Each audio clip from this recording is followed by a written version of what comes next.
Used to count receipts, circle prices in red. Put it back on the shelf, walk away instead. Check split 6 ways, phone full decline. Every little craving parked in my mind. I'll spend it how I like. Spend it how I like. Now I'll spend it how I like. Tap once, don't have to think twice. Feels so easy, feels so light. Spend it how I like. Now I'll spend it how I like. Tap once, don't have to think twice. Feels so easy, feels so light. Spend it how I like. I'll spend it how I like. Leave the coins in the tray. By the seat, by the window. Fly out same day. New shoes, same hour. Didn't wait for the sale. Tiny gold on my wrist. Just because I'm well. Now I spend it how I like. Spend it how I like. Now I spend it how I like. Tap once, don't have to think twice. Feels so easy, feels so light. Spend it how I like. Now I spend it how I like. Tap once, don't have to think twice. Feels so easy, feels so light. Spend it how I like. Spend it how I like. Tap once, don't have to think twice. Feels so easy, feels so light. We're finally here. It's Paper X versus Leviatán in a best-of-5 for the trophy and a place in VCT history. The Masters London Grand Final starts right now. What's about to be coming around this corner? It's down to 1. This is everything for Lev, the youngest team to ever do it. 4 rookies with no fear force the princes of Pacific to kneel before the king. My first international event was in Copenhagen. That also happened to be Lev's first international event. It feels like my story and theirs have always been connected. I've always wanted Latin America to make it far, and I always knew that these players could make it happen. It is impossible not to be a fan of Latin America and a fan of the underdog stories. Leviatán vuelve a un internacional y va a visitar Londres. Lev's journey from stage 1 to Masters is kind of insane. I feel like we all had a feeling that this was a team that was going to surprise us. We just didn't know it was going to be so soon. The point that changed everything for Lev was losing that matchup against Paper X. Blows has to try to go for the push. He has to go for this kill. Forsaken, though, does not allow it!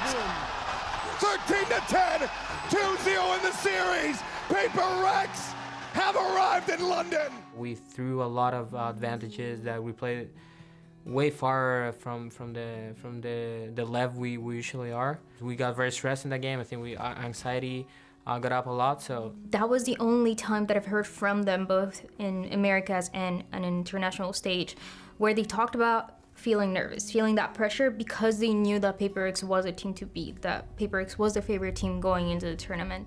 Through each match, I could see that everyone was like getting a little bit sharper, getting a little bit more focused, and after we beat Vitality, I kind of knew that we were gonna win the entire thing. We've been doing this gig for a hot minute. Those kids look comfortable on that stage.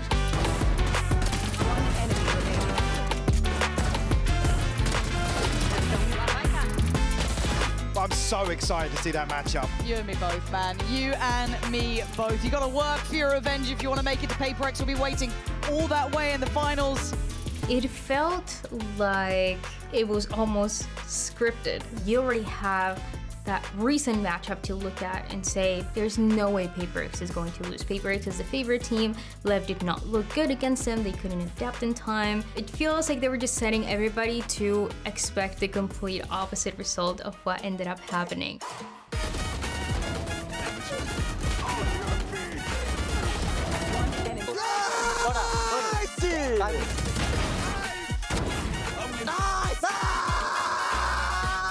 The grand final, map 4 of Ascent, it felt like Paper X was going to win.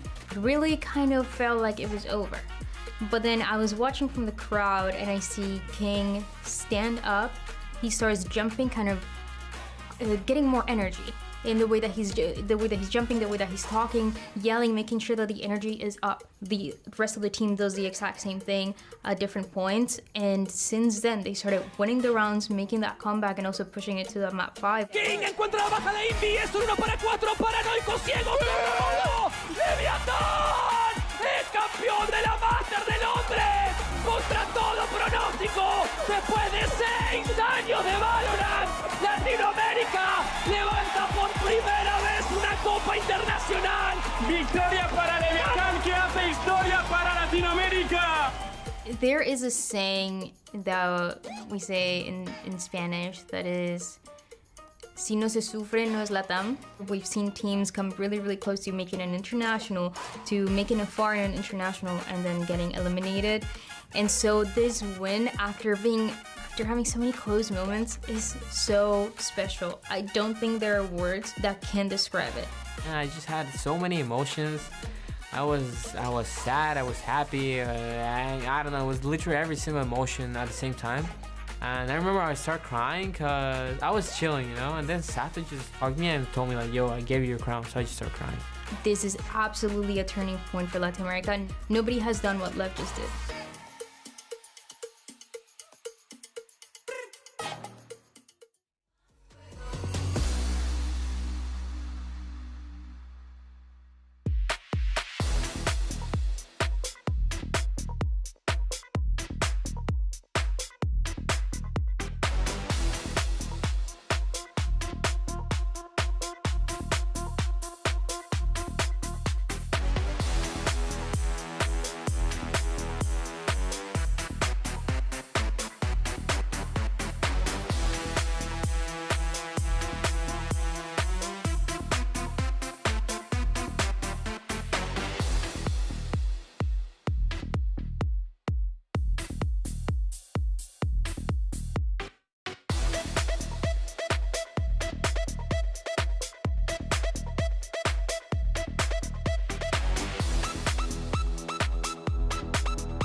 Nossa, esse eu não consegui. Mano, não consegui esse time. Primeira vez.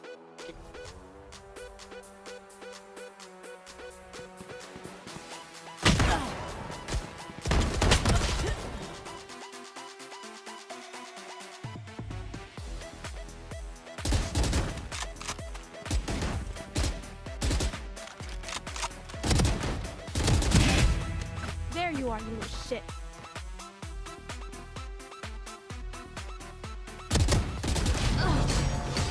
Oh.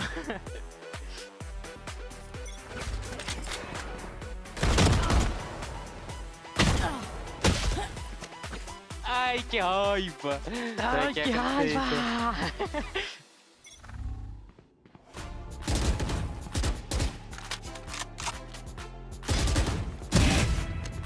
Ai, é a tática, né? É a tática. Eu nunca joguei bagulho.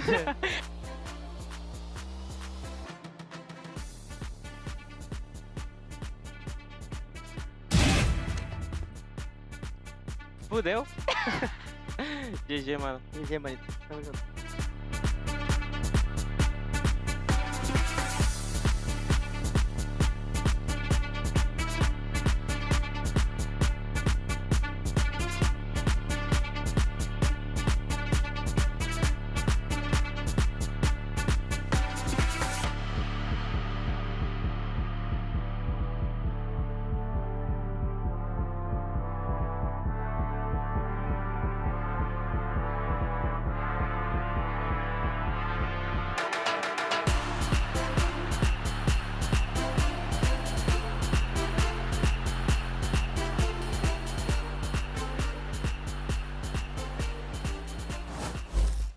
This stream contains fast-flashing images that may affect viewers who are susceptible to photosensitive epilepsy or other photosensitivities. Viewer discretion is advised. Oh, baby, we are so freaking back. Stage 2 is here. We're setting the table up for Champions Shanghai and beyond. Hello, everyone, and welcome back to VCT Americas, coming at you live once again from the Riot Games Arena, right here in beautiful, sunny, and dare I say, incredibly hot Los Angeles, California. Of course, I'm the current person yelling at you right now. I'm Golden Boy. That's Dan just driving away, not Dryad the Penguin. Oh, dear Lord. Well, he was driving. Turns out, not to have a head anymore. In any case, so folks, welcome back. Here on the desk, by the way, you might have noticed that even though I'm yelling at you right now, I'm surrounded by two incredible legends, double GCC winners. It's Alexis and Mel in the house. Hey, we're back. Well done. I'm very proud of you. As a Boricua, that butt makes me very proud. Thank you. Well done. Good to have you guys on the desk. Are you excited for today?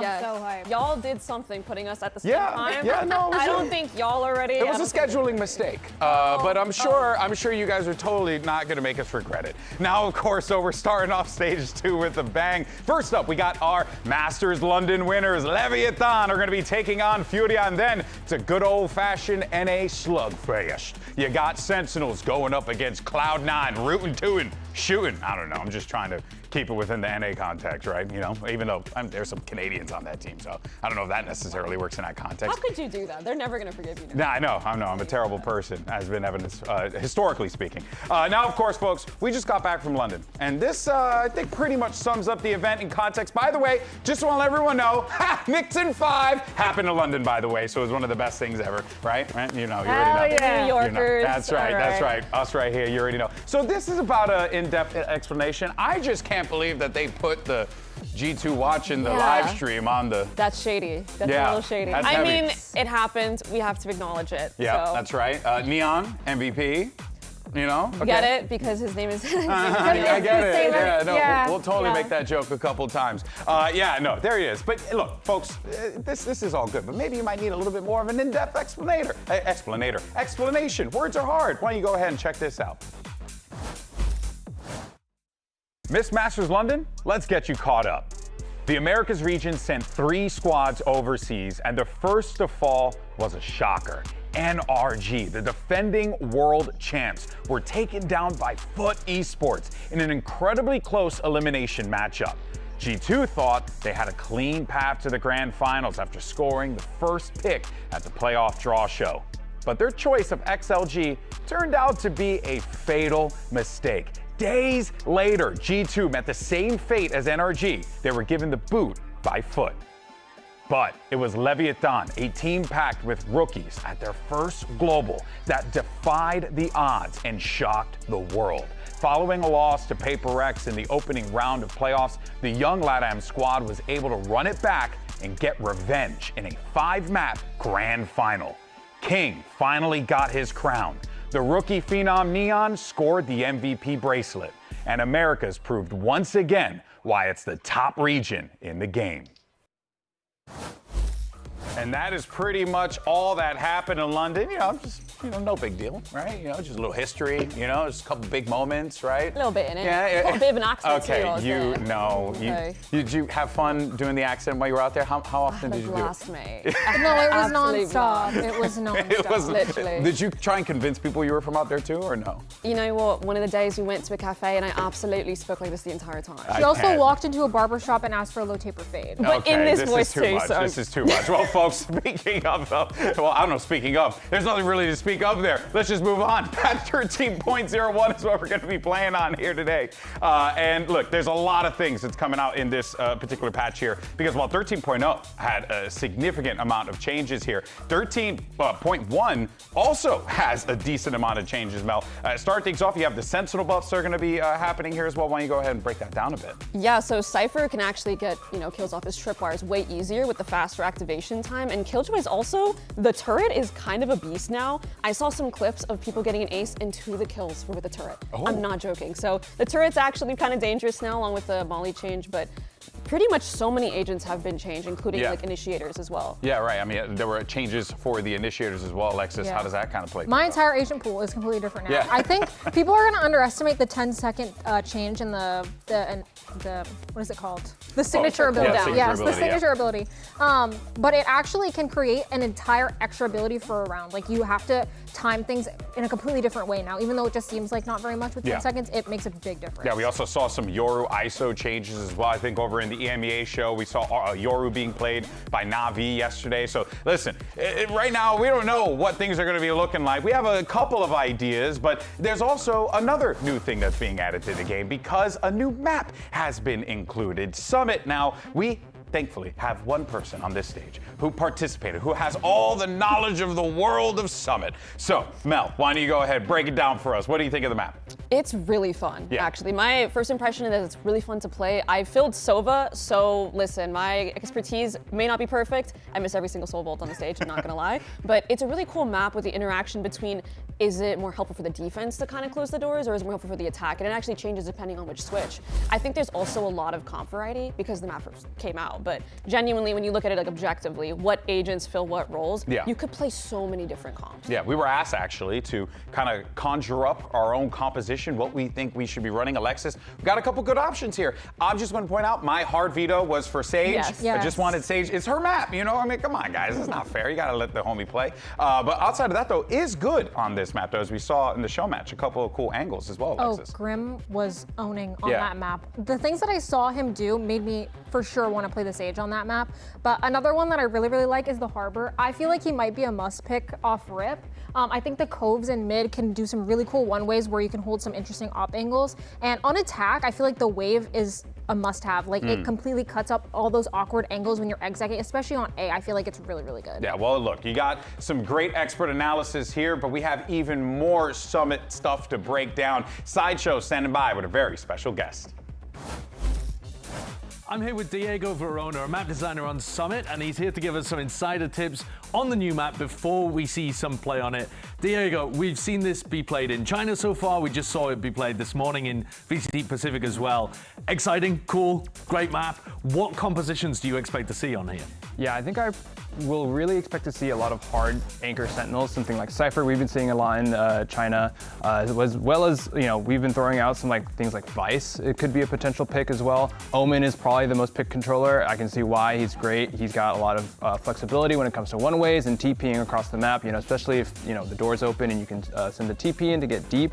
Other than that, we've been seeing some dive duelists, which I would agree with as well, like Raze, Waylay, Jet. Even, I think Neon could work especially as well. You know, we just got the Yoru buffs coming in hot, so I think that could work as well. Maybe. What did you think about the Taeho as well? Because quite a few teams are experimenting with that. I think on paper it makes sense, right? You want to take some space as an attacker with the salvos to, you know, maybe break the door, you know, because the map is really tight, so the salvos get a lot of value.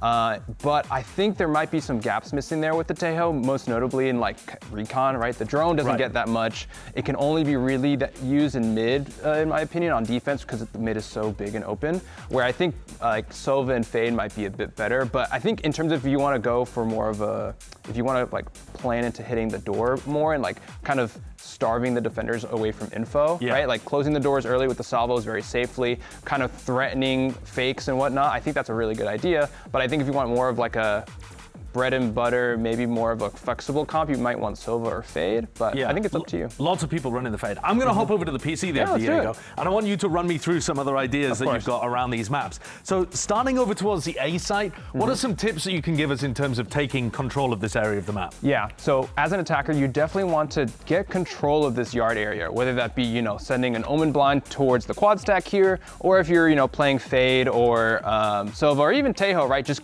somehow clearing behind the quad stack will get you a lot of value early on. Yeah, going for a TP smoke like that.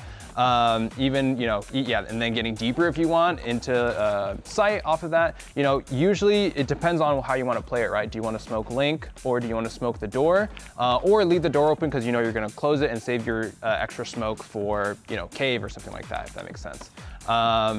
Yeah, so it's up to you really on the attack. Really, what you really want to make sure though is you don't get caught in that like super tiny choke that's by the front of the site. So if you go to the left here, this is a meat grinder, right? We've already been seeing Cyphers in the China League especially, where they put a one-way on this rock and you're just kind of walking in, like kind of asking to die really. And so what I have been seeing vice versa, especially with the Viper helping Eli, is that they kind of cut yard so that you can scale off to the right here as an attacker. So if you look to the right, there's like another entrance on the other side of this rock. Yeah, coming in here, flooding the defender holding like the Mario box angle. Yeah, coming around here, turning right, and making sure that the defender gets crunched, I think is going to be really helpful in terms of like making the site feel a bit more easier to attack. But that requires link control.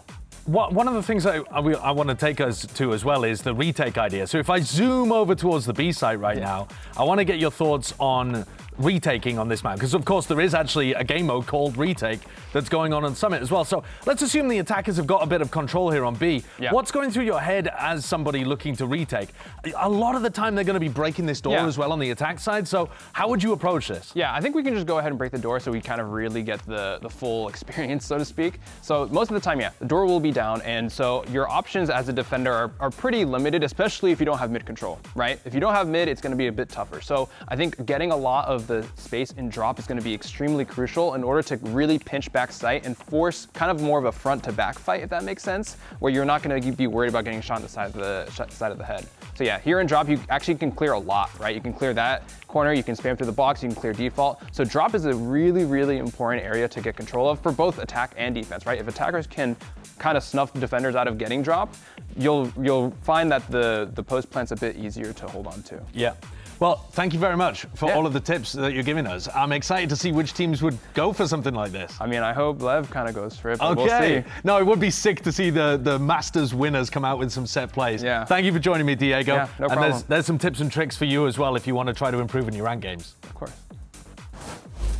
Thank you so much for that sideshow. Diego hoping to see some Summit, but I don't know if that's going to happen here. We'll find out, of course, when we have maps, picks, and bans in a few, but we, of course, have to talk about our newly crowned Masters London winners, Leviatán, after achieving greatness on that stage in London. Being able to hoist that trophy over their head, what an accomplishment for those guys. I mean, Alexis, it really was just like a freaking movie come to life, the way that it all played out for those boys. Yeah, I got something to share. When I was scrimming with Core, when they had first picked up Neon and put him on the main roster, they had owned us so bad that as soon as the Masters London predictions came out, I had Liv winning the whole thing. Really? That's how much they owned us. That confident. Yes, they were that good. Yeah, I mean, listen, I know that coming into London, there was a lot of hype for Leviatán, Mel, because I think that they felt like, oh, hey, out of stage, they were pretty solid, but good enough to win a trophy, that right there is truly something remarkable. It's like a Cinderella's dream like come true, right? Yeah. I think there were honestly hype and there was questions, right? We weren't sure how the Neon nerfs were going to affect this team. Yeah. Everyone was like, this team, they have to be the #1 seed. They have to be G2 in kickoff so they can get that time to get on the same page and figure out how everything's going to work without the Neon, right? Oh, well, man, this is silly. That's totally fine. They rolled out the red carpet and they gave King his crown. Unbelievable. Hey, listen, this team really pulled off something miraculous at that event, and really one of the players that you gotta constantly talk about on this team. Yeah, you know, everyone commands attention, but no one does it better than Neon. I said it when he debuted, Mel, that I'd never seen a guy that just looked so chill on that stage and just do the job as he was asked for. But then it extended to London. It extended to that stage. The calm, cool collectiveness of his playstyle, it's unreal. There's something about like the Neon combo where he has an op, goes for the shot, instantly switches to the chamber deke. I haven't seen a player hit that consistent 2K of op kill into chamber deke since Yeaster was playing. Yeah. Genuinely, I made a tweet. This guy is my favorite player to watch. It's my favorite team to watch right now, and for good reason. I think we can all see it. Yeah, I mean, come on, like it goes without saying. Like this guy shows up, he changes the complexion of the team. They win a trophy. They build so much around them. You can even make the case he could potentially be making that Rookie of the Year run as well, just like his colleague on the NRG side, Brock, who managed to do so back in 2025. Alexis, is this it? Is this a Rookie of the Year type run that we're seeing here from Neon? I mean, I think it goes without saying. I think absolutely, yeah. I mean, just look at the KDA. 2.1 KDA is genuinely insane. Like, I don't think I've seen numbers like that in a long time. Yeah, no, he's insane, of course, but we want to know what you guys think. Let us know. Make sure you sound off. How are you feeling about Neon's chances going into the season being that Rookie of the Year. But for now, though, let's check in with King. Ahead of his return to the Americas stage, Dryad had an opportunity to catch up with the King. To crown yourself international champion, it requires more than just being good at the game, and of course I would know about it. But King, one of the most impressive things about your run in London is your ability to reset after every game and knowing that every game was winnable. It doesn't matter if it was upper bracket or lower bracket. Has your mentality and the team's mentality changed at all since then? I would say change in the favor, because now we're doing the exact same thing, just like working to be the best. But now we have way more confidence, so the team is looking more scared. Do you like that feeling of, knowing that everybody's after you now? Honestly, I don't mind. I still think we're gonna keep doing our stuff, so it doesn't change much from us. Can't wait to see you guys again. Thank you. The job continues for Leviatán, but at the start of the year, everyone was talking about Furia. They were all over the place. They managed to pick up massive victories in kickoff, but were unable to replicate that success in stage 1. So that means that they decided to make some changes. They're bringing in some individuals that, I think like some people are excited about, some people are curious about, with Basic and Shy. Mel, how are we feeling about these additions for Furia? For me, I have no idea. Yeah, I think right? this caught so many people off guard. I don't think anyone was expecting. Because they got rid of Nerve and Alum. And he's been their spearhead for the entire season. And this team went from not winning anything to winning kickoff, making it international. So making changes like this are controversial. But my biggest question is, what roles is Basic going to play? How is he going to fit into this team? Which is the obvious question, but there's several people on the team that he has a lot of agent overlap with. And for me, it's always been difficult as an IGL kind of dictating, like, all right, I have multiple players that are good at one thing. Like, how do I dictate who gets to play what? For those who may not know, what are the overlaps that Basic has with some of the other players on his team? It's like Artzine and him both kind of play sort of like a flex role. I think they've both had KO games before. But I think what they're probably going to end up doing is Koala, you get on the op agents, Basic, fill in, play the Phoenix, play like kind of the Sato-esque role that we see on Lev. Yeah, well, let's actually see a little bit of more what's going on with the Furia side of things. Dryad had an opportunity to catch up with Coach Shaw.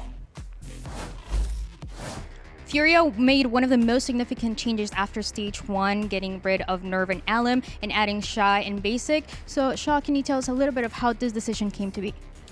Our decisions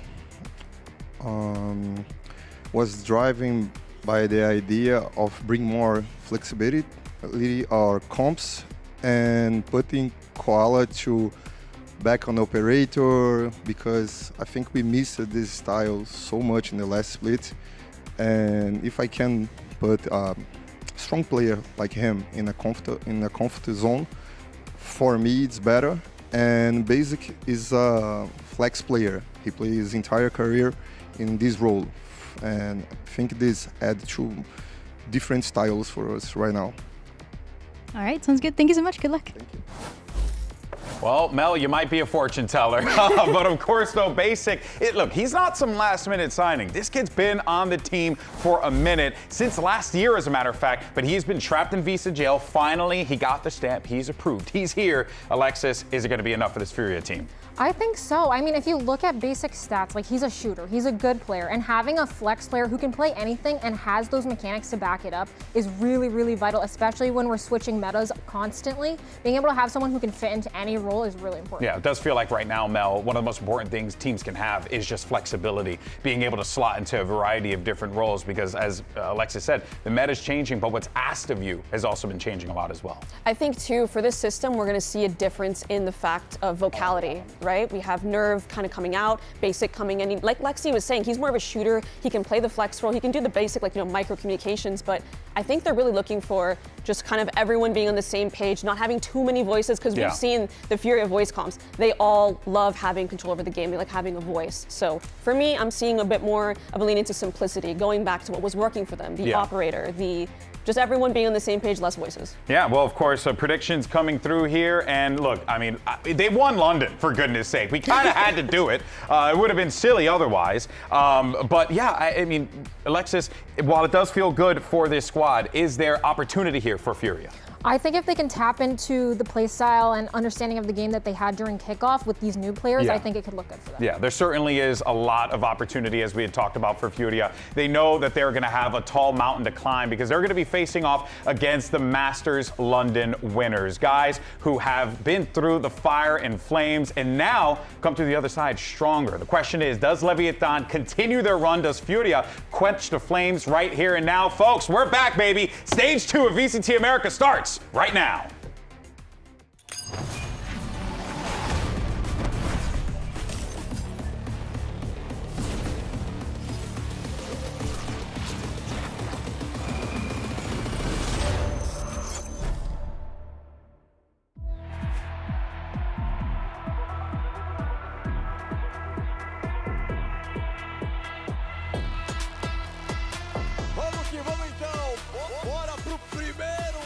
Aqui do VCT Americas, já levou 4.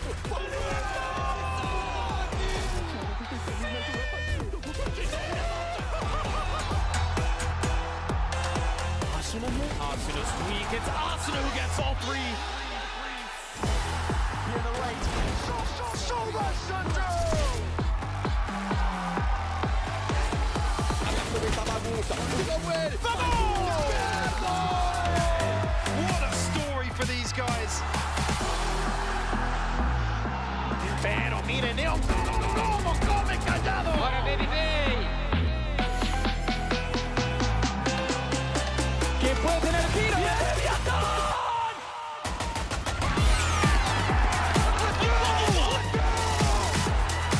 One more is all it takes.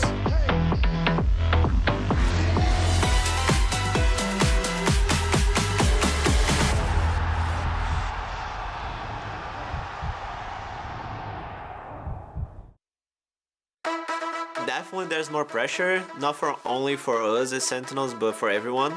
That's a privilege, having the fans rooting for us, and sometimes the fans trash talking us, it happens, you know, they want performance. Whatever it takes, we're doing it. O tempo tá esgotando! Olha o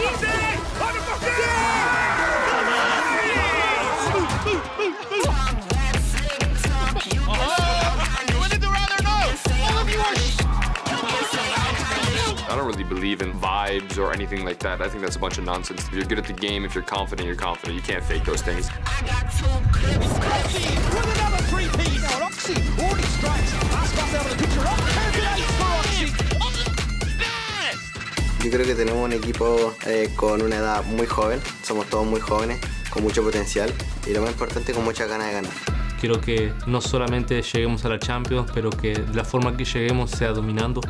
Entonces realmente sí hay más presión, pero al mismo tiempo esa presión siempre estuvo y ahora simplemente llegó el momento de actuar. ¿Cómo lo puedo creer? Pensaba Ner que le daba el veneno, pero al final no. Mano, caras son tontos, mano. 21 HP. If Ethan kills this,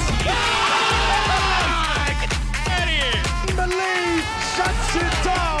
Go, Nate! El primer brazo de Poseafas. ¡Leviatán! ¡El campeón de la Master de Londres! ¡Contra todo pronóstico!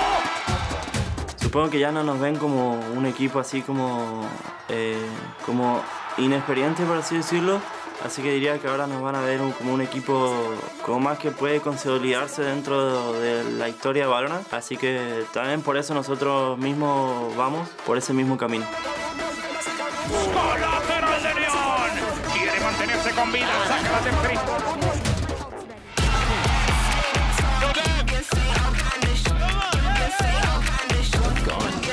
There's the hit.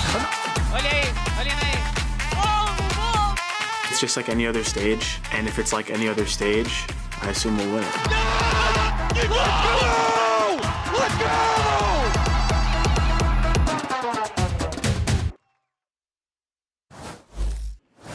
Riot Games Arena, welcome to our stage 2 of VCT Americas. And let's bring out our Masters London winners. Haciendo historia para LATAM es Leviatán.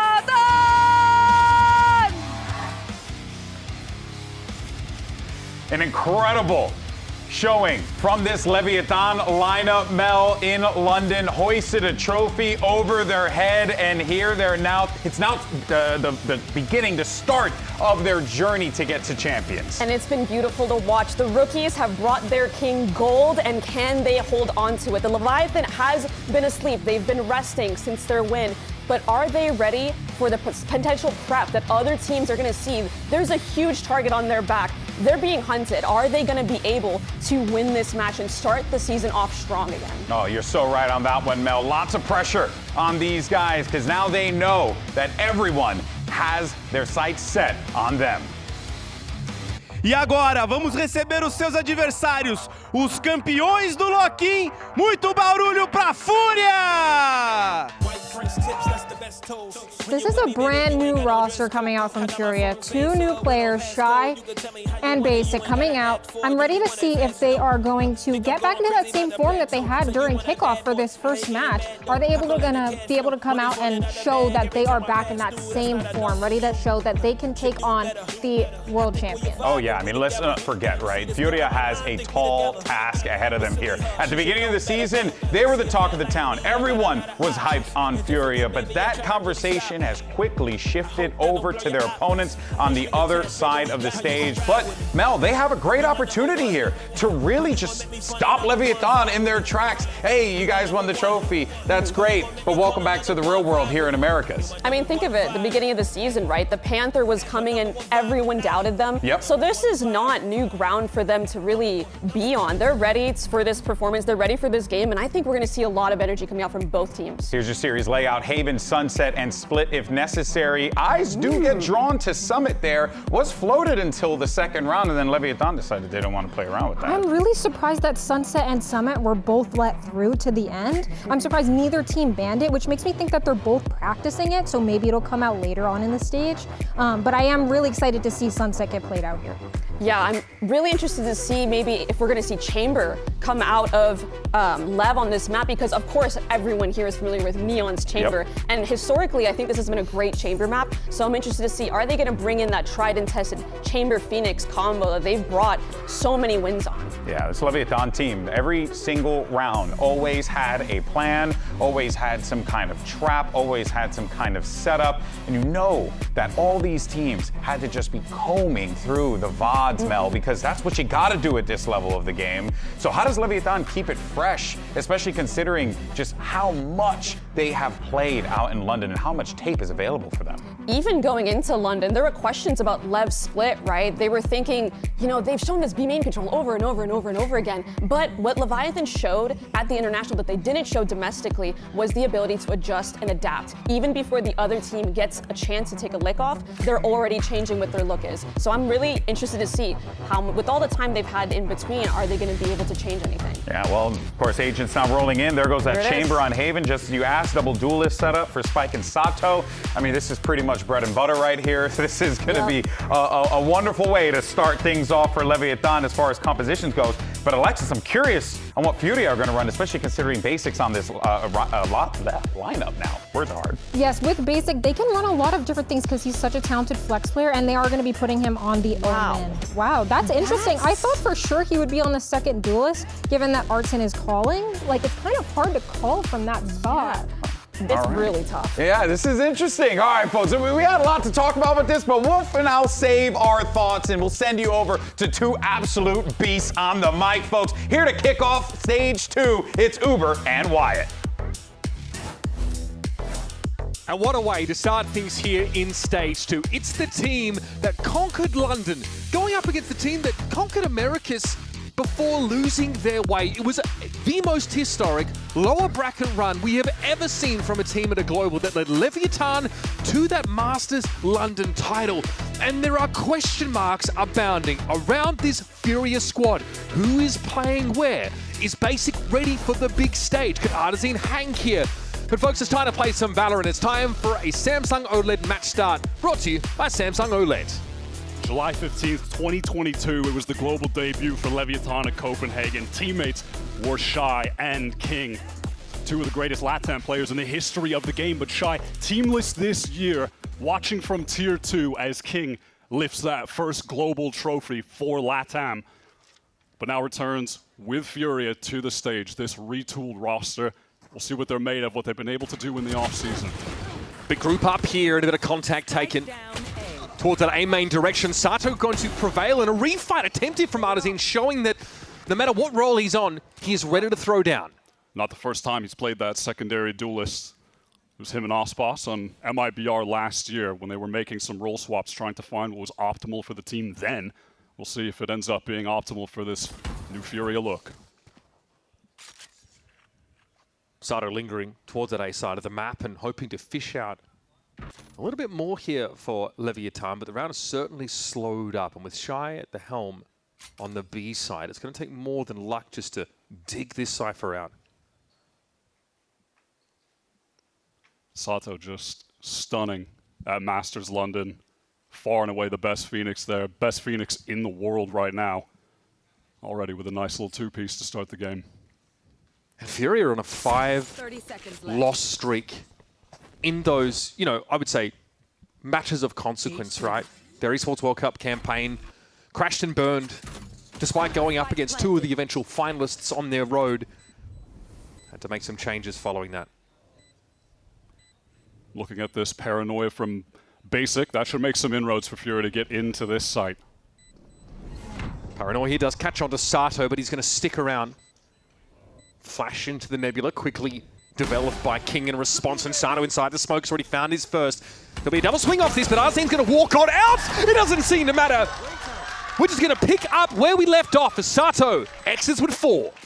Yeah, just thinking about any questions of how is the Lev form going to look? Are they going to just be playing at that blistering pace? All players firing on all cylinders?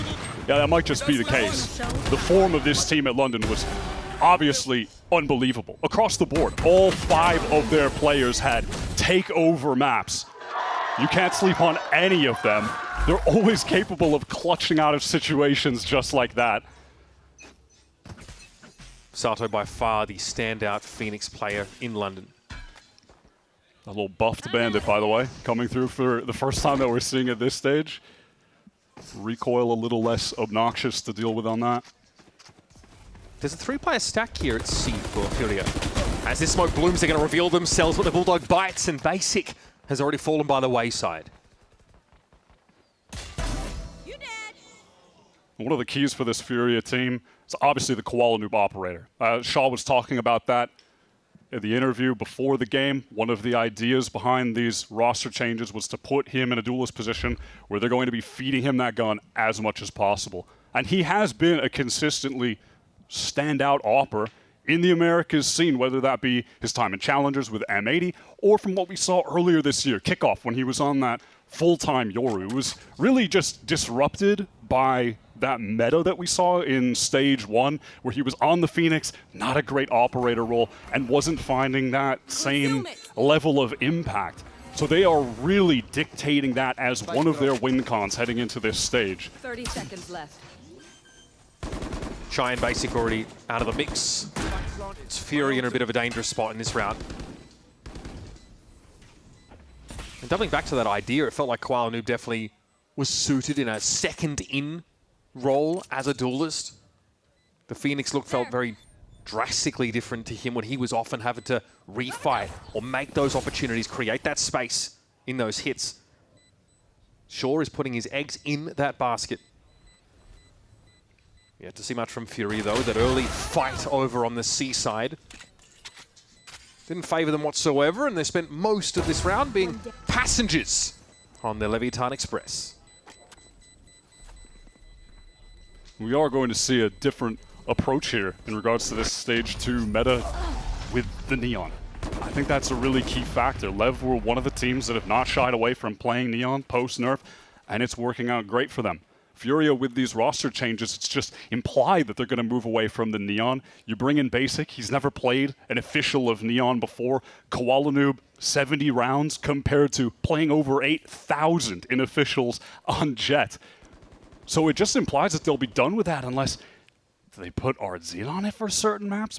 But if they were to do that, you would imagine it would probably be a map like Haven, but they want the Koala Noob Jet. So they're kind of tied into playing the Jet and the Phoenix here. Just an early tech pause here, an audio issue that has to be rectified down there on the stage. Yet to really see what Furia are going to be able to offer in these rounds of consequence. Now, they'll be playing the anti-bonus in round 3, so that's something worth keeping your eyes on. And something I think that was really striking about Leviatán in London is that they're really leaning heavy into what many are considering the lost art of being heavily indexed into those set plays.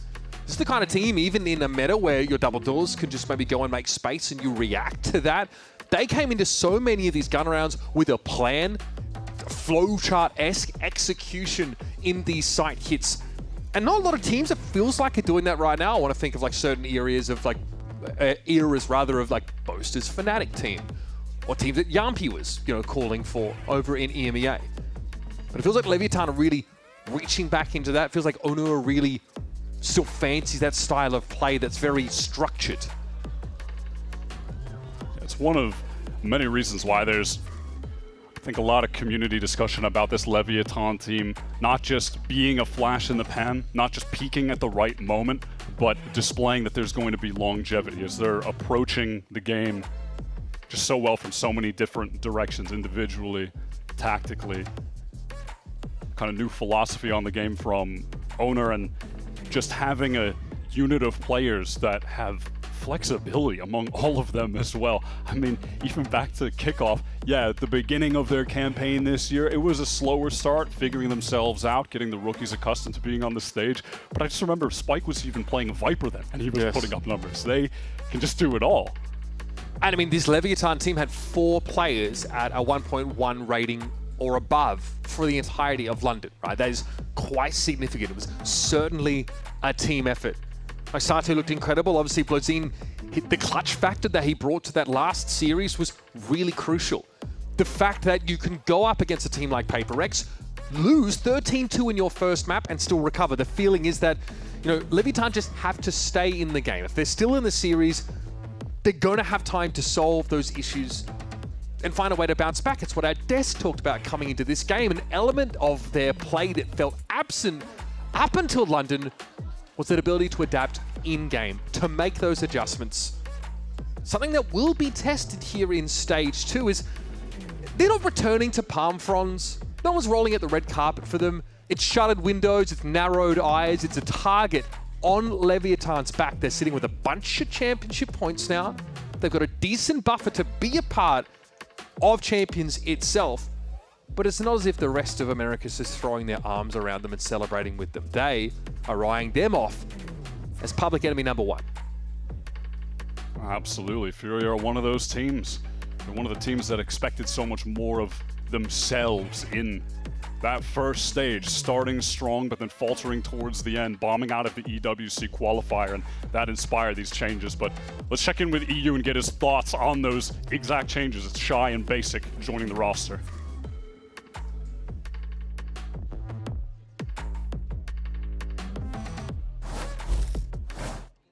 Shy's pretty easy to give a description on. I played against him a lot back in 2024, like Crew vs 100 Thieves. We had a mini rivalry. We played each other quite a bit. I thought he was their best player. He's still really good right now. So Shy has all the experience and everything. He's capable of being a really top tier pro. I think the only barrier between us and our current new roster is kind of a little bit of a language barrier, but we'll get over that over time. And then Basic is this, he reminds me of Kess from 100 Thieves when I played with him. He's a rookie and super new, up-and-comer, hungry, but he doesn't have a lot of direction and doesn't really know where to take his efforts and his energy. So treating Basic a lot like I treated Kess, where just kind of giving him the direction and letting him do his thing, letting him be free, not trying to put him into a cookie cutter or anything like that. Just have fun. I mean, the way the Fury have actually made these role allocations, in this game at least, has surprised us, because I think the expectation was that Odyssey might be on smokes, and not as this second duelist. Maybe some people speculating that Basic is someone who'd been quite flexible in his career in the lead up here, might have picked that role up. So you are calling now from this Phoenix position. See how that plays out, obviously, against King, who is more than happy to settle the score on the mini-map. Furia with their first opportunity to get a full buy online, but not enough cash to get Kuala Noob the op in the game just yet. You're dead. Drone gets a peek into that seaside. Obviously, we have a runner back into garage right now. Followed up with a fast lane, but basically this push out of B has relieved a lot of this pressure. Shy is able to bring Sato down, but not before he strikes and takes this Jet out of the game. No one from Lev able to protect the body of Sato, so Artson got a free one, but the lurk timing from Neon exploits an opening in the C site.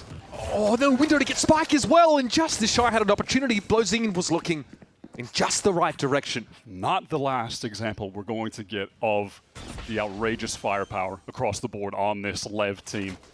Bonus round sheriffs does not matter. Feels like they're always just as deadly as if Blozer just had a Vandal in his hands. Now, the tough task of getting yourself back into this site. Artisan walls him across, but takes some glancing damage from Neon. And here's a runner back, but he's going to be spotted straight away, and Neon knows exactly where he's going to re-emerge. Blozing, it's too easy to play off that exchange. That'll give Leviatán the bonus round win. It's just so natural, the way that they set up for each other. Just flowing through the game with ease, it feels like.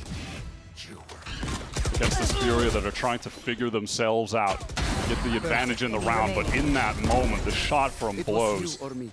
And Neon finding that timing just moments before.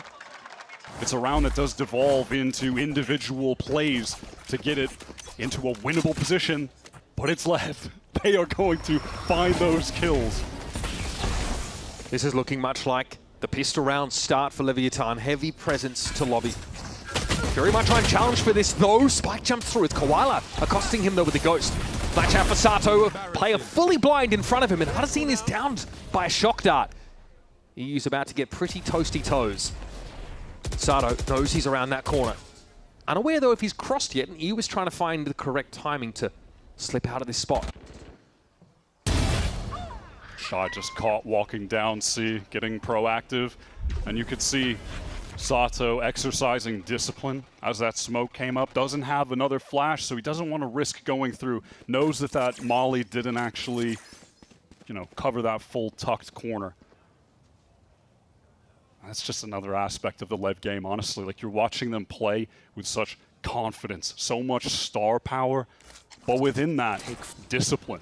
I think Neon is especially one of the players that just exudes that trait every time you're watching him, no matter what role he's playing on. Leviatán here are able to slowly make their way over towards this A side. They never really left long after that exchange. And while EU was able to be exfiltrated from A long and now able to make his way around the map, there is going to be some util to catch a flank. It will be virtually impossible for him to sneak up behind Leviatán. And this site is hard to retake on a good day with good weapons and even numbers wired here. Feels impossible.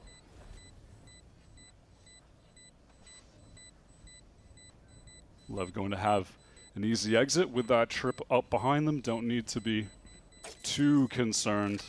Doesn't get out long. Okay. Seeing Basic here triple his frags for the game and show us a little bit of that raw power. EU is able to get out with a Phantom. So some silver lining in that round for Furia. Sato's such an interesting character, When he wins London, you expect him to be cartwheeling around the stage, throwing up gang signs. No, he just stares calmly out of a sea of people chanting Leviatán, chanting his name. But moments like this, they win a round from a save. But you better believe he's up on his feet. Furia, second opportunity at the buy. Crucially, you just have to be paying attention to Koala. Here is that operator. The aforementioned win con by both us, by their coach. We know this is their approach to the game in this stage. Put him in position to succeed. Doesn't feel like this is going to be the round, though. Let's hear from Leviatán as they try and hit the C side. Entra no box. Agora, Blue. 3, 2, 1. Não, ele tá pra ele, bora. Dá pra voltar agora, dá pra voltar. Tenta sobe do homem, Também 10 smoke, Tempo, agora. Vai ficar aqui, vou ficar bom, eu quebro o spot. Já no CT. Obscuring vision. Chegando muito base. Bateu base. Fecha. Vai ter flash. Vou furar no seu contato, King. Fica de mira. Pode ser tentar. Minha, sai. 80 do homem, 80 dos dois. Direita, nem smoke. 80 dos dois. Acho que não tem. 80, Bruno. Não vai. Tem que... Vai. Abre.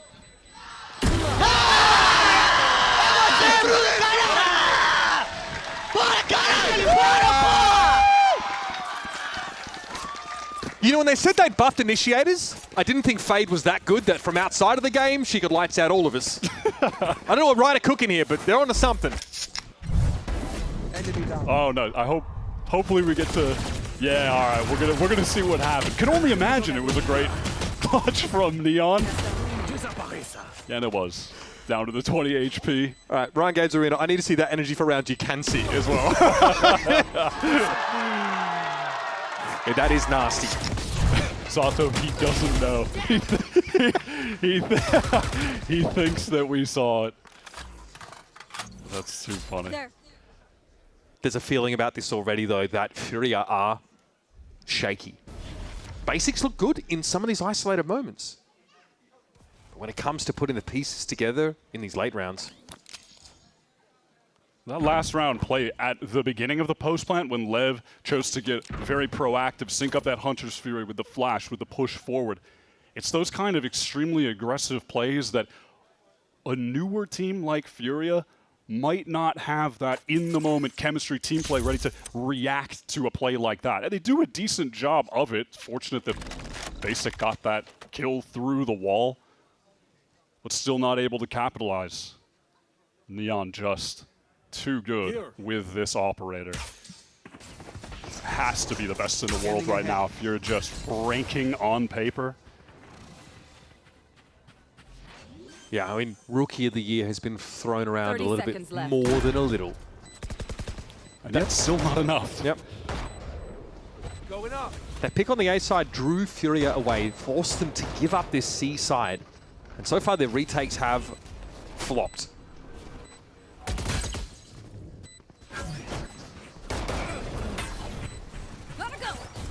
Spike here revealed briefly, but able to get back to safety. Koala is inching his way onto the side here, but Spike's found a timing, and there's Neon chiming in with the op.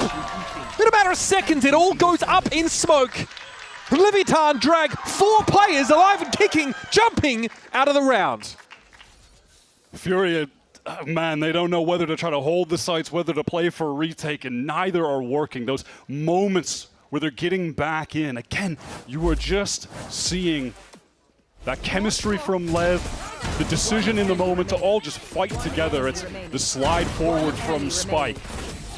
Locking down Garage with the op. Multiple players just swinging to delete Furia when they're running through that choke. Gotta be a timeout here for Furia. Certainly feel like their grip on the game is being lost. And it's funny, like, we don't really consider these teams to be, like, you know, representing countries or even necessarily fully representing LATAM at times, right? This feels like less of a battle between countries than two South American orgs that are kind of arguing over which model of team building is best. And what got Leviatán to this position is, remember, when they went to retool this roster, they really laid on that regional and academy talent, right? Sato, Glozine, Neon. Furia responded to adversity, last year's adversity, by going super international. Like looking all around the world, bringing Canadians into the roster, just trying to see what they could make work. So who's got the better take? Because it feels like Furia now is leaning more towards their academy options. They really wanted to get Basic into the VCT. He sat on the bench for a year to wait for his opportunity. Yeah, just a few days off from the last time he played an official last year in July. He was one of the rookies that was promised then.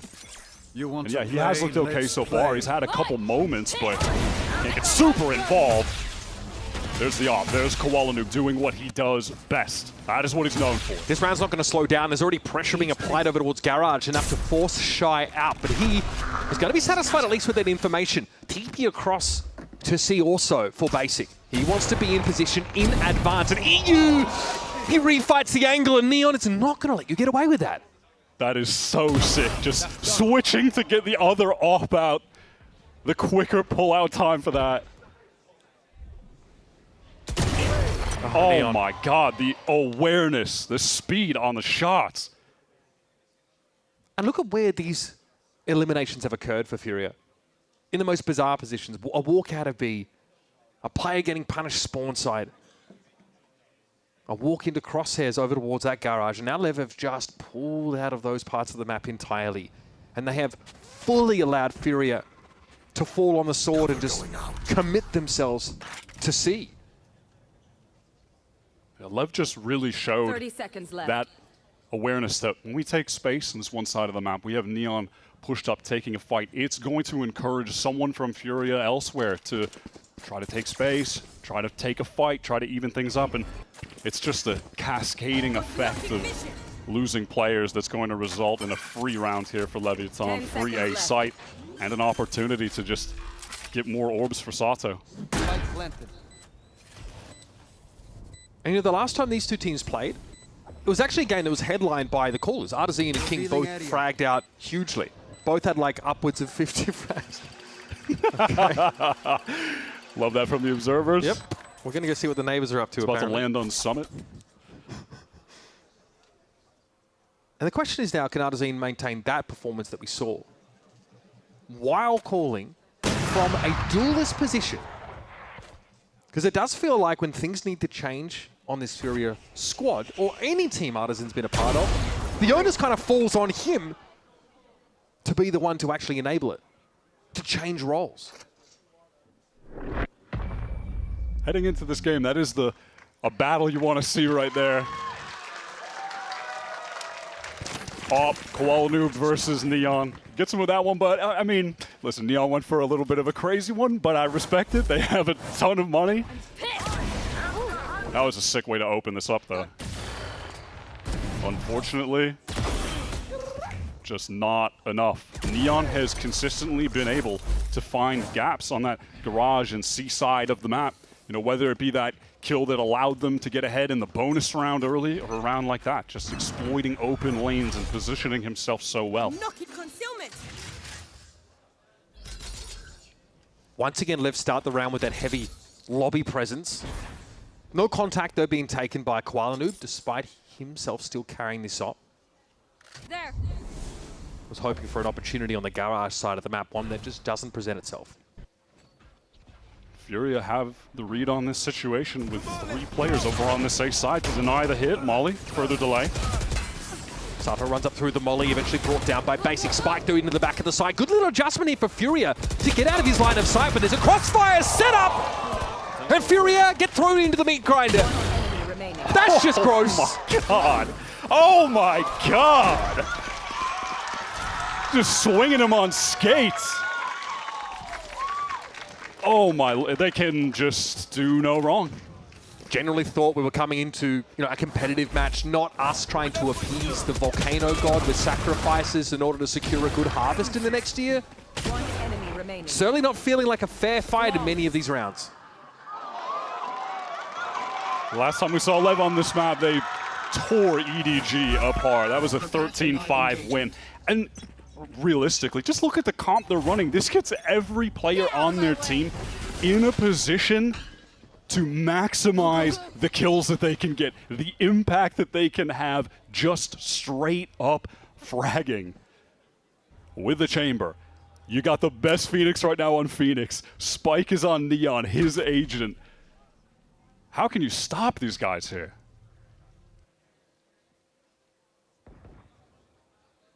Tentative this time, Leviatán towards a long, but it looks like a round carbon copied from some of the previous ones, and that's the swing timing. You able to get his, but it's a 2-for-1. Koala Noob, though, finds an opportunity to come back, but it always seems to be traded. Still, it leaves us at player parity with a spike that's loose.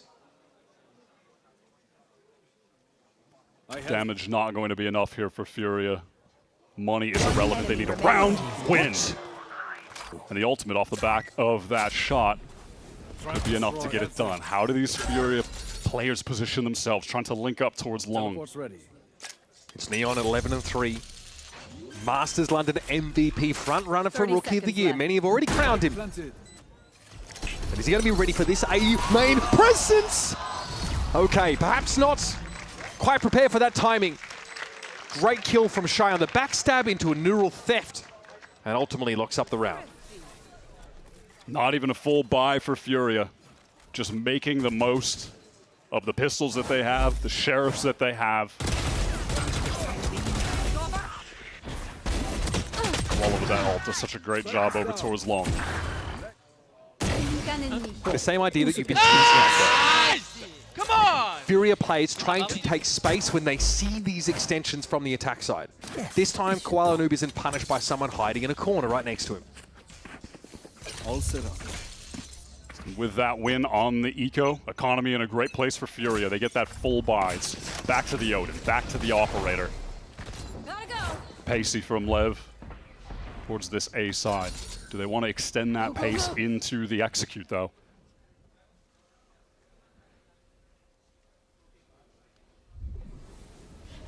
Leviatán aware that Furia have tried to make use of this push down sewer for a late backstab on that A main presence. Ready for it! Oh Again, a weapon switch. Artisan going to feel pretty short-changed by that exchange. There's a wall at the back of the site, and Basic is caught inside of Molly. Welcome to VCT. He doesn't know where to look, where to go. Oh my God, I thought I was seeing Optic Yay for a second there. The switch speed to the Headhunter is just insane. I mean, we've seen that sort of switch speed abused more than once by the Chamber.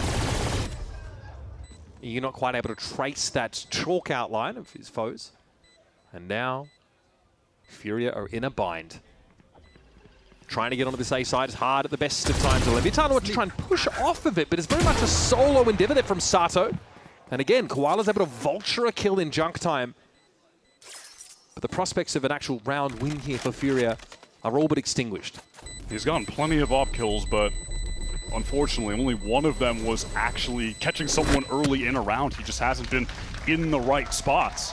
That time over towards C, watching Garage. There's just no hope of him getting seriously involved in a round there. Oh, man. Such a critical moment for Arsene to lose out on. Oh yeah, Basic, you're right. Harness Fury pressured him, he falls back into a molly.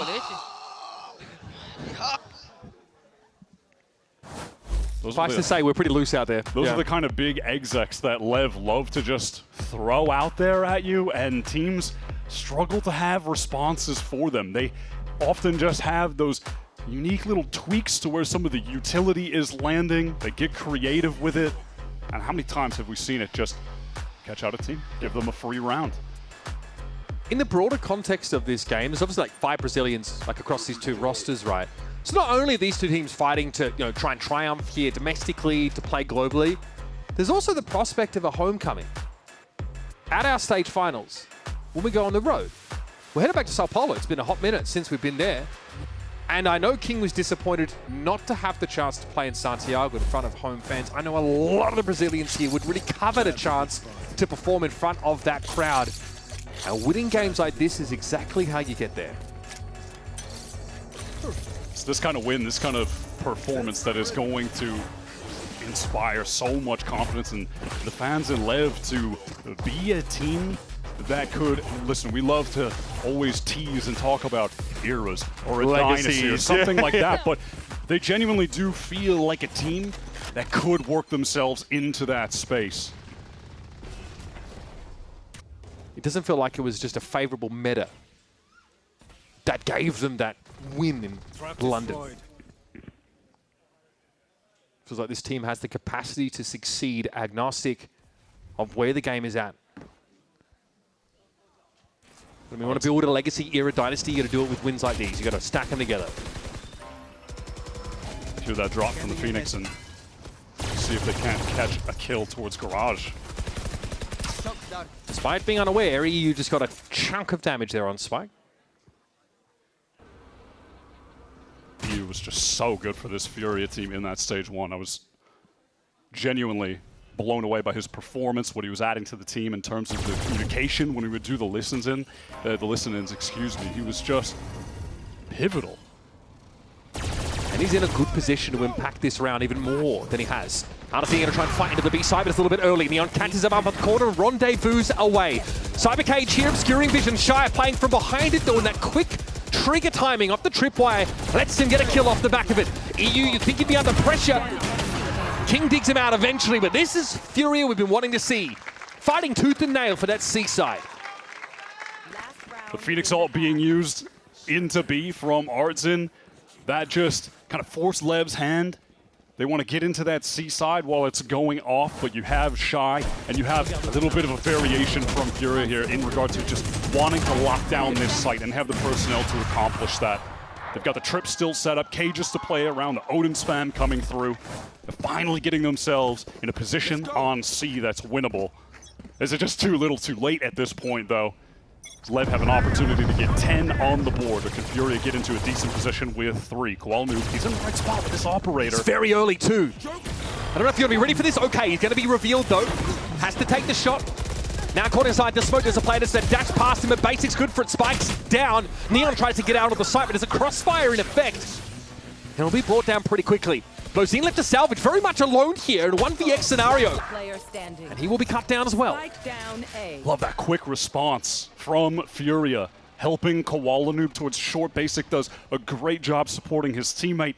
You have EU getting into heaven to control towards long. Again, just spamming with that Odin in the right position, much like he did on the last round towards C. He's crucial in being able to hold these sites. And Furia able to string a couple together, starting to see some quicker decision-making, some fast teamwork, players supporting each other well. And maybe if they can get a pistol round on this second half, they could get something going. Absolutely, and again, all those 5 losses we've had up until this point could well evaporate with a big win here. And this looks a bit more composed from Furia in this round. This definitely forces the issue. Blozin very much taking a solo 1v3 up on that site. Didn't really feel like he had any other option. And so, we head into this first half. 9 rounds for Leviatán. Looks imposing. But a pistol round, we will have Furia right back in this game. We'll see how it goes down after this.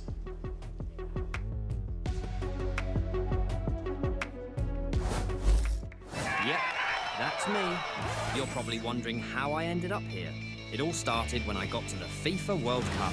And wow, thousands of Verizon customers. Oh, you got the free Verizon tickets too? No, I'm... With amazing seats. I'm sorry. Okay. And even pitch-side access. Are you?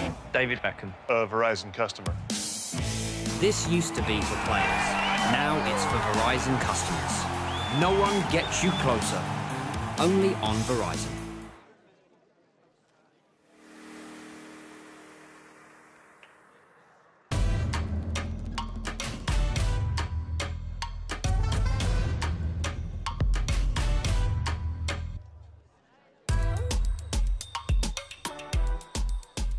For Lev, you guys crowned yourself champions in London. You crowned your IGL king, and I guess you crowned yourself too. But I want to know, Sato, what is next in the script? It feels like you know it. Yeah, I think for next, we're gonna create a dynasty, and King is gonna be our dictator. So we're just gonna win everything, basically. Actually, you know what's next in the script? You guys getting me one of those jerseys. Thank you, guys.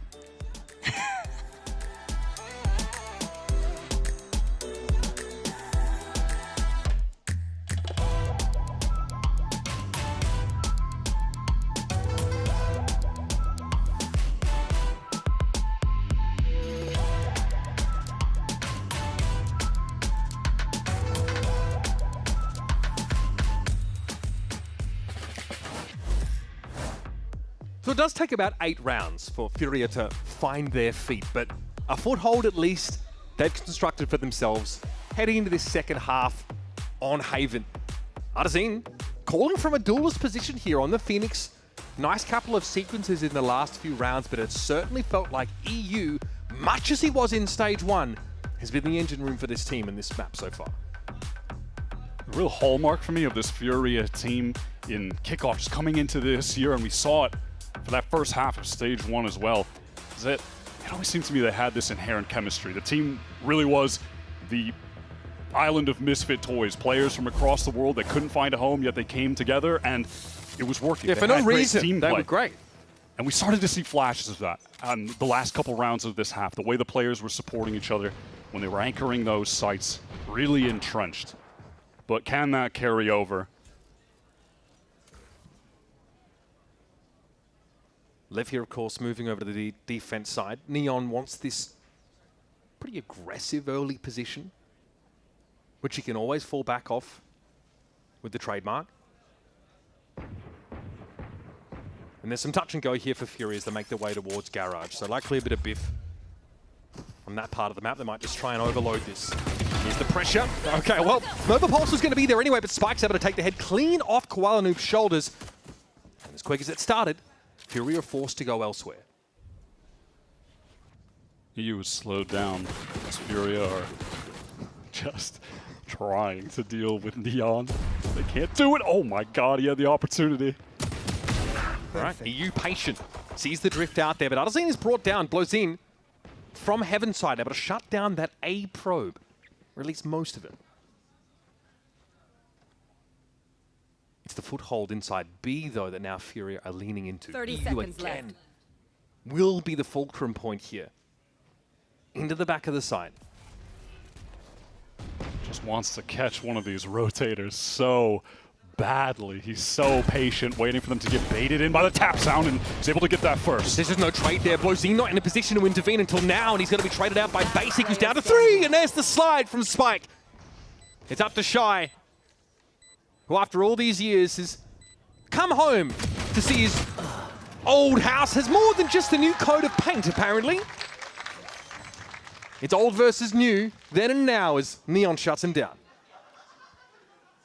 Shy just forced to go for it because of the spike position, and Lev don't even try to stick it. They are just ready to fight him together and worry about that spike later.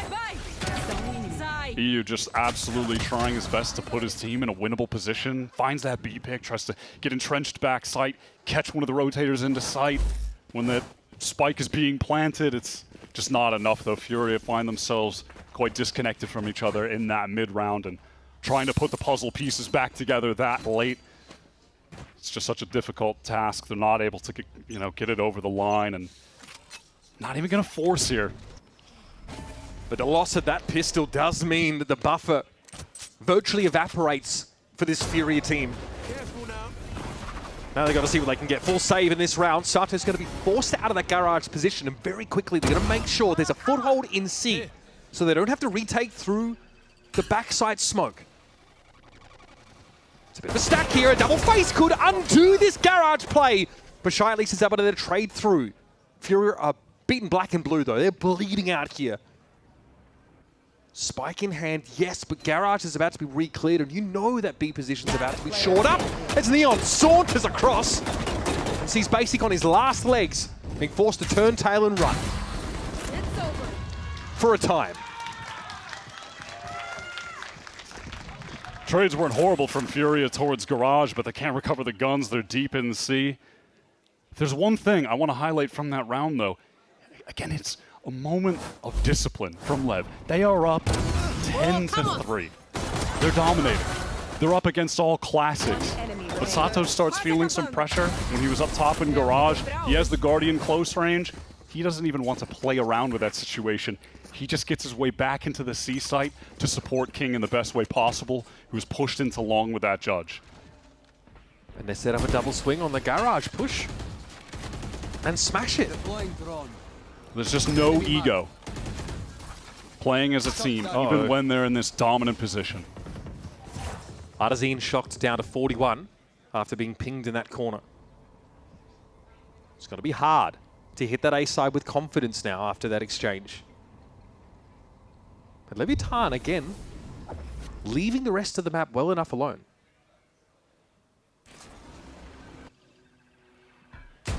In the first half, it was a buy just like this from Lev, where they were able to win that third round. It was Sheriff headshots ringing out. You're kidding me. Going back for that is a little unhinged. So EU's going to be gifted a way into this round for Furia. Blozin might find himself in a position he cannot extract himself from. Is it more than a one and done though? We're about to find out. Off angle taken, good for one. Where's the backup? There is none, and it doesn't seem to matter. Blozin not just up 2 kills. That's just completely outrageous. Look how quickly Sato's getting to the side. He wants to fight for this smoke here, but I think Spike's just going to play through it, and he takes the frag. Sato down. EU now is hoping for the Neon to still be there. Spike, low HP, just slips out. And it's creating a situation where they might be too focused on him. What is Spike going to do? And all the while, King is just slow and silent on this rotation through short. As long as he doesn't overplay his hand here. Diligently checking all of the likely spots, and now he's narrowed it down to hell. Oh yeah, he knows. There's an overpulse coming through, follow up. It's going to have to be King to do it all. And Basic says no, he'll take 4 frags from this round. And keep a pulse in Furia's veins. Stunning round from Basic on his debut. Keeps Furia in the game. He's had a couple nice moments. This one, the highest impact. Stunned up as well here.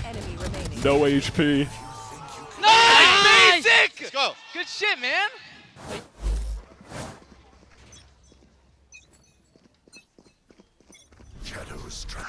Round 16. And again, it's that early A presence for Furia.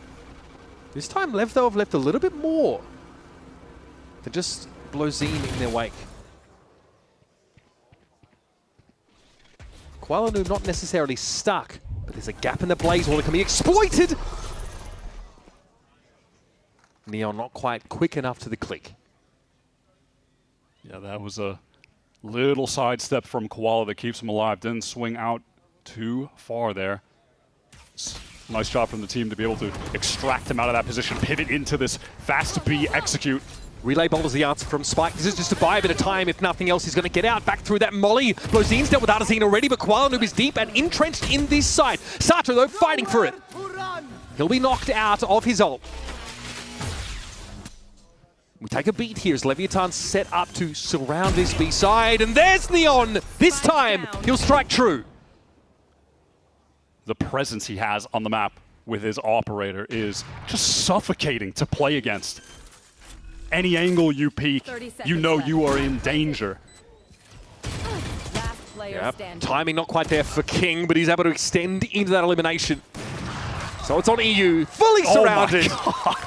It's just disrespectful with the fast swap again. It's just illegal. I mean, you have that in filthy, man. You have an internal count for like what the weapon switch timing is going to be. That's not the first time that EU's been blasted by that faster switch timing from Chamber. And there's this decision in the mid-round from Spike that kind of keep entrenched, fight back in that site. He had a nice relay build to keep the attackers at bay, to keep backside control, and then you have Sato running in with the ult. Lev are just so quick to support each other. It's that instant decision. We're flooding, we're holding, we're fighting together, and Furia are just choked out front sight. They can't get any control of the space. Now they're on their last legs. Lev on the precipice of an absolutely dominant win on their return to the stage. This Hell Drone has actually got Sato moving a fair bit in towards Garage side. He considered falling back to C. It might be a longer wrap. Shy, the kind of player that's tough to get the better of in scenarios like this, and Sato had the knives out. Still Spike seen in an unexpected spot. He's already managed to wrap around. He's going to be threatening C-Long in just a moment. Artfully developed Blaze Wall here for Artazine will let him sneak back towards Spawn. I love that wall. Just to get the additional position, set up a crossfire in the moment that's essentially uncrackable for Lev. Time in there for King could be a problem in terms of creating a backstab angle on C. One enemy remaining. But EU has been stalwart this round, waiting for the game to come to him. Positions around the map there from Furia were really solid to exploit all of Lev's movements. Catching player after player to keep them alive. Leviatán really wanted to push out of Garage there. Sato being undone at this early stage of the round feels like it limited the defender's flexibility. And Spike did get one kill on that wrap through, but EU was well and truly ready.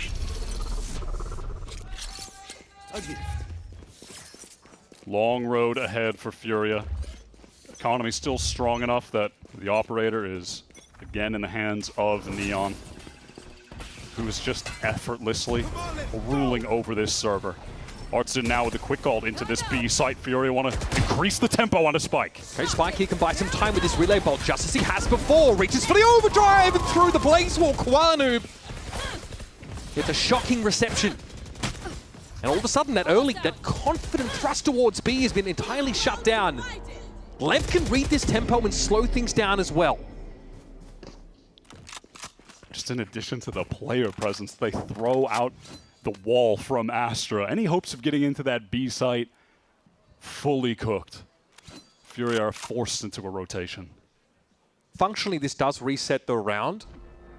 And there's an Aldrone here checking A, just making sure that no one's taken up from the attacker's side in that site while the wall was up. And there's a drift back towards B. This line's going to be watched by Spike, but he's forced off of it as well because of that recon. Shy gets in, flash out instantly. Spike's going to fight for it straight away, and Sada with the back of the side is definitely cooking something up here. Paranoia from Basic doesn't seem to have affected him, but the curveball certainly did. Neon at point-blank range, though, was able to extract Artazina now to 2v2. Leviatán have to fight in a post-plant world. And Huts Fury comes out pretty early from EU. He's got that ult ready to go. One shot would deal with Neon. Oh my god, he's closed the gap, but Basic is ready. Basic's won a lot of these rounds for Fury from very low health positions. It was an early Hunter's Fury there, in fairness, for covering the post-plant from EU, but he can do it himself with the shock dart as well. Bozine sidesteps it. Doesn't have the breathing room here. We'll take the frag on EU as a constellation. But Furia take another step back into this map. You and Basic just play out that 2v1 with a lot of necessary patience, ensuring that they get that round win, ensuring that they stay alive in this first map. Leviatán just have so many chances to close out the game, though. 6 opportunities. This next round, going to be one of the tougher ones. They're not able to put together a buy, but it goes without saying that this team is so dangerous no matter what weapons they have. Neon still has that headhunter. It's all out from Lev into the lobby. And Koala is caught by that util sync-up trap play. The Leviatán going to have to be satisfied with the limiting of player numbers, but tour de force in the game. Deploying drone. The Leviatán arsenal is a bit more powerful than it might seem. Shy's been left as an insert and has to hope this dark cover continues to protect him from sight. It does. Leviatán are not convinced that sewer is clear.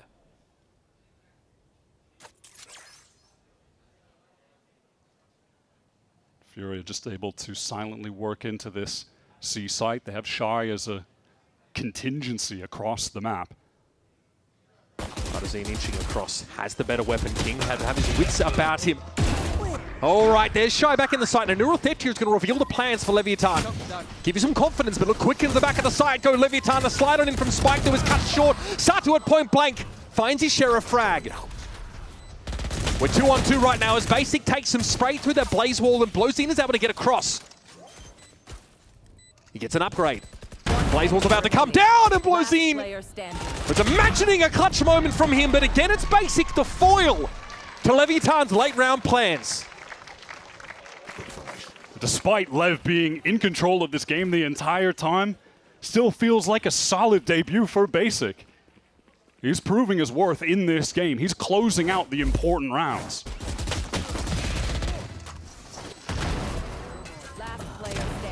I like that acceleration that we saw from Lev as well.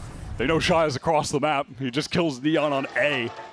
So they're in the 3v2 bad weaponry, but it's time to go. So much pressure on the two Furia players who are stuck in that site. Man disadvantage, but they make it work. Deploying drone. Much more passive A-side presence for Leviatán this round. Bozine would love to imply it's more than just him over there, but the Aldrone gets shot up pretty quickly. Sato coming in to reinforce this A side now, try and get into the site, avert a post-plant scenario. Brought down by Kwanu, floating over the top. Bozine has to buy a bit of time. It looks like the Chamber's been able to get into the site. Neon is here. Bozine's brought down through the wall and Spike sliding in. Always good for one in spots like this, but from hell it gets a bit harder. And he secures that kill. Only 8 health left on the Neon. And now Leviatán are forced out of the site. There's a retake attempt, a risk that Leviatán want to take right now. Furia are legitimately closing the gap. Is this a save in the 2 versus 3? Maybe just a moment where Lev are hoping to find that pick, that opening, and then go for it. If they can't, they'll just make their escape. Head spotted there, but only a glimpse. King's able to find the frag! And all of a sudden, this might be on for young and old. King's thinking about it, that's for sure. Onto the site, Recon has to be shot though. Very, very low is King through that smoke. EU is full health, armed to the gills, and ready to give Furia their 8th round. King just doesn't have the time! And so into the crosshair, he walks. EU steps up for the team again. Crucial trade kill into backside. Clutches it out. He has just been that guy for Furia.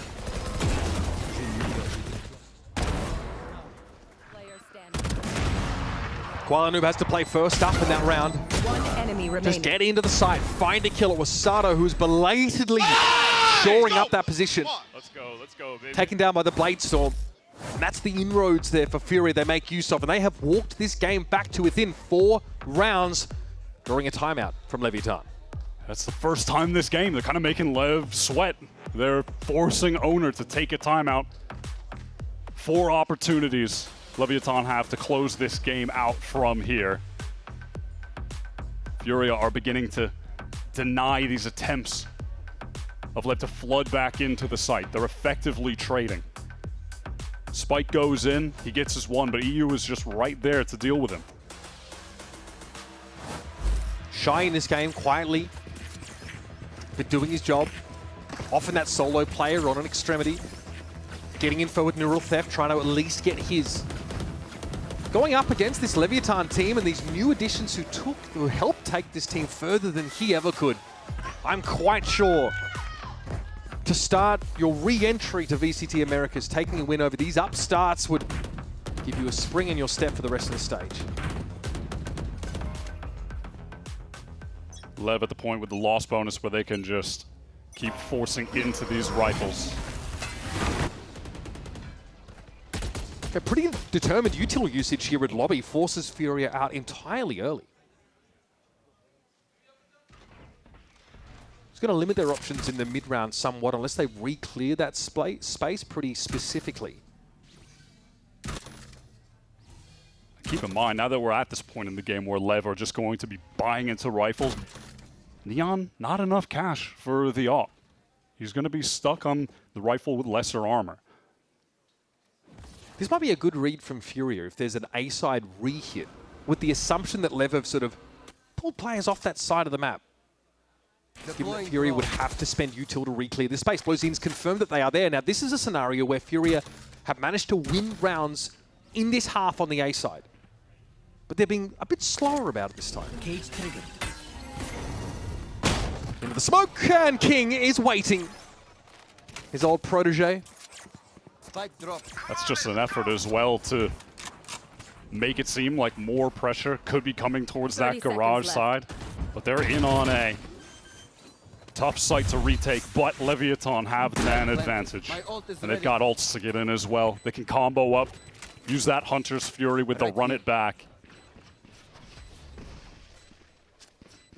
So far the game plan for Leviatán is just to contain this A side.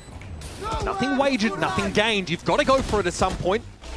I've already heard Hunter's Fury come out from Blowzin. Artisan got to be gunned down there. Sato knocked out of his ult.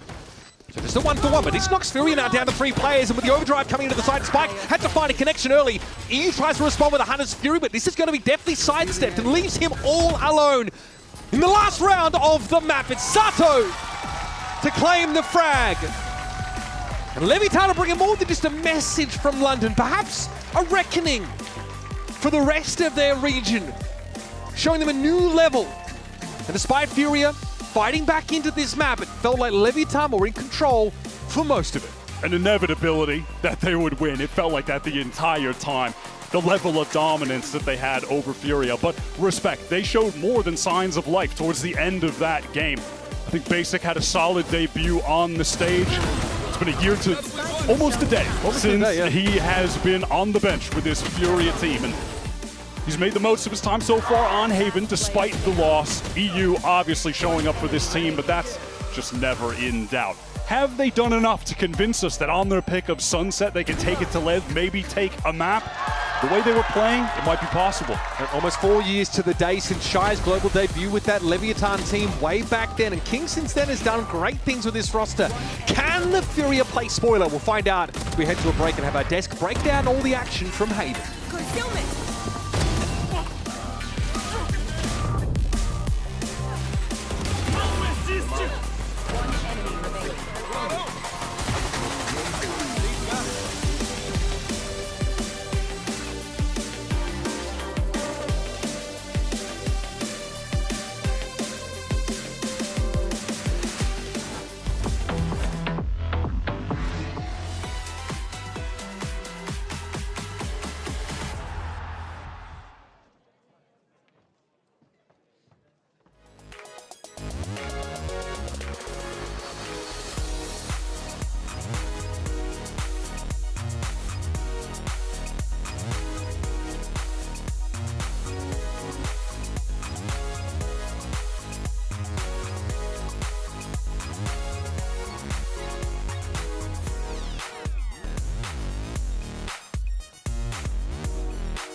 Fue el primero, el segundo. ¡Que le den! ¡Larga vida al rey! Já tá suspeitando, vamos ver na tela dele. Artzi!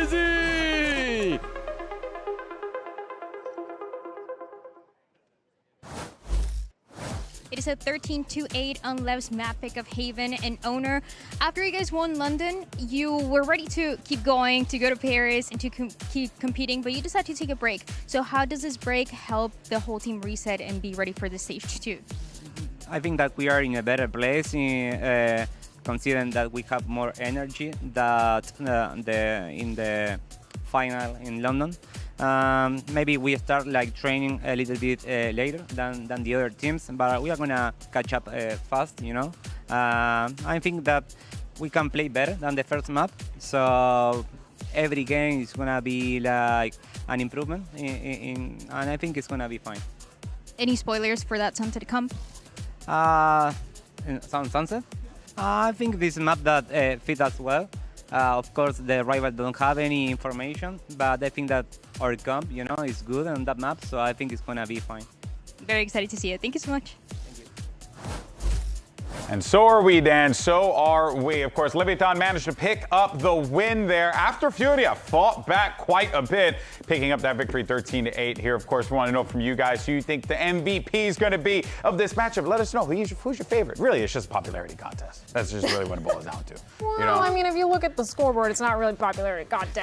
Never mind. Actually, you're right about that one. I didn't look down for a minute there, Alexis. I didn't see the 71%. Oh, man, it looks like that Rookie of the Year segment's coming back and looking pretty good here. Ain't that right, folks? Now, let's talk about what we saw in that game, because one thing that stood out to us, Alexis, was just how much control Leviatán had. Yes, at the end of that game, we were starting to see Furia really begin to put together some rounds, but Lev, they just looked like they were in the driver's seat the entire time, especially in those post plants. In the beginning, I feel like Lev was honestly getting onto empty sites. Once Furia took that first tack, they started even going into stacks, and they were still winning out the post plants and taking the site with such control. I mean, even here, Neon's in a 1v2 and playing against an Omen with smokes and still wins it out. I mean, you can't really ask for a better post plant than that. Yeah, it's important to note, like, I think every IGL has had this conversation with their team where it's like, the game doesn't end just when you get the bomb down. Yeah. It sounds so simple, but the game progresses. You still need to win the post plant. Nothing is for free. You could be in a 5v3 and you still need to make plans. And early in the half, Lev was doing that. They were following through. Yeah, it felt like Leviatán,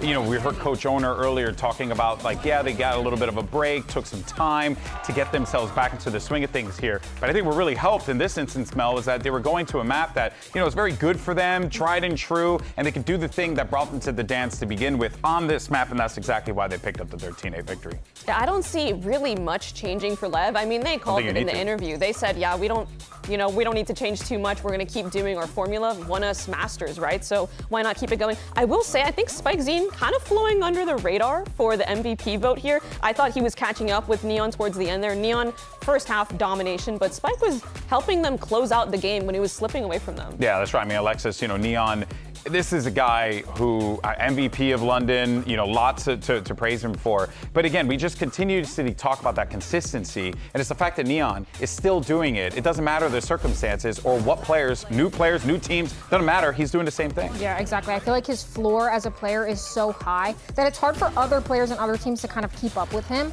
And I think as well, him and Spike had a really good flow, like Mel said. Like, they were going back and forth. Neon would get the entry, they'd reset, Spike would enter onto the bomb site and get those frags for the team. It's so annoying playing against a player like this, because I feel like you can have the right call, and it still doesn't matter, because it feels like this guy has 2 op shots. I swear to God. He whiffs a shot on short against Artzine. It doesn't matter. He takes out his chamber dig and has, like, the most insane headshot percentage anyway. Yeah, he'll get the shot.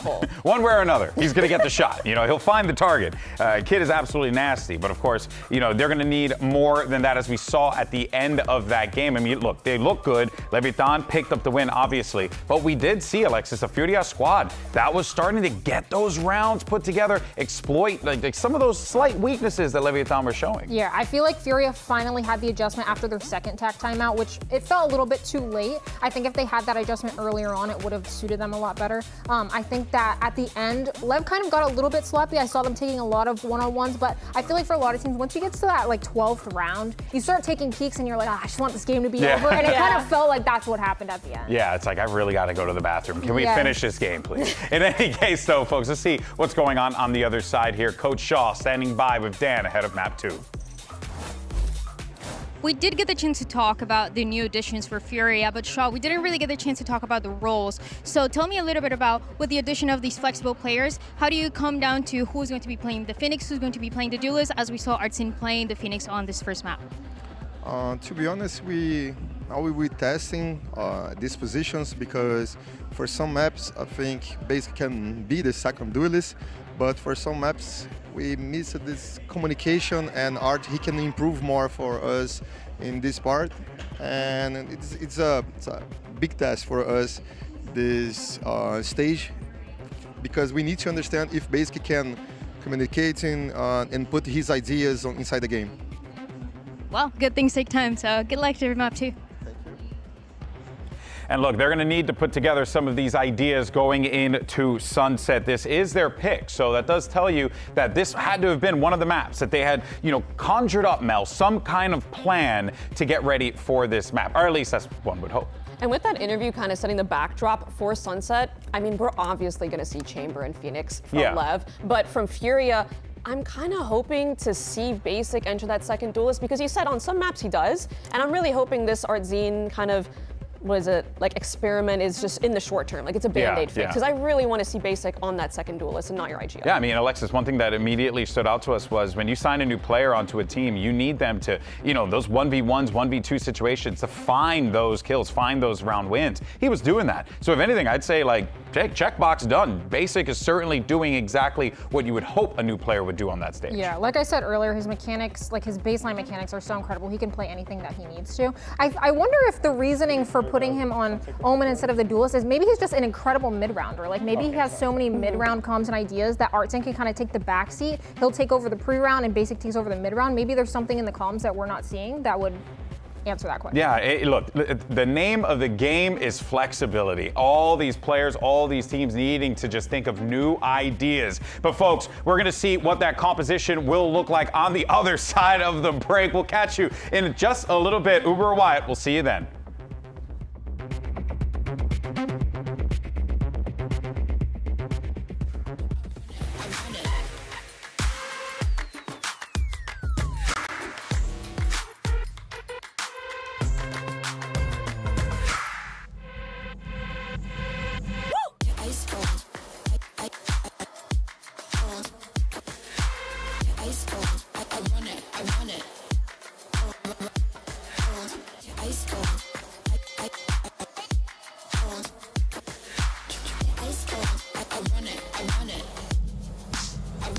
Drop.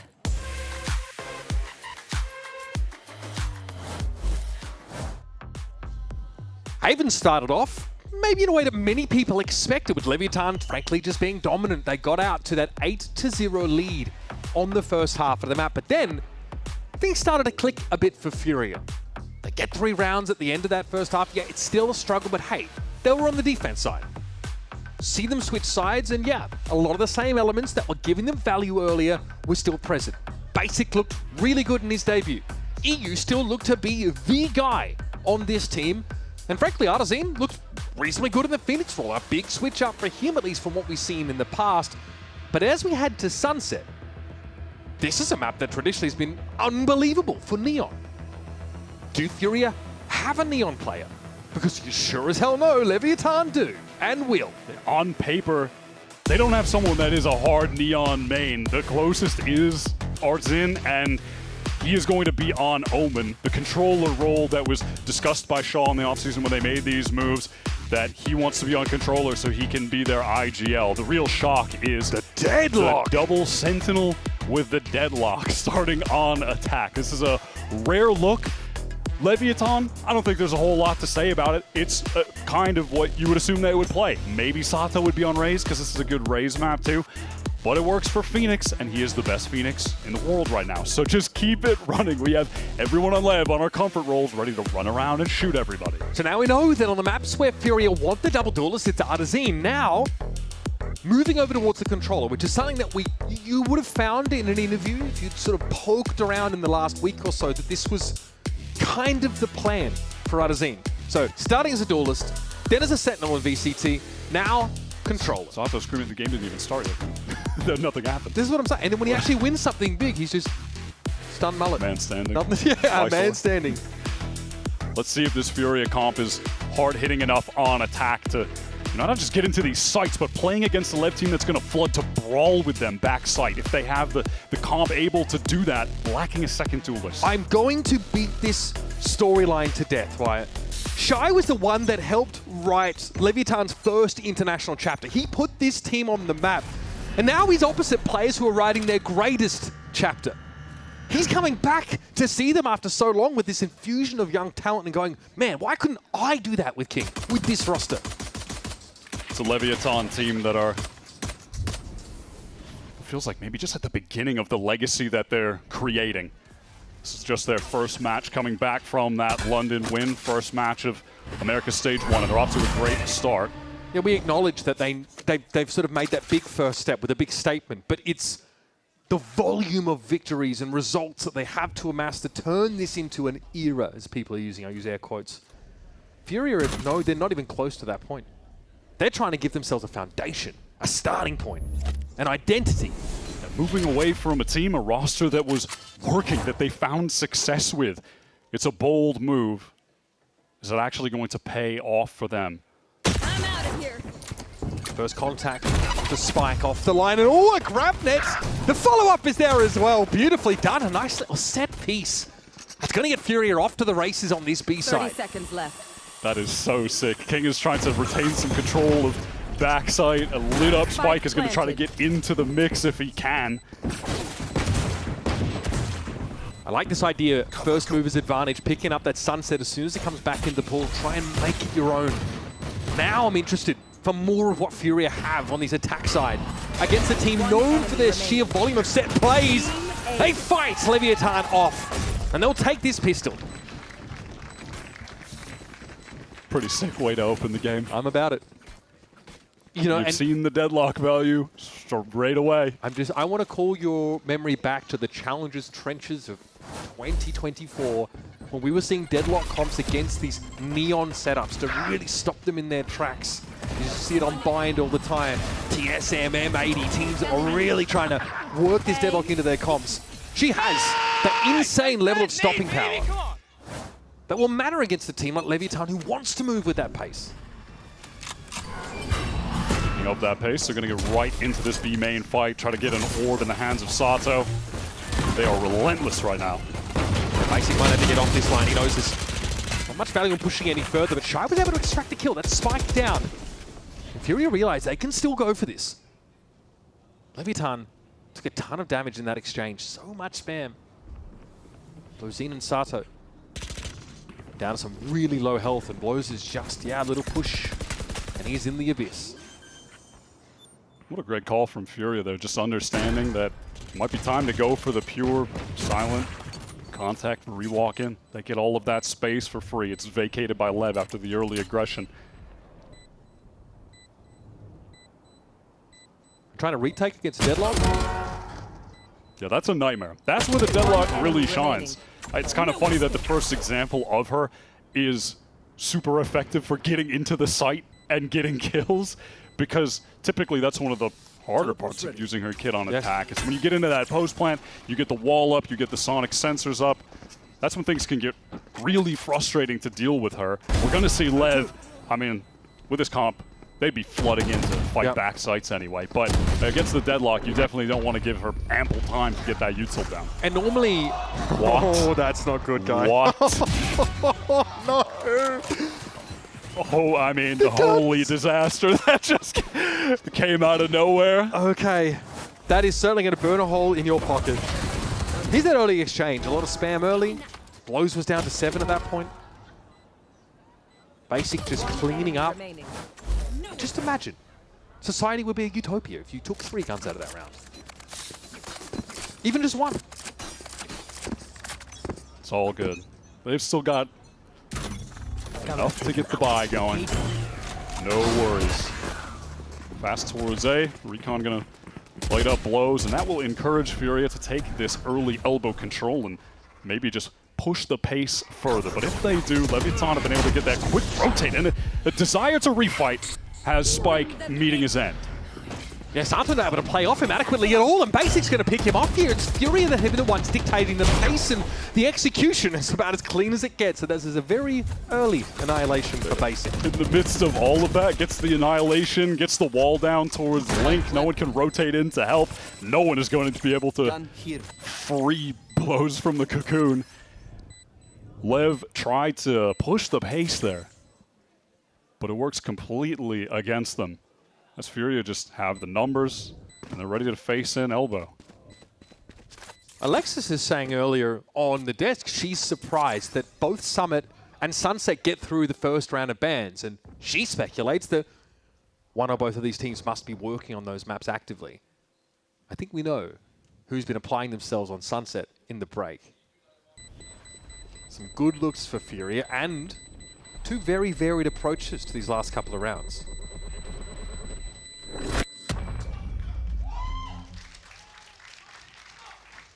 Honestly, heading into this game, I expect it to be a really good map for Leviatán as well. They have like the exact personnel feels tailor-made for them to play this. Yeah. The spacing there, though, leaves a bit to be desired, I think. We don't even see Sato in that moment. That is Basic, the flex player that they were touting him as coming into this roster. Saying that that is the aspect of the roster that needed fixing. They needed someone that could move to a lot of different agents. The subtext is that they couldn't abuse the Neon Judge anymore and needed a bit of a different fit. And as the meta stands, yeah, it feels like not having a hard Neon player, you might be at a deficit. But are Furia just going to be able to put comps together, strategies together that are so effective without it that it won't matter for them? Double Sentinel comp means you're pretty flashlight. So we're seeing a lot of this slow, silent walk up from Furia, trying to play from behind that top mid smoke. They're going to be leaning on Artisan's utility to take space, as opposed to fast pops with those flashes that they don't have. And this, the raise for Koala Noob, I would say historically you would label that as his second best duelist. Has a lot of reps on it throughout the past several years. One of the players that has just been grinding for what feels like forever. Through Challengers, playing in EU with Navi, and now back to Americas.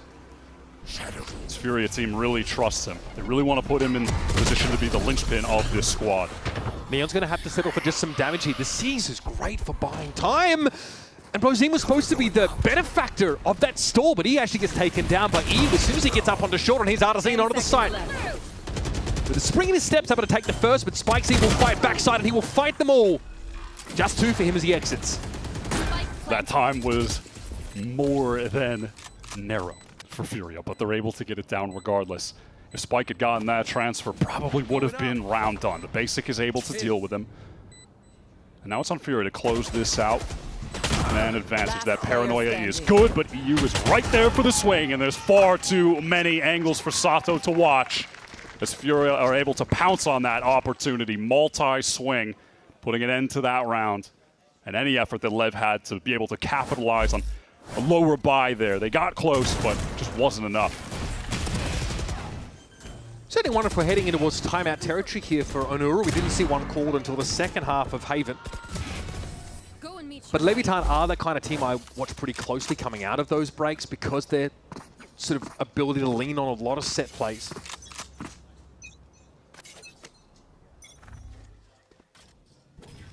We're looking at a round where Furia can seriously build on this momentum. They have to deal with Neon's operator, but that's on the opposite side of the map. They are just ready for this straight up B execute. A lot of deployables here already. Aldrone. Bombardier gets out on the side. Sato readying a flash here. Artisan trying to space this smoke correctly, but Sato gets in and then gets on out. Spike's been lost though. Here's a runner back to refight for this space, and this is a great answer to the Phoenix. Sato has to bring the wall down, flash forward, try and find something before his time is up. And he can't get much done. I love that patience on display from Furia. They get through that choke point. Kind of bogged down for a moment. There's that paranoia from King, a bit of stall utility in the choke. But they play it patiently. They're able to deal with the Lev players that are attempting to flood back in. They don't overplay their hand. Teleport's ready. Neon gets his. But a jubilant roar from the Furious side of the stage as the Panthers have been flawless so far. And you know that normally the response from a team at Lev's position is to try and play ahead of these retakes, try and play ahead of the control util. But we saw them try and play some defensive pops that actually got shut down by Furia, having good crossfires and being ready to fight for that space.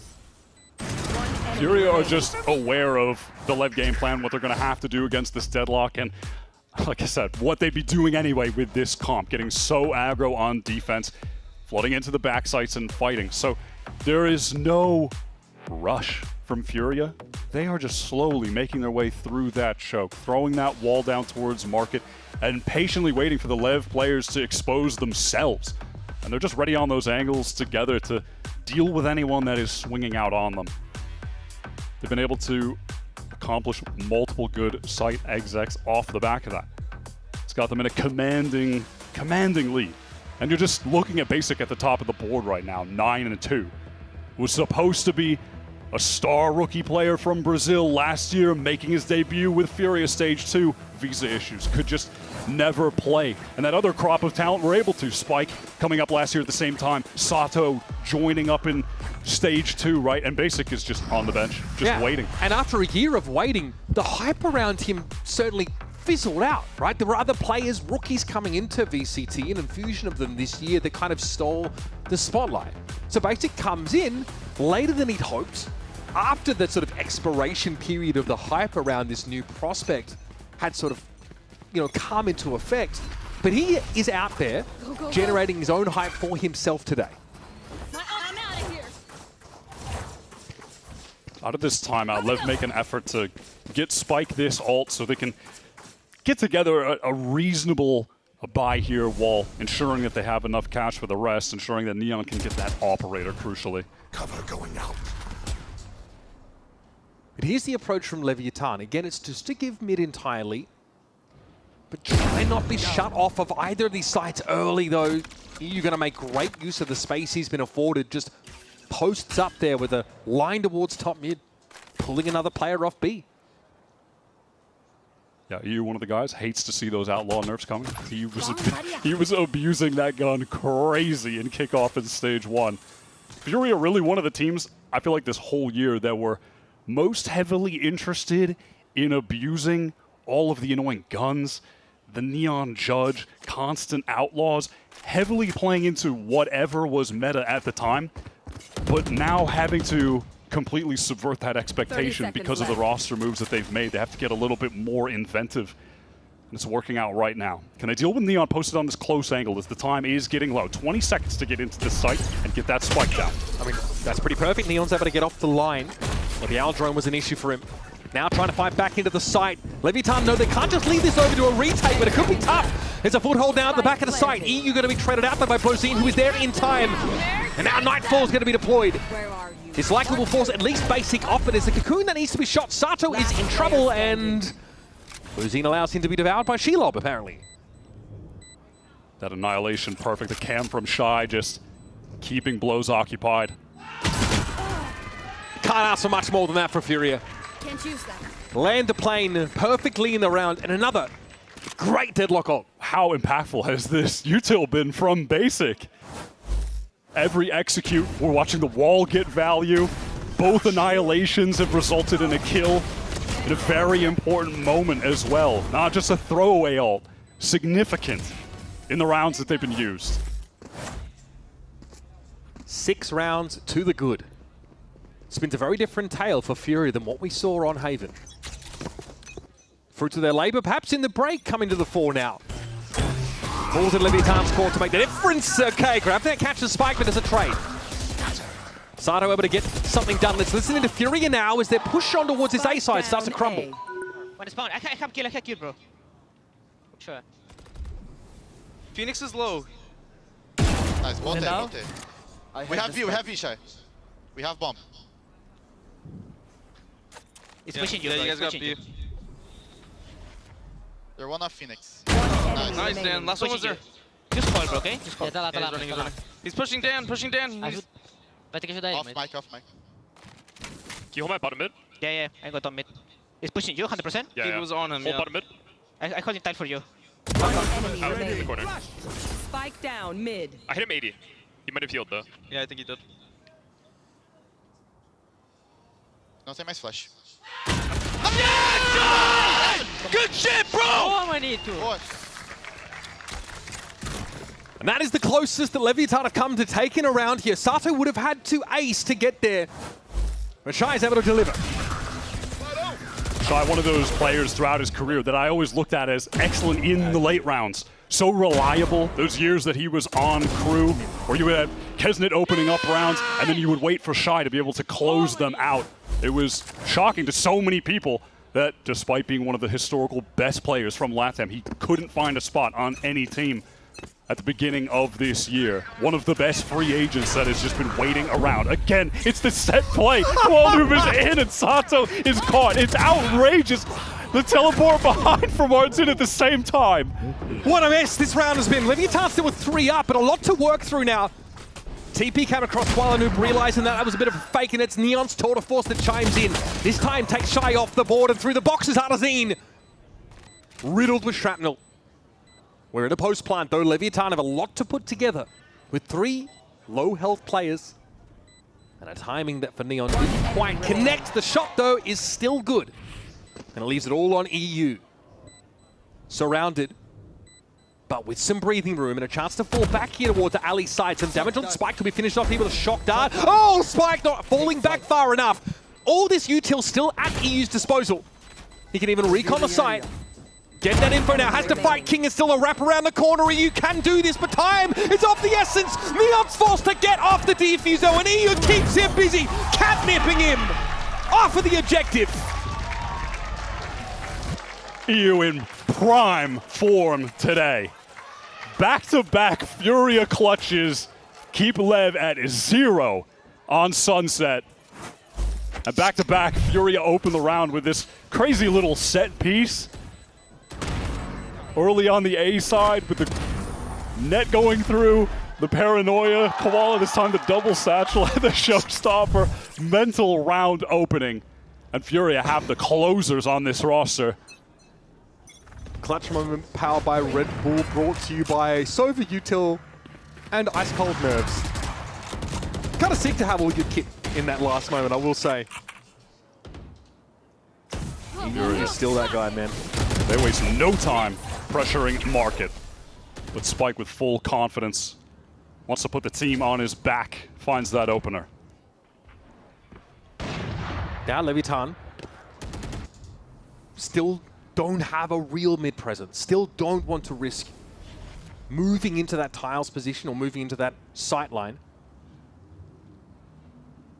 There's a contact opportunity for Blozine on this A side, as Furia have really cut noise here. Shy trying to take advantage of the noise on the other side of the map to get some space. And he bests King. Not the kind of fight you expect him to win out on, but it is Shy after all. 20 points of health, but still plenty of step to this B side. Spike is eventually making its way over there. Shy has just been unwavering 30 in his seconds attack left. side lurks. Constantly taking advantage of open space. And it's completely thrown Lev off. EU's able to get back around the corner in time. Shy expected the challenge at angle, his elbow protruding. More than enough for Sato to complete the frag, and yeah, inside the craft net, he's unbothered. But Basic found a nice little off angle. Knows that Sato is still lurking back aside. Is he ready for Blozine and the double face here? Man, his confidence! It's overflowing. Oh, just wanted to go for the kill. Doesn't have the time to actually get the spike down. Runs away. Ace gonna get that all recovered. Lev finally stopped the bleeding. First round on defense. That is a symptom of a lot of these slow walk-ups, these mid-round noise cuts. You're slowly scaling up map control because you're not flashing, you're not popping, you're not aggressively fighting in crossfires. The round can just get away from you. I feel like everyone watching that moment had 100% belief that Basic was going to win that out the way he's been playing. 14-5 right now. He's making a name for himself today. There's a smoke deep top mid here by Fury that has actually drawn a couple of Leviatán players to that position. Originally there were 3 ready for contact on A-Wire. So this has got them moving, scurrying about. Here's the hit over towards this A side now, trying to play from shorter. Sato!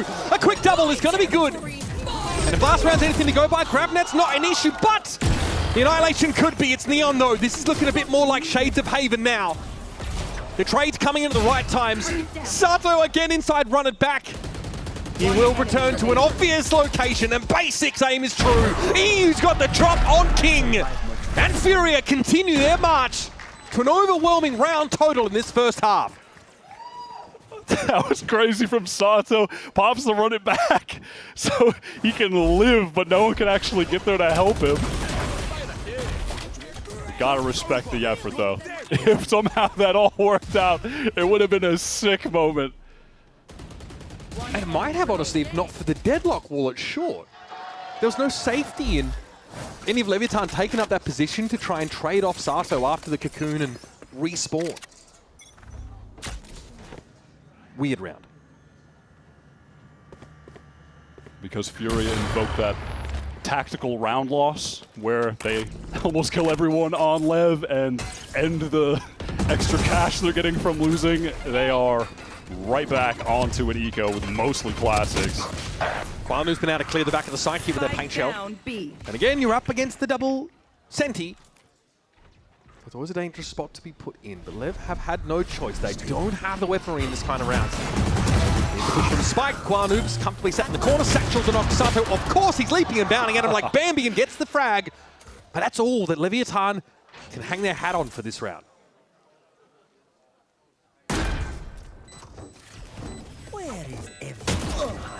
You just has Shy's back, but Neon is able to get that kill. 2. Now in a 2v1. Furia cut down to just basic, but he's patient, waiting for King to show. It is just a jiggle. Basic trending over towards the other side of the site, but Neon has slid through and is able to get out alive. They are trolling this guy, but it's got to be a defuse at some point, and they know they've got to fight Basic. And he's looking like a raid boss right now. Sprays King down. And the Red Bull clutch for the long-awaited newcomer. Unstoppable right now. Makes up for that last round where he was so close to getting the clutch as well. He's 18-5, bro. It is just outrageous. One enemy remains. But I feel like he's really in this great position to get kills because of the pace that Furia are playing at. They are so patient on these entries. And you have to credit, I think, Kuala to that as well. He's not getting ahead of himself, and as they slowly take this space, Basic is just constantly in good positions to be able to get that like second swing, trade for people consistently. That's why he's always alive late in the rounds. And his aim has just been sharp. Neon has the op back in hand. Weapons available here for Leviatán. This is getting messy though. Spike caught aside a grab net yet again. Still able to find a kill. Amidst the blind, amidst the hindrance. Artazine though tries to find a nice little position up on high, but the blaze wall does tickle at his feet. And we're pulling the plug for now on B.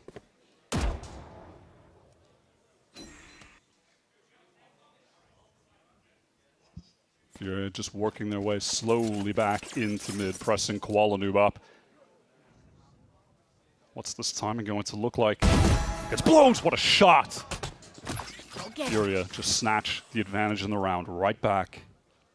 And now you've driven a wedge between the defenders. This puts Neon very much on an island at this A side of the map, but Furia aren't convinced that they're done with B just yet.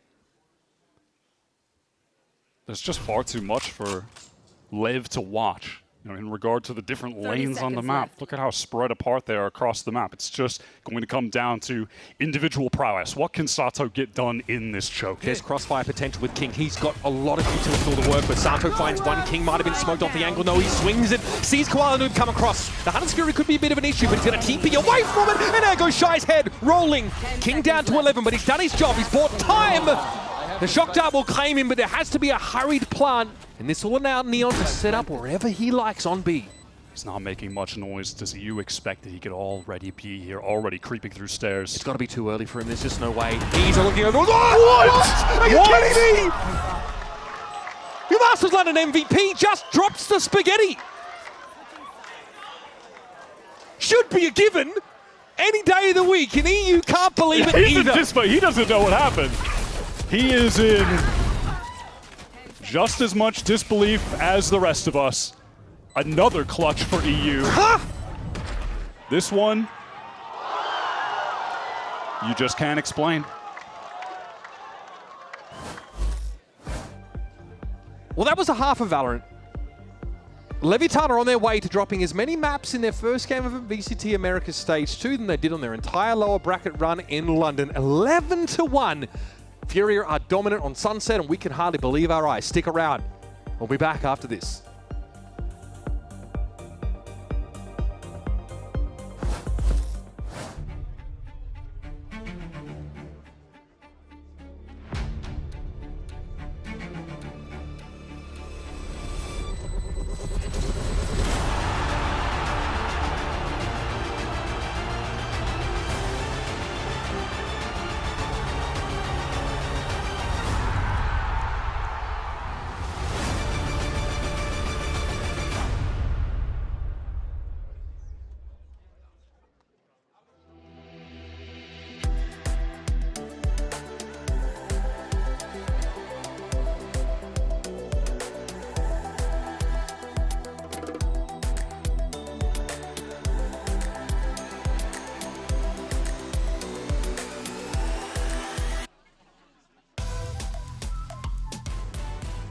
VASIC is a name that has been going around for quite some time, but he finally gets to join us here in VCT Americas. And VASIC, I know it's been some time, but you're finally joining that squad of Furia. How do you feel finally being here? Eu estou muito feliz agora de estar podendo representar, né, a Fúria aqui no VCT Americas. É meu sonho e eu vou mostrar o porquê eu vim aqui. I'm just so happy to be here repping Furia, and I'm ready to show you guys why I'm here. Thank you so much. Good luck.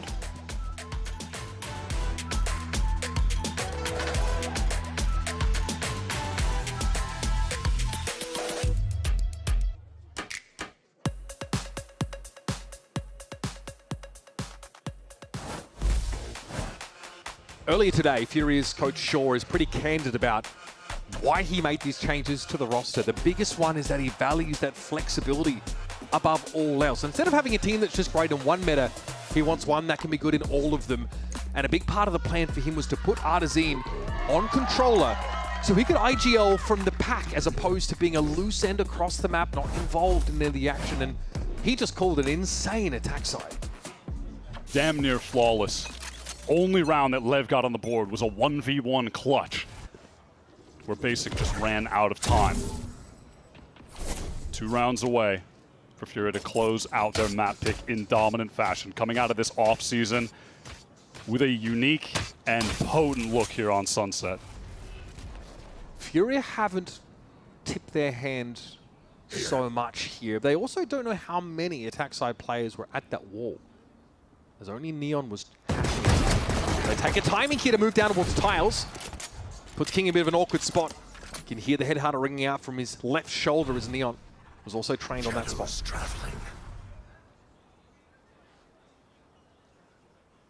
That smoke thrown down link from Leviatán over towards A is just to imply that they could be walking up as they want to re-clear towards mid. Maybe just end on that B side of the map. A lot of pressure on Shy. Now back on Haven, Furia were struggling with figuring out when they wanted to play retake on sites or when it was time to hard hold, to anchor. And towards the end of that half, it was Shy who was kind of putting the pieces together for the team, finding success, anchoring on the Cypher. Can he do it here again? This cam is set up to watch B main and market respectively. So Shy sees it all coming. It's a bit of a hedge spot for it, and okay! No follow-up for the rest of the team. It's just a one-way. We've seen this kind of play on Sunset for years. Shy is hitting with the old-fashioned 1-2 punch. So far, Lev have not really known how to respond to it. Shy, active on the side, knows there's pressure from behind him. God. Oh, it's vintage, Wyatt. It's a good year to see Shy pop off again. 3 kills on the pistol, and at this point, Furia's lead is all but unassailable. Yeah, I heard you, bro. I believe you. Really kind of haphazard entry into the site. Shy exploits. The King is just down to take a duel through the one-way.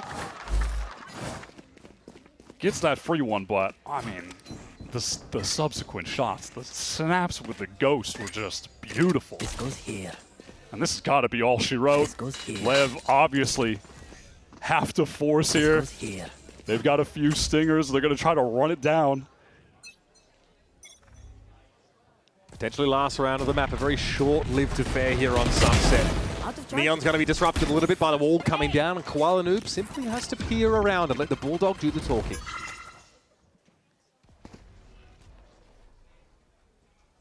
Basic kind of waits with the sonic sensors, throws them down into the site, see if those can get some value stopping Lev, but the peek from Koala instantly punished. Grab net here for Basic though. Set this off responsively. That would have been sus for EU. There's the grab net. Awkward now for Leviatán. They're going to try and play out from these awkward spots. And it's just Neon left, caught up inside that sonic sensor. And we thought Furia had lost their nerve, but here on Sunset, they found a bit of vindication. Hard work pays off. And last time these two teams played, it was Leviatán who sent them packing with a 13-1 in the final map. They've got their revenge. And now, we need to see a statement in next map 3. Lev have been flattened, turned to dust by Furia on Sunset. It returns to the pool. They have a unique approach to this map, and it couldn't have gone better. When you watch it start like that on the pistol round, instant nade grab combo just basically gets 2 kills. You just know where that game might be headed. Basic, stunning performance. 20 kills on the board, 6 deaths, unreal. And Artzin calling from the pack, the intentions of the roster moves, getting him involved on the controller, absolutely works out on attack. Nearly a flawless half. So far, so good here for Furia, at least in this second map. A decider looms around the corner. Your Masters London champions struggling here against a retooled Furia. We'll have our desk break down this map, and then we'll jump into our third and final.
Fue el primero, el segundo, ¡el tercero!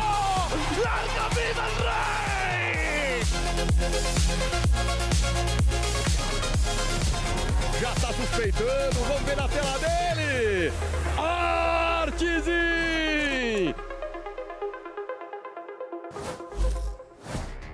And the Panthers managed to bite back, and they're going to force a map 3. Leviatán, your London winners, of course, wondering where did it all go wrong. It wasn't even the fact of the matter that it was a close matchup. It was just Furia dominating from the beginning. You certainly would not have expected that given how things shaked out at the start of this series. But folks, we're going to map 3. You got GB here alongside Alexis and Mel, and let's talk about some of the stars of that game, because one individual that all eyes have been on coming into this series was Basic. A lot of pressure on this guy. No one knew what was going to happen with him, but he comes into this team, and so far he has been a reliable hand for this lineup.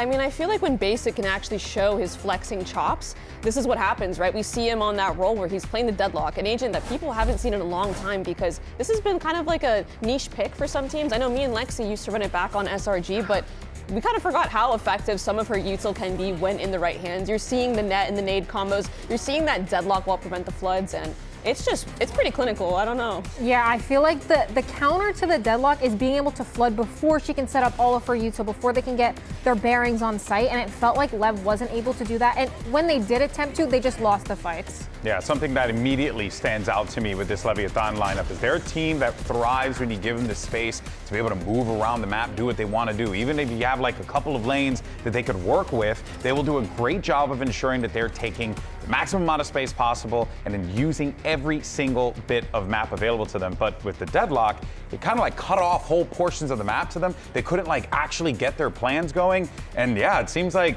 Furia might have figured out one way to stop Leviatán. What do you think, Mom? I was really impressed by Furia's macro, actually. I think one really important aspect of Sunset is being able to split the map in half when you're on the attack and make it so the defense feels really uncomfortable rotating, forcing them to have to take that CT rotate instead of top mid. They were doing a phenomenal job at taking that control. And although we didn't actually see them use a split, I could 100% see in the future them putting an extra layer of using a deadlock wall and splitting through top mid. Yeah, it's clear that they have something really good here with Sunset for Furia. So, and you just beat the London winners with this one. So you got to feel pretty darn good about that. And look at the track as well. Managing to pick up 8 rounds back to back and then picking up another 5 in order to lock up that win. I mean, Alexis, like, it goes without saying that those rounds, like, yes, there were moments there that Leviatán looked like they were going to come up and pick up a massive win, but then EU would just pull out massive clutches. I mean, this 1v3 was insane. He played his utility perfectly.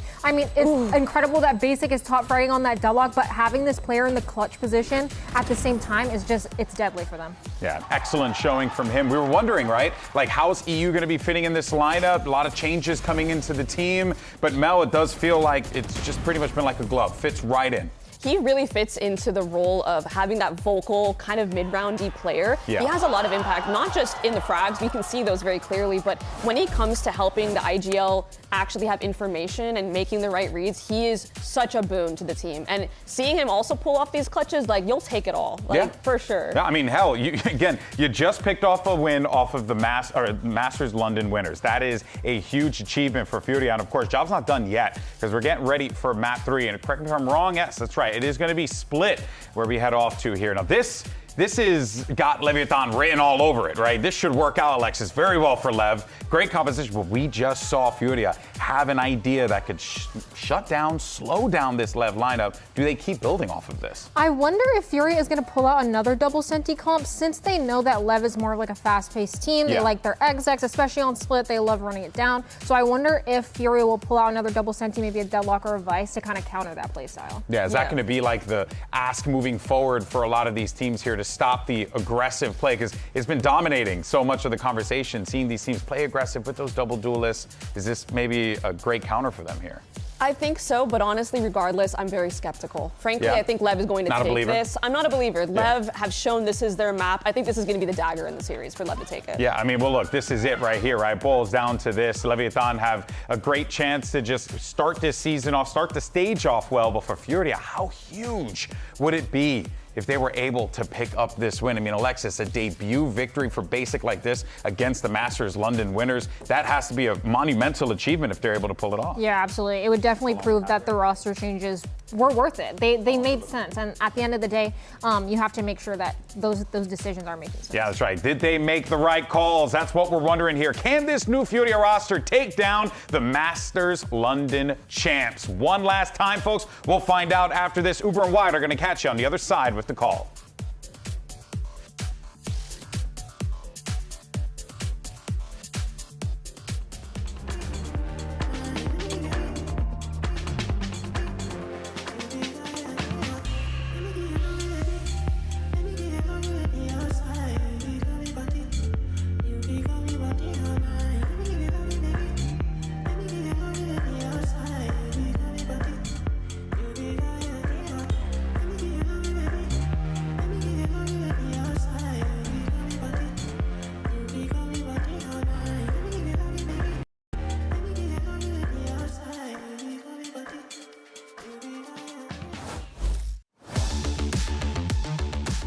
Out of Haven, we were convinced this could be a pretty quick affair, and that Furia, understandably, we're still finding their feet with this new look roster. But if there's one lesson to take away from Sunset, it is this.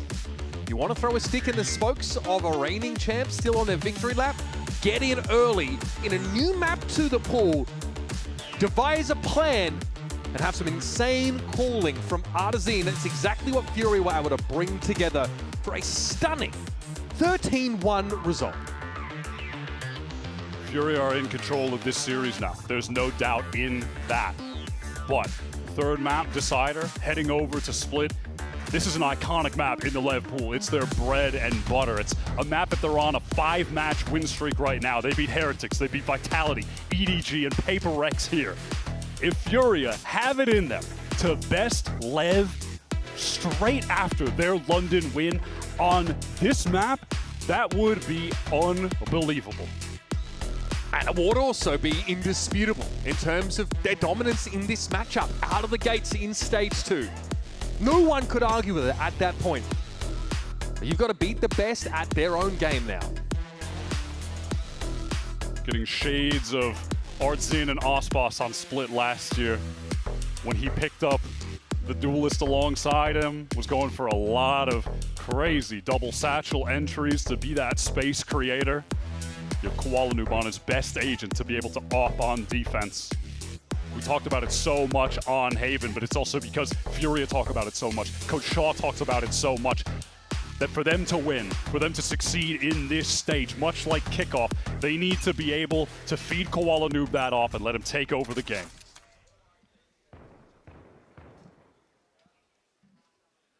The opener on Split here sees Furia on this attack side.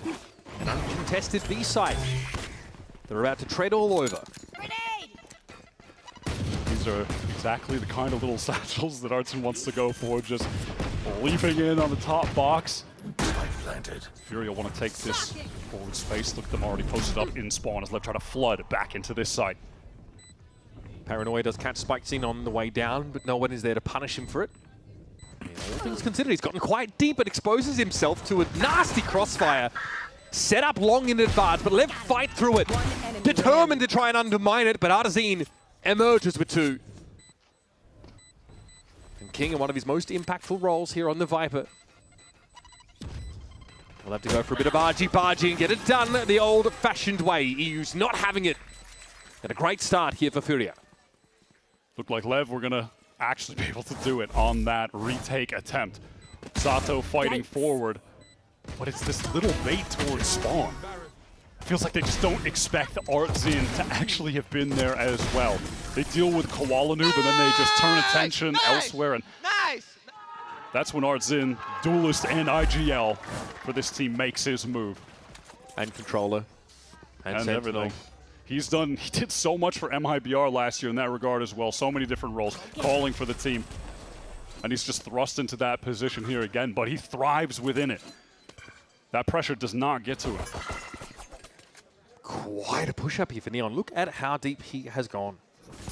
Smoke's going to clear, but the flash is going to give Neon a chance to surge further forward. Relay bolt, Artzin has to respect it. Satchel out. EU now comes to the rescue, but Leviatán got what they came for. They really rattled the cage. Goes in, ducks under the shots here, and best shy on that A extremity. No gun recovery though. Just the standard to leave your lurker with the pistol. With blows being dealt with this round is as good as done. Spike planted. We saw what Furia were able to do when they get into a side early and have crossfire set up. This time they're going to do it with superior weaponry on top. Just imagine the confidence that they're feeling right now heading into this map. 13-1 blowout against the reigning champions. They win the pistol to start off on split attack. They are putting themselves in position for a monumental upset. You come into games like this with a plan, right? You've got protocols. But even you don't know if they're actually going to work. And no plan survives first contact with the enemy, they say. I think that the validation for Furia after such a stunning result on Sunset has made it clear to them that they can hang. Doesn't matter if it is the best team in the region, the world. They come in with an ironclad approach like this, and any given day they can take the dub. Great start to Split, but be reminded, this is Leviatán's playground.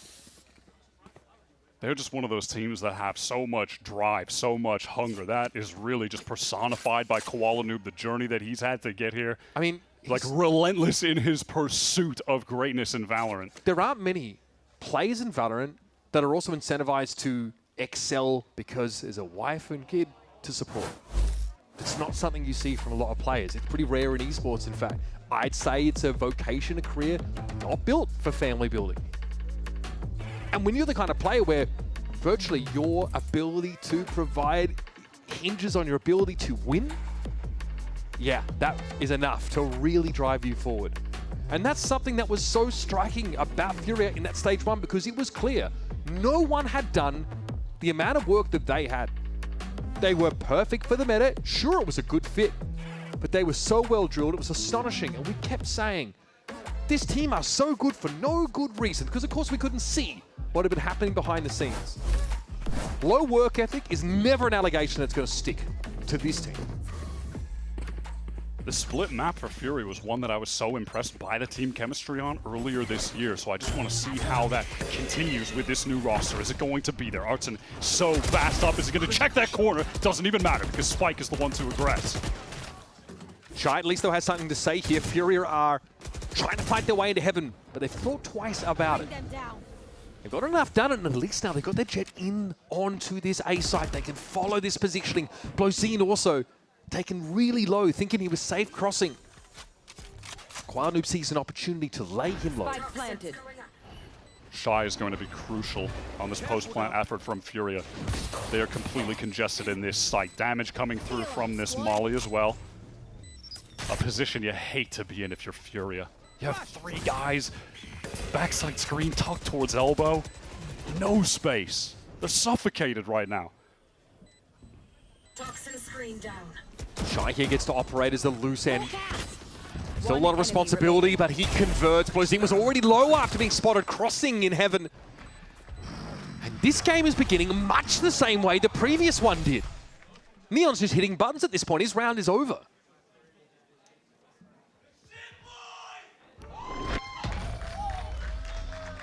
Now that voice can only belong to one man. Possibly the loudest, but 2 of the loudest players really going at it here. The Sato versus Koala head-to-head. Furia capitalizing off this bonus round. Well, like I mentioned earlier, just so many of these fast double satchels. Artson is hitting in your face right up into ramp. And yeah, even though he doesn't get that entry, he's dealt with by Spike. The team are able to get into the site. And honestly, I think miraculously convert from the positions they were in.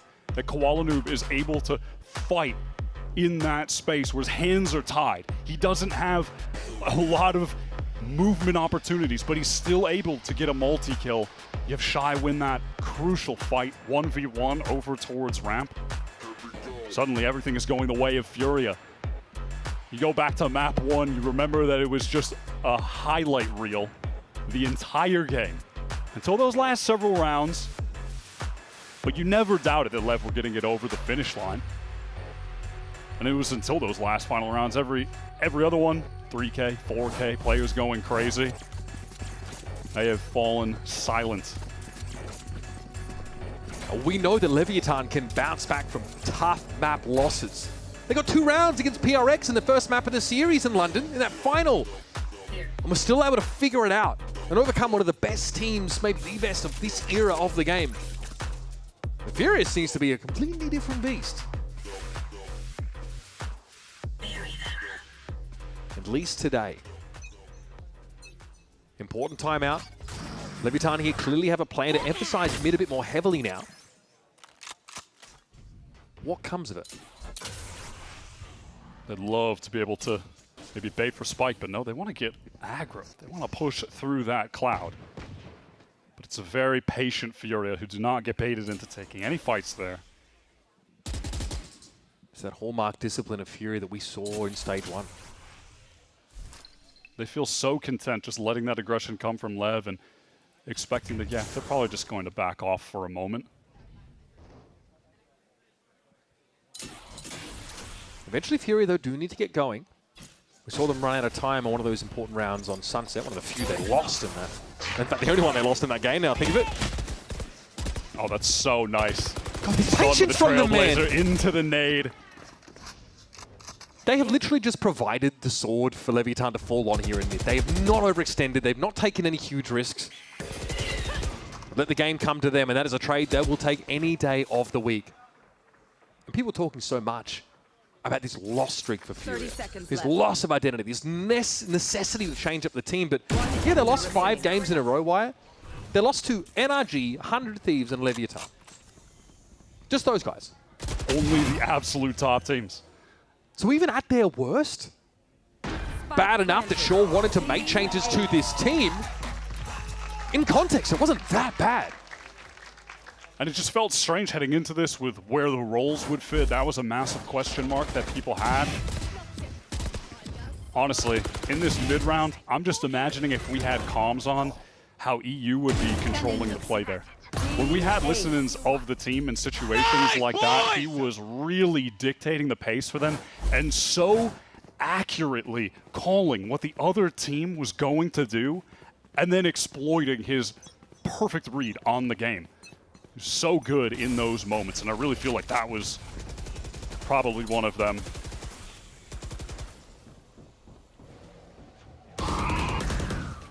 Leviatán lacking that signature proactivity in these early rounds.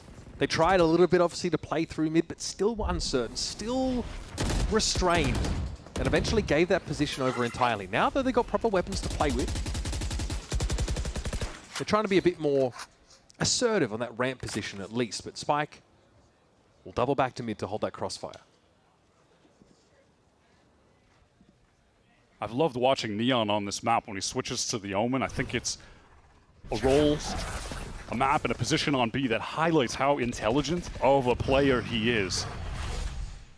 A nightmare to deal with for the attacking sides.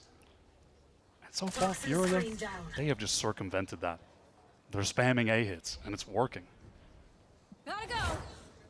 Do they opt to just allow themselves to be contained in the A site by not having Heaven present? So they've only got 35 seconds to make this work. So are they going to bum rush onto the side itself? I think we've got our answer. Showstopper now going to get up into the window.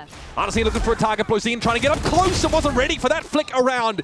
Trades favor Furia there on ramp. They've got a foothold in Heaven, and the side is under their control. Neon just TPs forward to his own demise, and Sato gets no value out of his run it back. Freest pair of kills you will ever see. That was diabolical. Lev had no expectation that a Furia player would be able to get that deep into the site, all the way through screens. They have just been torn apart. A kill on the TP, a kill on the run it back. I think one of the smartest moments, though, from Furia came from Shy and EU over towards that ramp. You're watching Spike's point of view. You're waiting. Wait, is Shy actually, is he walking through this cloud? Is this going to be a free kill for Spike? No, but he is so patient, bides his time, waits for EU to get there, and then they push through it together. So they get that trade onto him. All of a sudden, they have ramp control, and at the same time, they're pushed through screens with Koala, players in sight, dealing with Lev's aggression through Heaven. They're all over the map. They're dealing with every little contingency. His Arnesine's encounter with Blozine, which really felt like he didn't quite have a read on where that play was going to be. Still found success. And yeah, Kwan way further ahead than they expect. He got a couple of the freest kills imaginable. And there's got to be a timeout here, surely. Looking here to Leviatán with a chance to buy back into the round. I would not say they've got ults of consequence, though, to work with. There was a run it back used in the previous round. King doesn't have a Viper's Pit to shut off any parts of the map. I think it's really stunning to see this level of team play coming out from Furia with the changes that they've made. Perhaps just a testament to the system that Shaw and Artzin have put in place, the great mid-round calling that we've seen from EU, that they can just slot in two new guys, and it works so effortlessly. Your Masters London MVP, honestly, still in this series, has looked good, and sure, he leads the pack here in round 6 for his team. I wouldn't say he's lighting anything on fire. This hot prospect dominating the world in London have cooled off drastically over this last map or so. Frosty reception back home. We talked about the target on their back, and Furia are trained on it. Just waiting for an opportunity, a match opportunity to get that rush again after being knocked out of the EWC qualifiers, knocked out of the playoffs before that. They're making the most of this debut. Koala, though, under the pressure of the flash and is caught immediately. Lev go for that A side fight straight out of the timeout. Poison's off. Same approach to ramps that we actually saw from Leviatán in the previous round. This time they actually just, they get what they were looking for. There is Furia presence here that walks into this setup. So yeah, it's a pressure valve, sure, that relieves some of it on Leviatán. But now we move back to this heavy mid stack. Lever overloading this position with 3 players. We've seen Fury be ultra patient in this spot.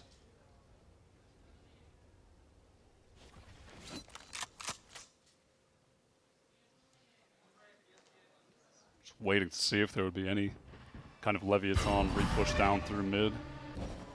That's not going to be the case, though. Now they feel comfortable pressing forward. King spotted out. Going to be on the retreat. Just play from stairs. About now, they're going to accelerate. King going to be spotted out. Gets that first shot now, trying to slow things further, but a snake bite, and that's forced Furia away. Is there a plan C? Time is getting to an uncomfortably low spot for Furia here. They just got to get into this B site. The Lev players are coalescing just outside of it. They could be ready to pounce on the spike tap. They have enough players here to flood. This is the window. CT's covered. Yep. Smoke was up and Basics able to get a plant down. Lev exercising just a little bit of patience. They don't want to overplay their hand, wait for some of these smokes to drop, and then just go for the full retake with the man advantage. EU is the impact player here. A late flank could be massive. Spike's actually going to go and check for it now. That's a great seize to catch shot. EU is still hiding. He's found his spot. Emerges, finds one. It's wayward shot, but now a flash to follow it up might give him a second bite at the apple. And apparently it's gone well sour. Leviatán with great fundamentals, taking a frag, pulling back, finally get into the game. Yeah, that early round adjustment of fighting towards ramp, where Furia have been really emphasizing control rather than just kind of holding back towards the box, trying to fight a little bit more passively, excuse me. No, they take it right to them with that instant flash and swing.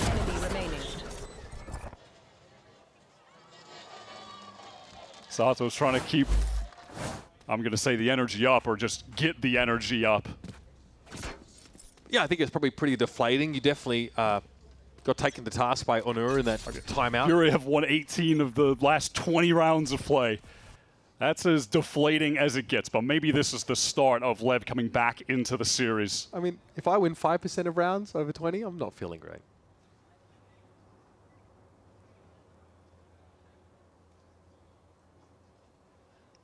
This time it's an adjustment for Fury. They're conditioned to be a bit more careful about this A-ramp presence, but Lev are not running that early play. Now, they love to set up with those multiple players in mid. It's really their bread and butter on defense here. And you can tell that for Fury to get a foothold in Heaven, it's going to take a lot, a big investment. And how this ramp play comes later, and timing that Fury might not be ready for. Here's the flash, and instantly Koala Noob disintegrates. Sato knows that there are extra players there, but no opportunity for a trade for Furia. That Nightfall was so sick from blows. That caught onto 3 players who were just stuck in that choke. But do they deal with Heartseed? He is pushed up so far. This is mental from him. They're aware. They don't really have the health here. Wow. I think they're happy to take a trade in that instance. By the narrowest of margins. Yeah, you're right. Bloodzine barely alive after that. But Fury are no closer to the objective than they were at the start of the round, and they've got 20 seconds left. Just excruciating for them trying to get out of this A choke. They're up into Heaven. They're down to 13 seconds. Yeah, Lev for getting a little wayward, but Lev hedging by TPing they're just across the map. They can't do anything. Neon TP'd and cancelled as soon as he heard this continued presence here for Fury. They don't really have any options now. They are going to be holed up in Heaven. Yes, they've got the guns, and a big ultimate round coming up next. Yeah, no one on either side too comfortable to try to go for any kind of fight. Everyone just relaxes for a moment. It is a far cry from the swagger we saw from Leviatán in Map 1, though. Map 1, Lev would have taken that. Almost certainly. So we've got 2 rounds now. The first in which there's a ramp play that disrupts Furia, gets that early frag. The second round, there is a ramp play, but on an off timing. Right? Comes much later into the round. So that's Leviatán who are able to set up conditioning and then break that conditioning in the space of 2 rounds. Yeah, act upon it in that right moment in the mid round. First setup in mid, maybe expecting that they go somewhere else, have the trap play there, and yeah, it all works out so well. Finally seeing signs of life from Leviatán. And because of that, just a a meager pulse from Lev. Shaw has immediately called the timeout despite being up 5-2, but I respect it. You don't want the London champions starting to feel the momentum. You don't want to allow them to get back in the game. Just continue to try to choke them out early and get another dominant win.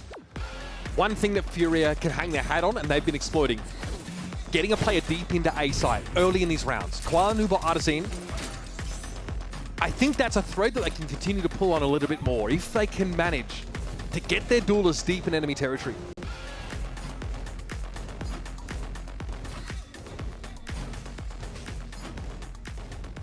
Leviatán with that same mid trio.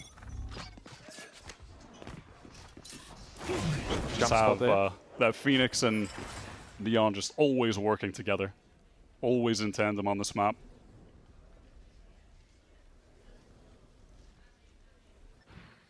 So this is much more of a standard opener for like a Viper attack side on split, right? Just send that lurk. Here's a slide. He needs two! And unfortunately, Neon is going to be there to pick up the pieces. It's that spike movement. He's so sick with it. Post nerf just doesn't even matter. Toxin screen down. The way he plays as Neon, it looked like that she wasn't nerfed at all, frankly. But how to find ways in his playstyle to compensate. Yeah, just moving right back to behind the box so he can't get killed. Perfect stun, re-swing from his teammate. It's lovely play from Lev, who continue to just go for these mid-round flash fights. 3 rounds in a row. But that has been the recipe to success. And this is what we teased out at the start of the series, as Leviatán really known for a lot of these set plays. And I'm not talking about complex, layered executes on the attack side. It's these little 1s and 2s, these defense side pops. Always a player there to take a trade. You can always trade up in those kind of engagements and abuse Spike's movement there to secure a big win in B main. Toxins going up. And it always seems to happen after these timeouts that come in from Ono. He's certainly shaken them awake. 10 seconds and left. looking much more like themselves now.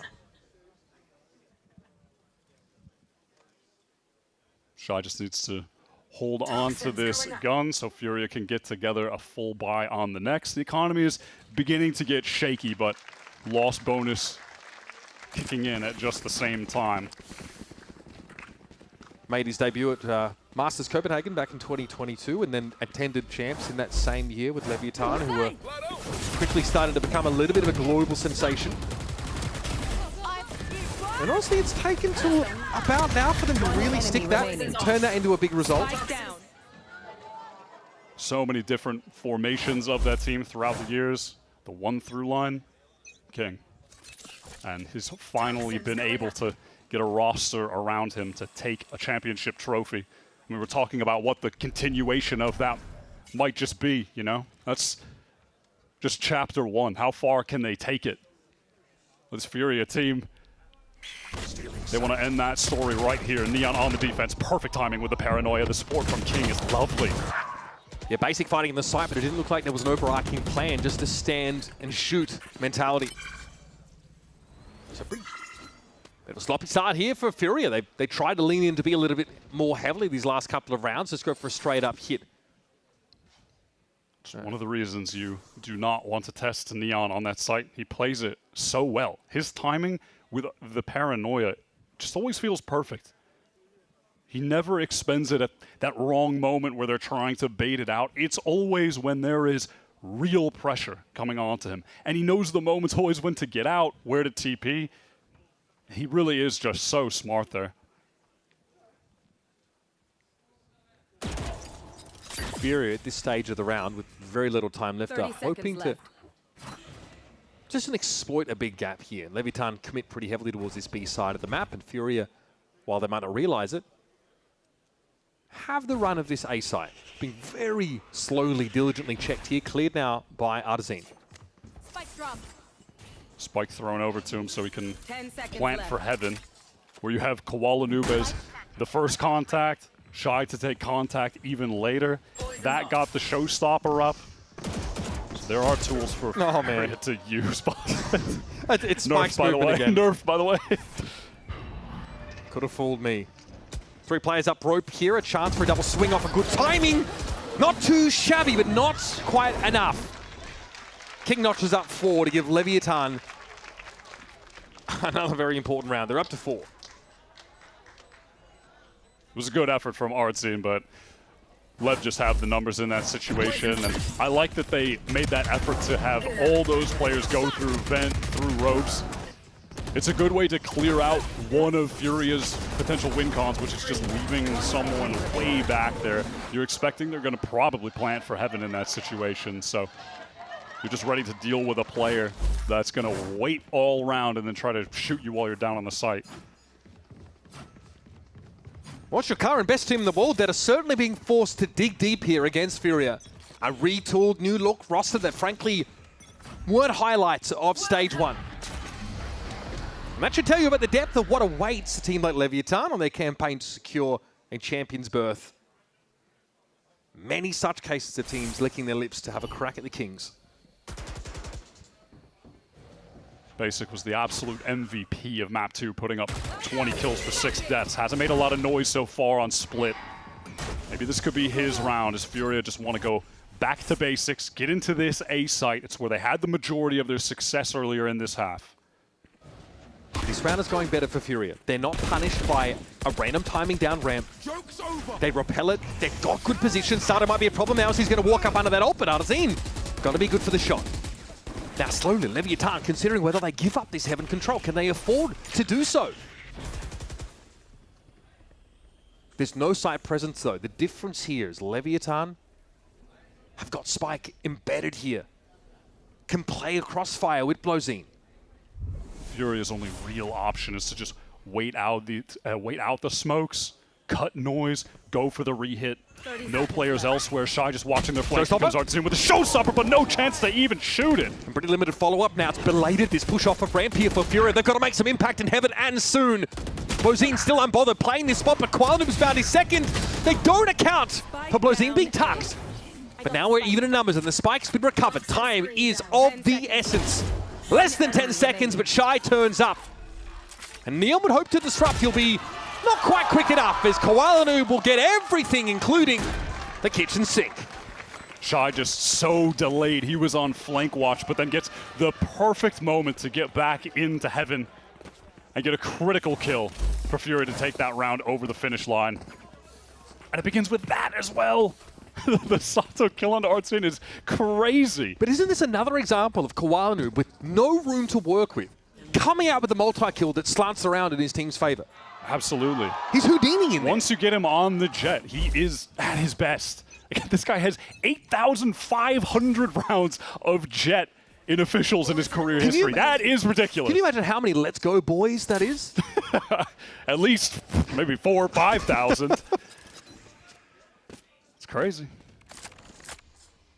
At that point, it's the equivalent of an opera singer's vocal training. Okay, limited mid presence as a smoked top mid. But that snakebite is more than enough to dissuade Furia for the time being, but only for a time. Here's the push paranoia coming a little bit late, but Basic's got to turn his attention towards mid. And that Bulldog bites back. Tidy little two-piece picked up, knocking Leviatán down to 3 players. Now that's a moment where he really makes a mark on this split game. Basic getting involved in a major way with that transfer. With a Bulldog, no less, is crazy. Leviatán, though, they know where to go. Look at Neon. He's pushed all the way out of B, so they do have 2 players on this site. What can Blows and King accomplish? They try to both get in, entrench themselves. Blows has bought some time, but this is absolutely a concession of heaven from Leviatán. 30 seconds left. The Fury will oblige. They will walk right up on in. They slow down. No cancel, no attempt to go towards that B side. 20 seconds to get into the site. Blows back here. Is there more stall here for Leviatán? Can they make this excruciating now? Drop to the site. There's going to be a plant. Arzine has a lot of covering fire. Shy's been brought down. Spike stick. That hasn't been planted. Arzine is just way too afraid. Trying to give his team an opportunity. He takes the fight inside, and there never was a plant. Arzine second guessing, maybe? Yeah, when that action was coming through towards Heaven, I believe he just got very apprehensive to stick. Thought that someone would be able to swing onto him. It was the smoke. I think he was worried someone would just run in there. That was a ridiculous little mid-round play. remain. One He was right, in fairness. Brutal one for Furia to lose, though. Lev on the precipice of tying up this half.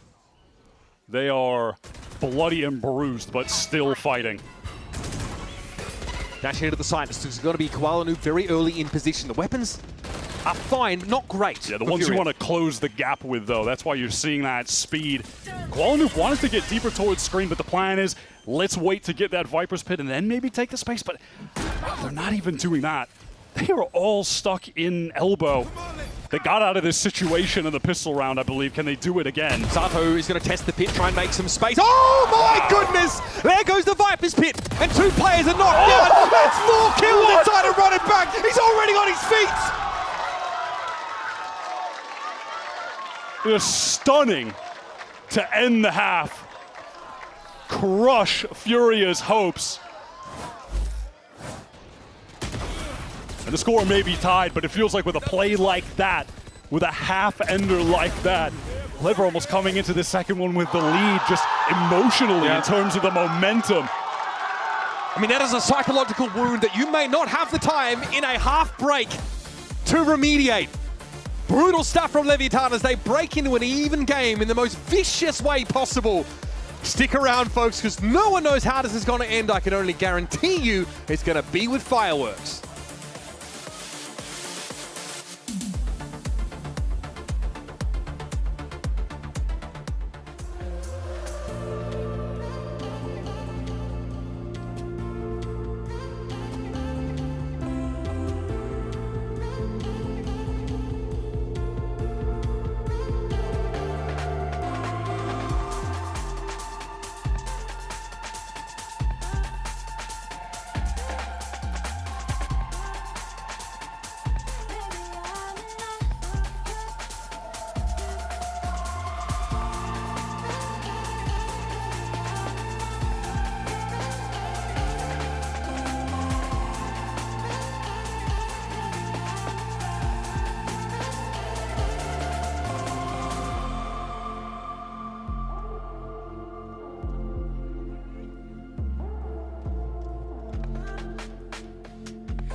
Well, he may have played third fiddle to Kiko and Zekin in the Phoenix stats in Stage 1, but when he touched down in London, this guy set the world on fire.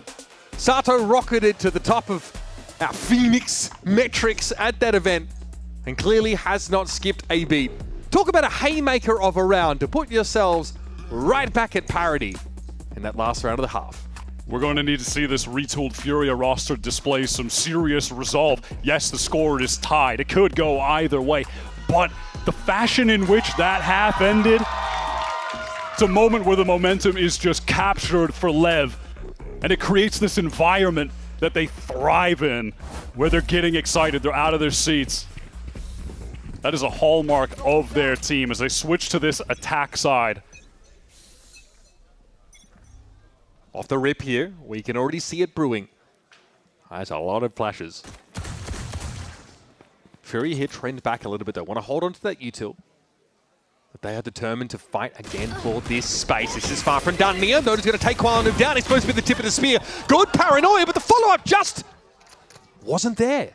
The reactive bolt from Spike to deny the swings, get that stun onto the Furia players who wanted to aggress off the pop flash was just so well timed.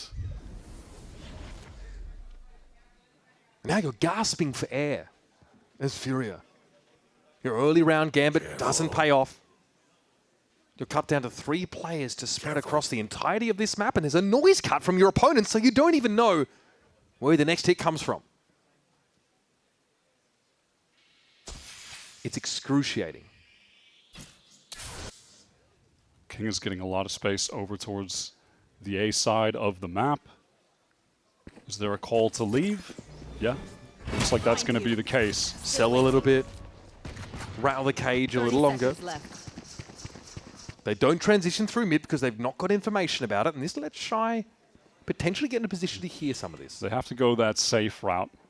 but they've given Spike the spike on purpose so he can get there quickly over towards A. King has retained that forward spot. Yeah, that spot could unravel this 10 round. seconds left. Shy could be critical, though, if Furia could get back into this. It's just Bozino, who's already low in health and kind of knows there's something afoot here.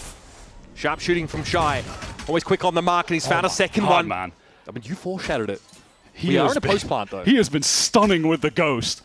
Insane taps. Oh, he's crossed his one to that corner. Neon doesn't know where he come my from. God, man, he's ruthless. There's no way that Furia bounce back off this. Cover going out. Basically with a one-way over to the side. Shy's going to lead the way. 40 health is not much to write home about, but man, he's still getting damage done. Spike low, Artisan! Had to land the plane. Unfortunately, that's the kind of turbulence that only the Sea Kraken can provide. Leviatán feeling a little bit fortunate to get out of that round unscathed, I think. You saw the frustration, the anger from Artzine losing that. One enemy remaining. Shy's been waiting all year to get back on the VCT stage. He's making the most of it. He's putting them in position to win that round from a disadvantage, but it's just not enough. 2 brutal round losses back to back. The end of that first half when Sato gets the run it back 4K, and now there to feel like an unwinnable round was right back in their hand, only for it to slip through their grasp. Again, it's this mental resolve being tested of this new team. Do they have it in them to stay in this game? All right, got a slight mouse issue here. Is there a way to get back into the game? You can almost see that look on Shy's face at the end of that last round, realizing he had an opportunity to play spoiler to the ones that got away, so to speak. There's an alternate universe where he stays on that Leviatán team, and these last few years look very, very different. seeing these chatty youngsters getting up, riling the crowd up. Shy a bit more of that reserve kind of player, looking across and going, my story's not over yet, guys. I still got a lot to do, and it starts here by doing the funniest thing ever. By disrupting you guys with this all-new look Furia team. That'd be a bitter pill to swallow for Leviatán fans, and for Furia, it's extra motivation to go the distance. Not only in terms of the series, they've done that, they've taken us to a decider. Going all the way on split is well and truly still on the table. No matter what happens here today, in terms of the result, I think everyone will be walking away from it, though, really impressed by Basic on his debut. This is a baptism by fire. He's going up against the London winners in his first match, and he destroyed them in a 13-1 win. That is how you make your mark on the scene. It's a vindicating moment, and also the realization that these guys aren't so tough. Like, you probably, to some degree, pedestalize your opponents, especially global champions coming back, but being reminded that they are mortal, they can bleed just like anybody else in the server. Furia have done enough to have a seat at this table, well and truly. Every team on defense that goes up against Lev, they're so ready to do something to kill them in B main. And it just doesn't work. It just never works. Leviatán don't really see anything from that exchange. But this is quite telling, right? A flash. They'll surmise that there's an omen here, right? Basic could have TP'd across at any point or just walked it. Artisan wants that orb, though. Neon's going to make it costly. He's down to 40. This is a Furia without any weaponry to speak of. It really is a full save, with the exception of a bandit there in Shy's Goris. This is really one of those maps, though, that does highlight just how Lev are one of those teams that even if you know what they're doing, they have such an unbelievable skill level that you can't stop them. How many teams have we seen try to seriously counter their play towards B main, and it just never gets unraveled? They're always so good at handling anything that comes their way there. It's why they've beaten anyone they went up against at London. All of the top teams globally could not stop them here. Furia have really made a good go at it so far. I mean, time and again, we saw the theory of teams like Heretics, Vitality, EDG, PRX about how to deal with that B push just fall apart in real time. Leviatán could always intuit a response or an adjustment to to allow that part of their playbook to still be effective against anybody, no matter where they come from. Well, that bandit's coming into play, close range. One tap onto blows, but Neon gets the trade, so no further economic damage, at least suffered by the hands of Shy, and Lev will be getting out of here relatively unscathed. Okay, that opens up this game a little bit more now in the second half. Leviatán certainly rewarded for the very strong pistol round that we saw. Sato now with that run it back, so an opportunity here to make that big push even more deadly. Get in there, clear for free. Defining moment of this map. In that first half, Furia were able to win the pistol into the bonus round. Full control of the game. Furia have suffered some tough round losses across the last 4. Can they stop this bonus round right now? Spike is immediately deep into this site, and it's just a full retreat from the defenders. Oh, Sato there. He's got to be repelled, but he got his job done. Artazine ends up with a bomb buddy, knocking him out of ult. How far do Lev want to take this? Fight into spawn, Prowler, the slide, the flash. It's all so good, but it just forces Furia back. No opportunity for a Leviatán kill, but it will force Furia to have to re-clear this space. It could get awkward. With what? They just got to check it. This is more time bled off the clock. Walking into what's certainly going to be a crossfire. This Neon position is so pivotal right now. Sees the jump over the top of his head. It's not going to be checked for. It's Artazine going down. Now eyes on basic as he tries to come out. 3 for Neon. And Shy might still have what it takes. King versus Shy. The two that put Leviatán on the map. A score to settle, you better believe it. Shy will get the kill, but not the round. That time on the clock wasted comes into play. Neon's position was perfect. The rest of the team making all of the noise, creating all of the pressure. And with that cloud up towards heaven, he's just able to stay out of view of anyone coming back in. Waits for the drop, picks the perfect moment, and collects a beautiful trio of kills. This has really sent Furia reeling. Shy has that gun, of course, carrying it over from staying alive. But other than that, what can Furia piece together on this round? Seas comes down. Every time respectively, they're still frothing, they're still looking for a chance to break through. Blazeball thrown out, but they don't tease any defenders out of position with it. That is just your standard Leviatán opening. With the wall, with the default smoke. They have conceded a large amount of mid control, though. All right, there's Neon just waiting around for more. This paranoia is so off-timed. No chance to follow it up there. Kuala Noob eventually has made this push out of the B side of the map, but the game has long since gotten away from him. This spike is headed over towards A, and there's no one from Furia really left to stand in their way.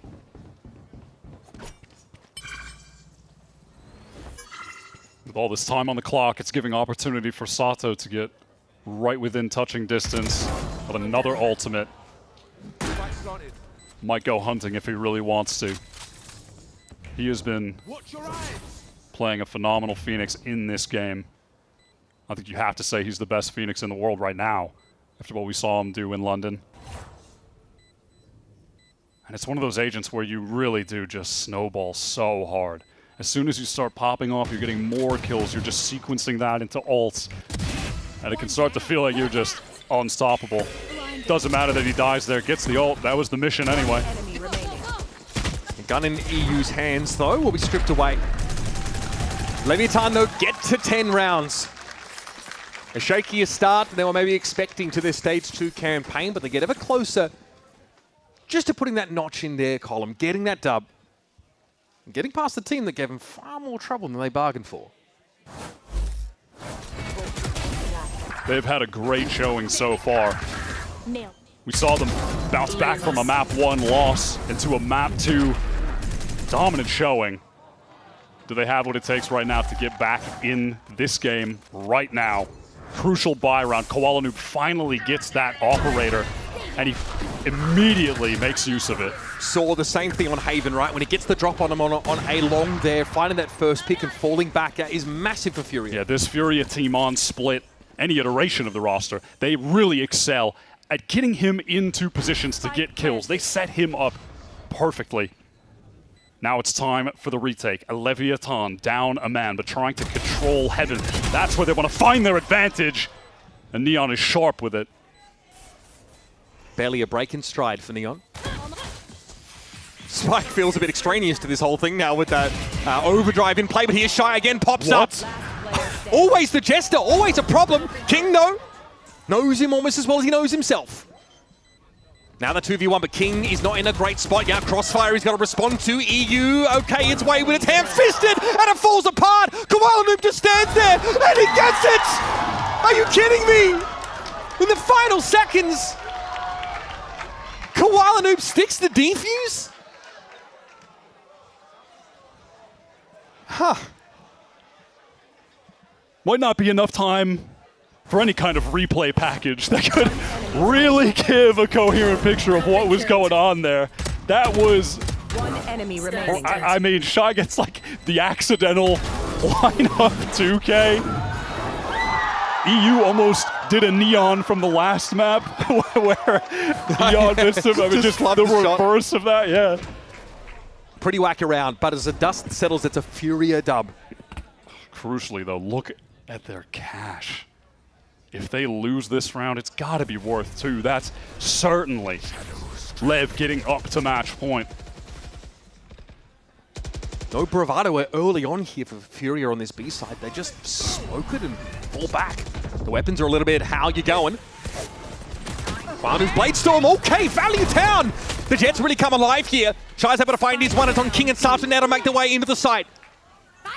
Sato already building to yet another big ultimate. That showstopper will claim him. Here come Furia. As it turns out, they're far from done.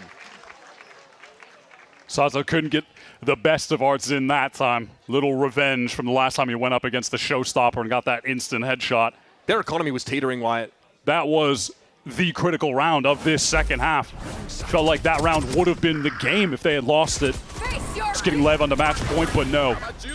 They win in the face of the Nightfall coming their way, that run it back coming their way. Nice! We got this shit. Sato on that re-entry. He gets 2 kills off the pressure previously created.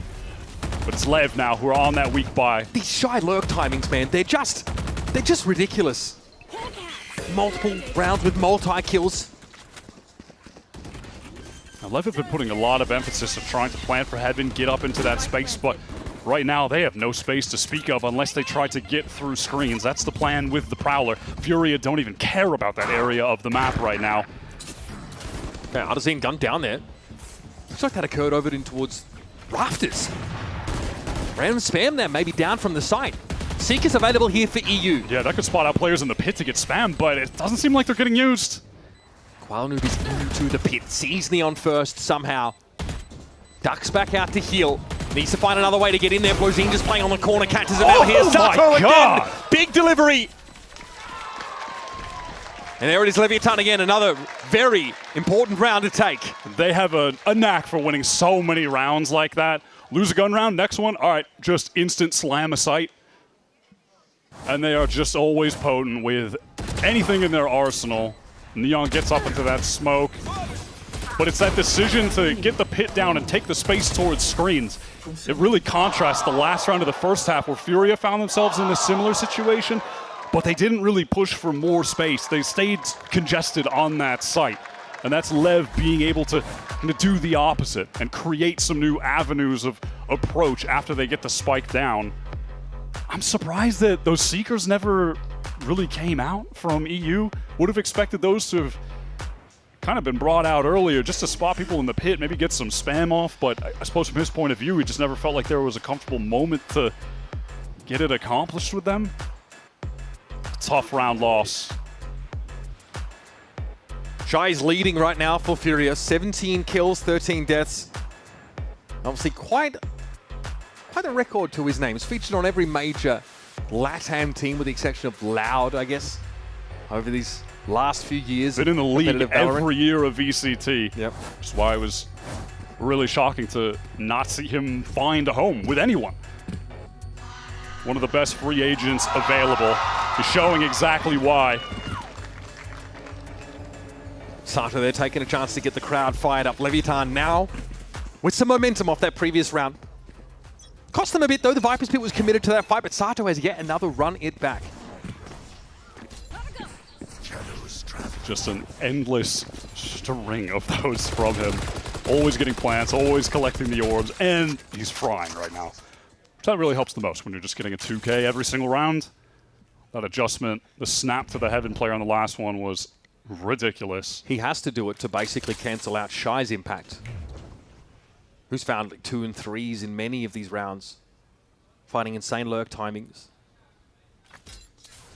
Now, he was a player too last year, if you remember, it was his Yoru that was so standout. He was phenomenal on that agent, but across the other duelists, he wasn't really finding his footing to the same level. Well, obviously Yoru is no longer relevant, but he has absolutely just found a new home on this Phoenix.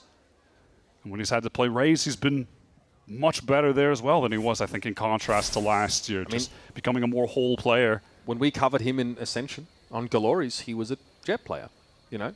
He has adapted and evolved so much in his young career. 30 seconds left. Leviatán letting the clock trickle down, but it's only going to be Shy here at the site with nothing but a bandit. How's this going to play out? Well, we've seen the weapon be well apportioned in his hand so far, and that was no exception, but decayed to 1 makes him easy prey for Sato.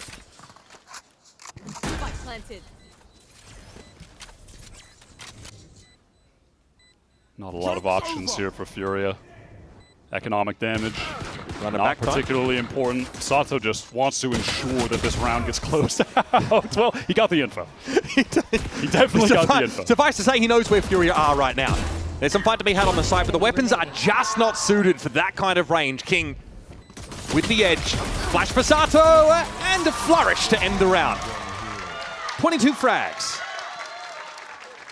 This is King's, I think, best map right now in the pool. It's the one where he just destroyed EDG, dropped 24 kills for 11 deaths in London.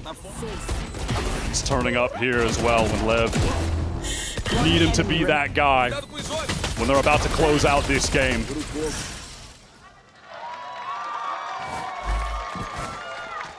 Furia don't want the narrative of this to be, they put up a respectable performance. They look really good. That's not going to be enough for them. Objectively not a bad highlight to come out of this game with, but they want more. They feel so winnable. Yeah. Yeah, they felt like they touched glory when they know they could have done it. And maybe they still can. Artsin in mid. It gets the trade, but the spam from Blazine is just perfectly placed. And it's an early advantage in the numbers for Leviatán. And that could be enough for them to close out this series. Fury now have to play this very important round from a player down. They're pretty well equipped. EU's still holding on to those Seekers. Maybe an opportunity to use them here and speak of the Devil Cabbages, and they doth appear. So much time on the clock, though. Does it really give a strong indication of the plans that Leviatán are going to lay? Man, it felt shaky there for a moment. Are they really going to come back and lose their first series to the retooled Furia? Serious upset potential. It does feel like they've come down to earth here. Definitely shaken awake by the level in this region. Neon there with some info on the A side. Does see a fair bit of it at EU here, though, fighting for his life. Koala Noob's able to chime in with the op. He's playing deep on the A side. And Leviatán aren't committed to this. They might slink away with the spike and go elsewhere. That certainly seems to be the plan for Neon. He's got that teleport. Gets quickly into Heaven. He'll be all good on this plant. What a great rotation. The spike recovery. Koala Noob and Basic. 2 versus 2 to stay alive in this series. Keep the hopes of a monumental upset alive. Up against the Rookie of the Year, the London MVP, and the longest standing member of this Leviatán team. Oh, there's no trade potential there. King was on his own and he knew it. But now Neon has the info. Whereas Basic has to try and glean it himself in these dying seconds. Over the top. Your Masters London MVP fights purchase! And championship teams aren't defined by the hype, the silverware, the title, it's by the rounds they refuse to lose. And while Furia found answers against Leviatán all series long, it's your Masters London champions who find the final word. Highlighted on their iconic split map, Sato and Neon both dropping 20+ kills there. For a moment, it felt like the upset could have been real, more than real. Furia with that destruction of Lev on Sunset, the 13-1 basic insane debut map there, going 20 for 6. And yeah, you are walking away from this thinking, well, this Furia team, there's definitely something to them. This was more than a respectable showing. Basics first time hitting the stage looked good. Shy on the return looked good as well. It just wasn't enough today against Leviatán. Too formidable an opponent. Shaky for a moment, but they haven't lost a step since that Masters London win. And again, a reminder for Leviatán what they had to fight through to get to London in the first place. And now they're going to continue to rub shoulders with America's best to forge themselves into a team that can take the biggest title of the year, that can rise to become champions. That's a long way off, and it's a big ask, but these guys have got the pedigree and the kind of team that doesn't feel like just a flash in the pan. These guys might just be here for the long haul. It's about going beyond that London win. It's about creating a legacy for this Leviatán org. And steps like today are a big part of that, but the Sunset map will be an asterisk here. It's certainly going to find its way close to the top of owners' to-do list, is to address what happened on that map. Because one of Leviatán's biggest strengths is it doesn't matter where you put them, they'll find success, but they've got to reckon with a bit of a different landscape here in Stage 2, with teams now looking to bring them down. Their public enemy #1. And Sunset, Summit both being in play are bases that they're going to want to have covered, but for Split we knew it was going to take something special from Furia, truly special, to knock Leviatán off their perch on this map. Yeah, well, it's just that looming presence in the back of your mind when you're looking at the series that eventually we're going to get to Split. And that match win streak for Lev on it is extended now to 6 in a row, claiming the scalp of another great Valorant team. Just unbeatable there. Yeah. Like we've said, plenty of good signs still for Furia, right? Artazine looks to be thriving now. He's in a position where he can call from the center of the action, as opposed to being out on an extremity. Basic has a great start. Shy hasn't missed a beat. This team still looks like they have all the pieces, and if they can continue to put Kwaanoob in a position to succeed and get the op in that guy's hands, this team can still do great things. It's a 5-match loss streak up until this point, but it was against top teams. These guys still have it. Let's head down to Dryad on the stage for the Verizon post-match interview with Neon. Well, if I say Argentinian GOAT, I know we're all thinking about the same person. Of course, Neon, the MVP of London, MVP on this matchup as well. A little bit congratulations for today. I want to ask a little bit about what today was when things were going a little bit wrong, especially in that second map. What happened for the team to bring it back? No, bueno, yo creo que en el mapa 2, como lo que más se notó es que estábamos como muy ansiosos y no nos estábamos escuchando entre nosotros. Así que también empezamos un poco mal, tipo de economía, tema de orbes, de rotación de orbes con las ulti y todo eso. Así que eso nos desfavoreció mucho.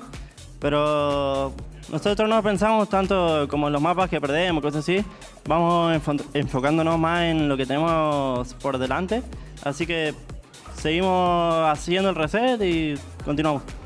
Yeah, on that second map, we definitely didn't start in the way that we wanted to. I think the way that we were communicating, the way that the comms were a little bit messy, and also the way that we usually work around the orbs was not going our way, the economy and everything else. But it's just not something that we really worry about. It's something that we're pretty calm about, and we know that we're just focusing on what's ahead of us. I'm very curious too, because you had a moment where Faker answered one of your questions recently, and his advice to you was that, you know, you have to always keep experimenting. But when you're at the very top, sometimes it's hard to find a balance between experimenting and keep doing the same things that have been getting you success. So how do you find that balance as a player? No, bueno, o sea, básicamente me dijo eso, que como que tenía que ahora enfocarme en mí, y yo lo tomé mucho eso.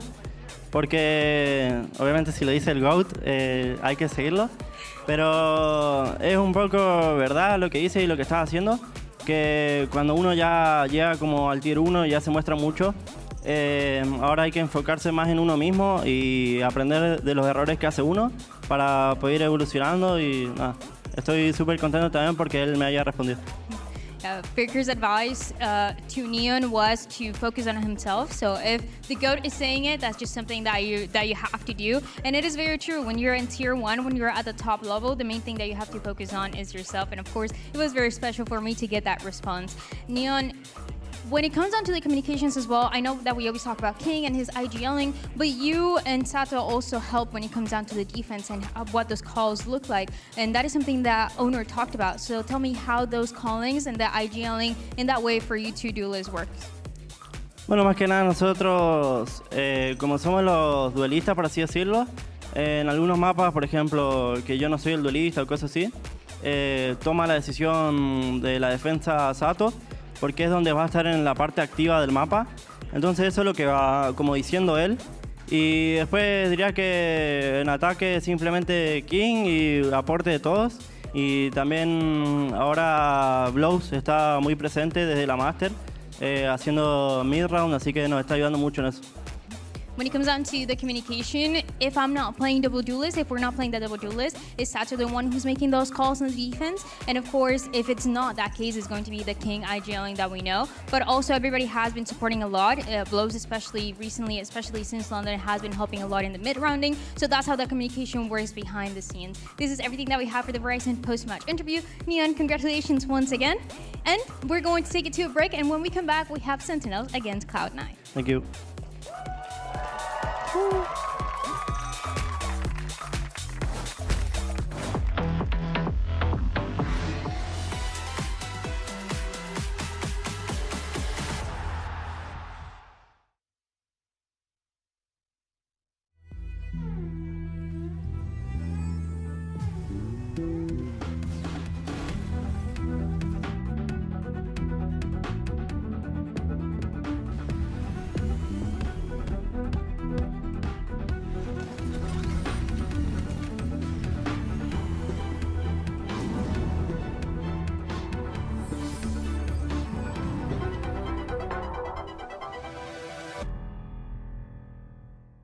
The human body was built to move, not trapped at a desk in one singular posture for 12 hours a day. It's time your chair evolved. This is Secretlab Titan Evo. Ergonomically engineered for you, gamers, hybrid workers, artists, backing your every move.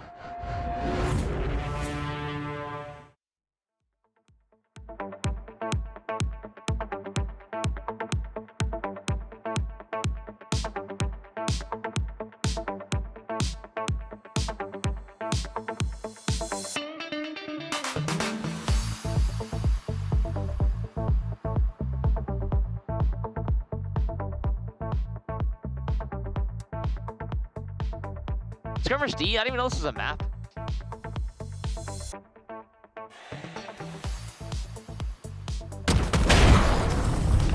Oh!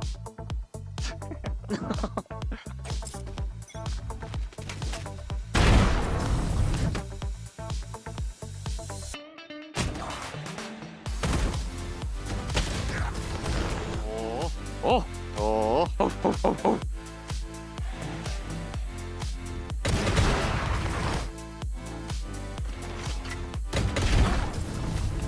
Oh my god, you scared me. I know. Yeah, see, you didn't expect that one.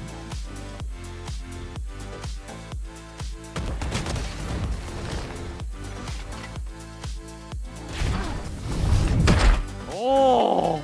Oh my god, I knew you were coming. Oh.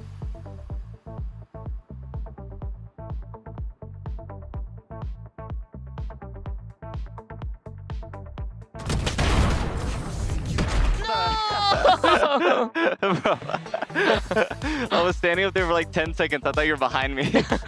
It's only a 5, right? GG's, bro, yeah.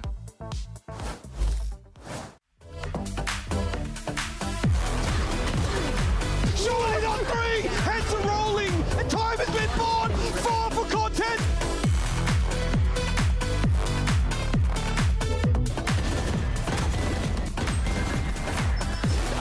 gets 4 to his name on that.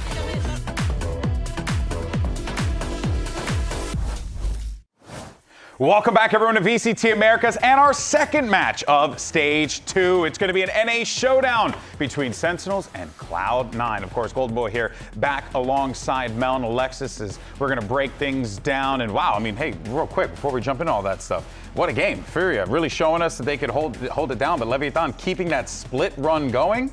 Not bad, Mel. I thought it was going to be a 2-0, not going to lie, but I think Furia showed a lot of grit, and they showed a lot that we weren't expecting, so I'm excited for the rest of their split. Yeah, same here. I'm really stoked. We'll see what happens there, but for now, though, let's focus in on these two teams because this Sentinels roster has been in flux this year. We saw them find their footing a little bit with the arrival of Jerwin. That was a big pickup for them, but, and here's the other thing, right? They almost take down NRG, but they weren't able to make playoffs. They weren't able to do what they wanted to do, qualify, more importantly, for London, which you know has to be frustrating for them, Alexis. And then on top of that, too, there's also some other awkward changes that will be coming into this stage. We'll get into in a little bit as well. Yeah, absolutely. I mean, I think they had a good showing. I think especially John off of the IGL role earlier was good, and putting him back on it, they lost a little bit of that firepower as well. So I wonder if he's going to be able to step back into that.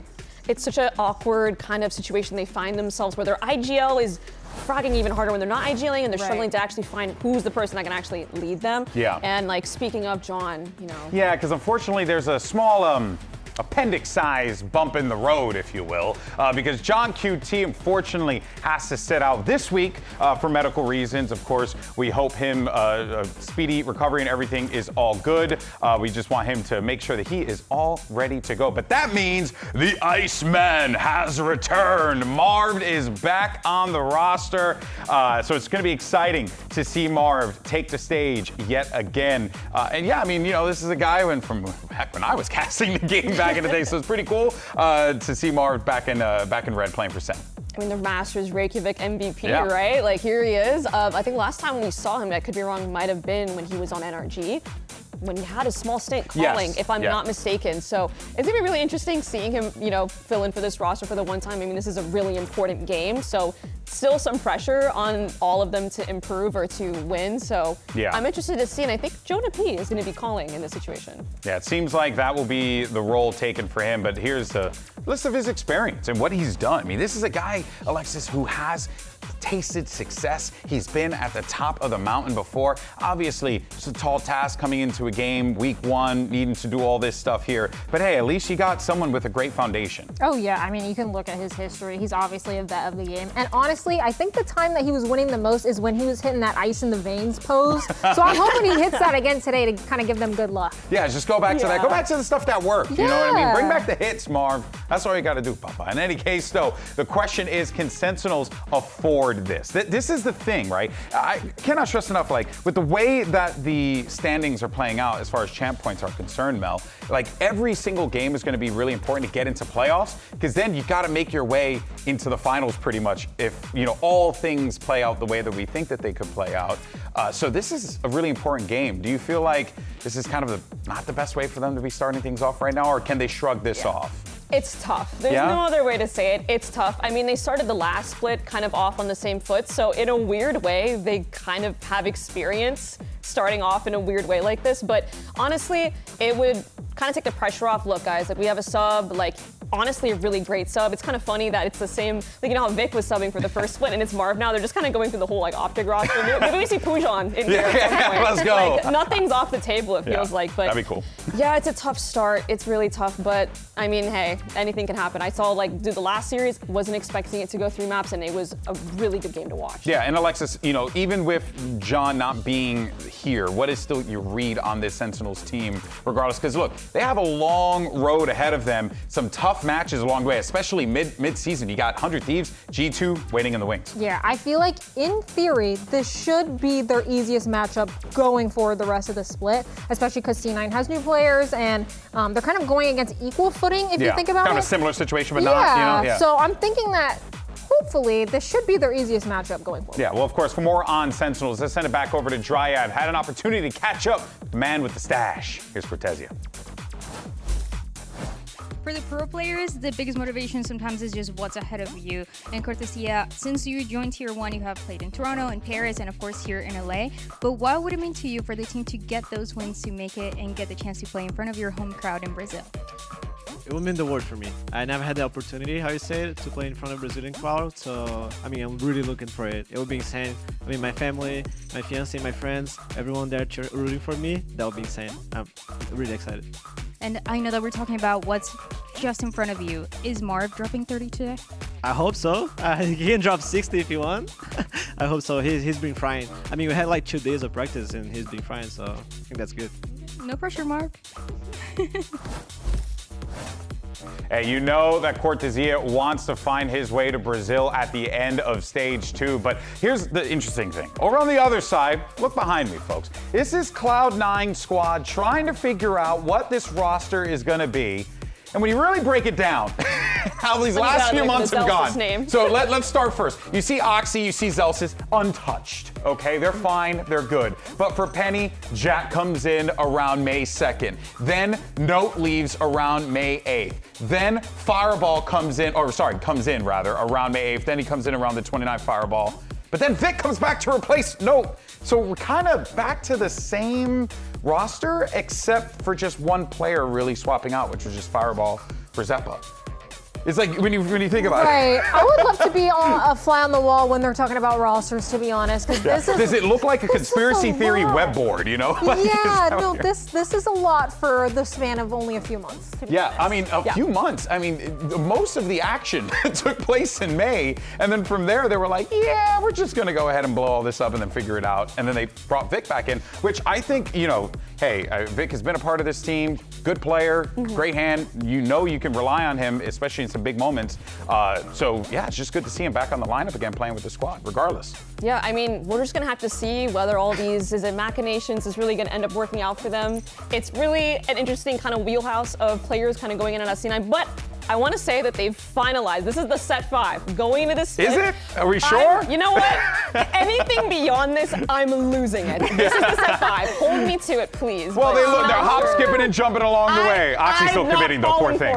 I'm not falling for it. Well, hey, you saw there a new player that's actually going to be joining the C9 side of things. Where he is, he's right there. Boom. Fireball Ops, one hell of a name as well, is going to be joining the squad here. Let's learn a little bit about this guy. What can you tell us about Fireball, if you guys have experience either scrimming against him or just knowing the player in general? I've heard that name, I think, since we were on Cloud9 White. I was going to say that. Really? We've been scrimming against him for years. He's been around. He's always been a very consistent player, in my opinion. I think he deserves the shot in Tier 1, absolutely. It is kind of random, like, to pick up Fireball Ops. It feels like they kind of just went to the top, you know, rated players in challenges. Like, oh, let's get this guy. Filtered by. Yes, quite by literally. the rating, and then just went for it. So hey, I'm hoping he has a good debut. Yeah, but what should we be expecting from him here for this team? You know, what should the fans be looking forward to? Fireball Ops, good Lord, that's going to be a name saying it 5 times fast, and you're going to lose yourself.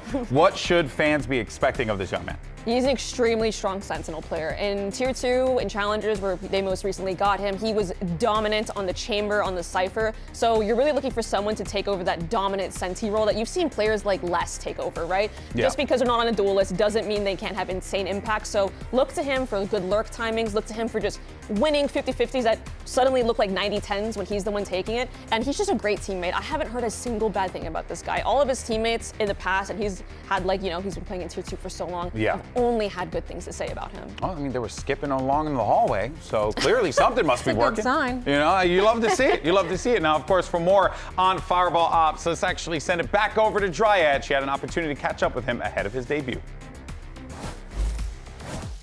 We have another Challengers graduate joining C9. Fireball, welcome to VCT Americas. I know that you have been playing with the squad for a little bit in this after stage 1, but what does it feel like to finally be here? I mean, it's a dream come true. I've been playing since the beta, so it's still all really surreal to me, but they've been so accommodating to me. Like, it's just plug and play, so I'm really excited. Look, everybody who has been watching Challengers has been talking about you, so I'm very excited. Best of luck today. Wow, playing since beta. I mean, yeah, I can relate. So that's amazing. And finally getting this opportunity for him will certainly be one for him to remember. But of course, folks, match is starting up in just a little bit. Let's see what the talent thought. Who is winning the matchup? This way you guys could yell at us, be mad, sound off in the chat. So this one, I was not sure. I genuinely was not sure. I predicted this before the John QT news. Me too. But I'm still somewhat like confident in Jerwin. I'm still somewhat confident in this team. So yeah, that's my take.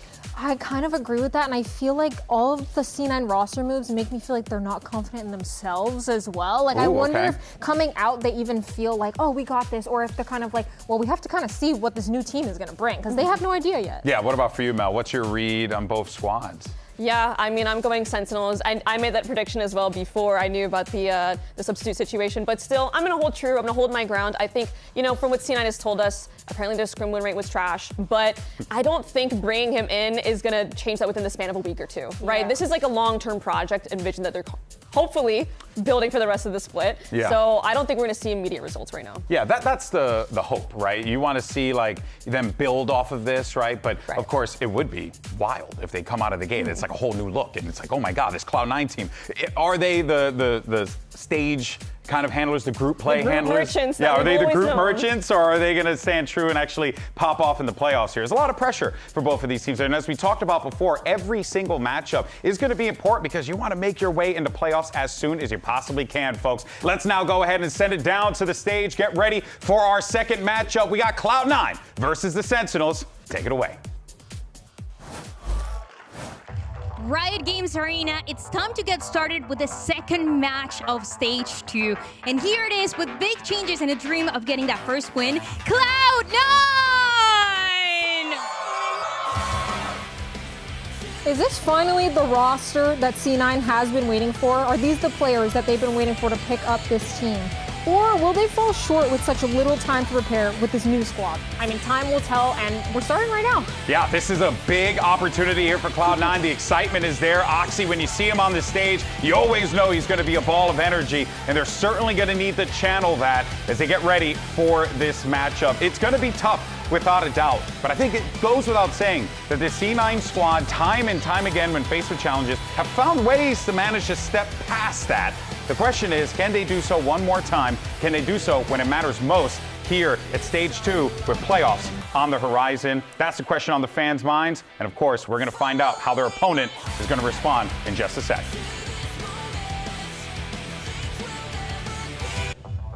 And on the other side, let's make some noise for Sentinels! Sentinels is a team that has known about adversity since the beginning of their roster and their involvement in Valorant, and we're seeing them here yet again. Another challenge. Are they going to have the grit to show up to this match and take it away with a substitute player in, without their IGL, a mid-rounder in his place? Are we going to see them win this match against a C9 who is looking a little crazy around the edges with the roster changes? Yeah, that's right. And let's not forget Jonah Peace coming into this one, needing to lead the team here. He, of course, is well known in his G2 days as being the guy who would kind of source that information on the Zowie for his teammates, being the one who would kind of deliver that news for them, and you know, good on the mid rounds, really good in supporting that. Now he's going to be the one in the driver's seat, fully responsible. It's a tall task here to ask him. And I think the connection between Jonah P, John QT, and their coach Ewok, obviously John QT isn't here, but Ewok has now had months to work with this team, right? Yeah. When he was brought in, it was their first time kind of bringing him in as a coach, but now we're going to see a lot of time. We're going to Summit, baby! Cloud9 takes us to Summit. Yeah, of course they'll take us to Summit. That makes a lot of sense. All right, what do we think about this? Because that means C9 have been putting in some work. Alexis, your read on Summit. Ooh, I really want to see what comp they're playing, but it makes sense. C9 has had a lot of time to sit and prepare and really theory craft on the map and think about what would suit their players best. Do you think Sentinels have had that same kind of time as well, right? I mean, obviously with Marv coming in and replacing, right? There's certainly going to be some things that they kind of are cooking up here, surely. Both of these teams have been lying in wait while Masters London was going on, so I can only imagine what they have both been able to cook up. But really, I'm very interested in the fact that this is kind of in line with C9's philosophy, kind of as a team, they're willing to take risks, right? Yeah. That's what we're talking about with all these roster changes. So I'm honestly really happy to see C9 really leading into the risk-taking and picking a new map first out of the gate. Yeah, it's available. You know, might as well take it. Right. See what happens. You know, you got to pick up these wins. As we had noted earlier, right? Like all of these victories that you're going to be picking up, they are going to matter, right? Like granted, there's going to be so much between now and when we get to the playoffs, play-ins, and everything like that. But every victory, you want to try and pick up as much as you can. And well, let's go ahead and see what these compositions are looking like. Yeah, I mean, Harbor, you called it earlier. Yeah, I told them to play it. You're just so smart. Yeah, they saw my analysis and they're like, you know what, she's right. Harbor is pretty good. Just changing their whole game plan. They just saw Harbor on the curved wall and was like, yeah, we'll go for that. Let's see what Sentinels are running here. Harbor as well. And the Waylay that they're going to be bringing into this one. Interesting stuff here. What do we make of these two compositions, Mo? If I remember seeing what I just saw correctly, was that C9 that was running Astra? So we're seeing an Omen versus Astra potentially here. And yeah, the Harbor from both teams. Lexi's analysis ringing true. No Sage. I want to say there's Cypher on both sides. So interesting information game from both sides. Friends, we are about to see Summit played here at Americas for the first time. And it's going to be an interesting one without a doubt. So let's go ahead and send it over to your casters who are not at all depressed about England's sad loss against Argentina. Big fans of Messi, by the way. Here's Brennan's Sideshow. Yeah, it's just no need, is there? They were originally going to put us on the previous game and we refused on the basis that we'd have to cast the Argentinian players. Okay, all right, Sentinels, Cloud9. Yes. Reset. Let's ground ourselves and not think about the World Cup at all. This is a game, honestly, there's a lot to play for in terms of this one here. Stage 2, two teams that are looking to get off on the best foot forwards, I think, coming out of Stage 2, because Sentinels, they've had this whole issue of rebuilding throughout the year, and they were off to a strong start, I think, towards the tail end of Stage 1, but now a wrench into the plans with John QT having to take a step back. He was in surgery, and now Marv stepping in for them. It's a lot of tumultuous changes, and the same can be said for Cloud9. I mean, Cloud9 have been playing musical chairs all abound, but we see Summit for the first time in Americas. That's awesome. And that's going to be the focus for now. Yep, we saw it for the first time in Pacific this morning. Now we get to see it in Americas too. It's going to be a lot of fun to see. Yeah. This is also the first time we're seeing anybody pick Vice on the map. See the nade nice and early here. Quadazir going to be pushed off and away from the angle to Cove, though. Nice little pocket of play in for Oxy. Going to dissect up most of this ace side, but reinforcements already arriving. Sentinels are waiting in the wings for now, but these walls intersecting makes it awkward. Howler catching. Wall's going to be fading though alongside the smokes. Catch potentially out in the corner. No. You see the whole team moving up onto the side. They got no post-plan control at all. Cloud9 are corralled into a corner here. There is nowhere to run. There is nowhere to hide. And it's just Sentinels putting a pinch on them now. Pressure from absolutely every angle. Just a few smokes to really save the day from them. But Oxy activating. Still Jonapy's right there. From behind with the blind. Oxy can only do so much. Brought down to his knees. Sat back down to that spectator seat. It's Sentinels at a pistol round win. And Redux with a 3K. This is the guy for me, looking at this Sentinels roster. Redux has got so much talent, and they flex him around a ton. You'd think you want to put the guy on a role where he can absolutely excel. He ends up getting used a bit as a Swiss Army knife for this team. But he still finds all of that value. Hey! Come on! Come on! That's a post plan for Cloud9 where they probably should have tried to push a little more aggressive. Getting all 5 players stuck on the A site there is no good. Yeah, nobody in main, nobody holding in yard. You've got to go forwards, get into that little pocket, go and try to take some cave control. Not an ideal start for Cloud9. I like this though, a little progression smoke from the Harbor just to be able to play for the orbs. Yeah. The wall's going to be triggered here, but it does separate Oxy from the rest of the pack. He's the one with the spike. Now revealed up the Cove, barely saving him for the moment, but he will be whittled down regardless. Plenty more weapons where that came from. Quadazir, it's a target-rich environment, and he will thrive off the back of it. Halfway to the ult now, flawless here for Sentinels. It's a great beginning for them. It's their opponent's map pick, and you've got to imagine, on a map that has basically only just come out. Yeah. Most of the teams are not going to be great here. And that's why I think it's understandable that Cloud9 would try and opt into it. They're a team that have spoken about struggles in scrims recently. Yep. There's their manager, Johnny, I think, saying they had about a 20% win rate, and that's why they made chops and change with no going out, Vic in. Vic back in? Yeah, Vic back in, exactly. Minus Mitch plus Mitch, minus Vic plus Vic. Minus Same vanity old story, plus yeah, minus vanity. vanity plus vanity. They love it, don't they? They do love it. Well, SEN are going to lock down the A side with their Vice again. That means that a lot of pressure. Business is open. Yep. Paranoia's going to be connecting. Redux, though, is in a very tricky spot. Movement of Jar just trying to play this one nicely. Still, Oxy will shut him down. But a better weaponry in their hands now and a full site access. Going to be claimed by Cloud9. That was incredibly awkward for Oxy. Stuck inside those thorns. But now he's back up to 75 health and 2 away from a showstopper. Good post-plant positioning as well, tucked in here. But they've got 2 in drop. Feels like a bit much. Yeah, potentially. No, only working with a judge, and then when he tries to exchange the weapons, bullet to the dome. It is kill going either way, though. Still 2v3. Cove going to be fading. Like you said, 2 players in drop might be a little bit too much, but honestly, it's so unorthodox. It might work. SEN, though, doubled up. Holding their nerve for now, waiting for the timing so the Utah to come back up with that Cove up and out, trying to force the issue in a couple of these fights. Fireball Ops now takes a swing through, but already that timing was kind of preordained. Core does it. It's now in a rough spot. A tap, though, pulling these players out, but time is of the essence, and he's just cycling through the util. What a bit of a mistake there towards the end. Time was crunching down anyway. Yeah, I don't think he would have had a chance regardless, but still. Decent try. Yeah, you want to try to play to as many outs as possible. I really am not a big fan of that post-plant positioning. They just had Cypher, Fireball Ops isolated over towards main here. The plant is for main as well, or at least you've got decent positioning from main. And these post-plants are going to be absolutely crucial for Cloud9 to convert. Take a look at the guns now for Sentinels. An opt for Jerwin. Definitely is. Oxy only opted into the Stinger, but he has a showstopper. This Viper Wall, one that quite a lot of teams are running. And then Oxy's going to look to break the door, possibly?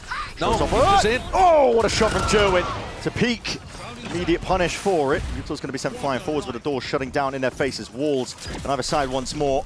Snake bite, slight pocket. Jerwin snaps to the side, but peels back and away. There's a lot of damage done. Hold on, hold on. Doesn't choose to take the shot. That's how we know he's not cheating. Yeah, that's how. So one way propped up now, though. Still a 3v4 here for Sentinels to play into.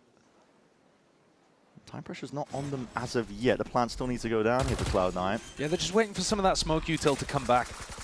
The Harbor really useful for executing these B splits, because otherwise with more traditional comps, you're going to run out of smokes fairly quickly.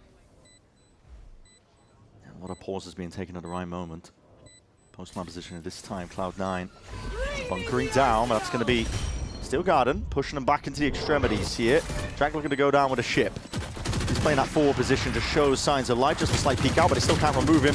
Odin spam spraying it away. Somehow it just goes either way. And Jack gets that weapon back into his hands. Still brought down and traded out, but this is surely not winnable for Marved. Iceman back on the stage, but he's going to give this one up now. Cloud9 are going to drag it level. And that time, much more disciplined in terms of the positions on the site that they got to. Knew that they wanted to back off into those passive positions, and how Jack quite stayed alive there. Who knows?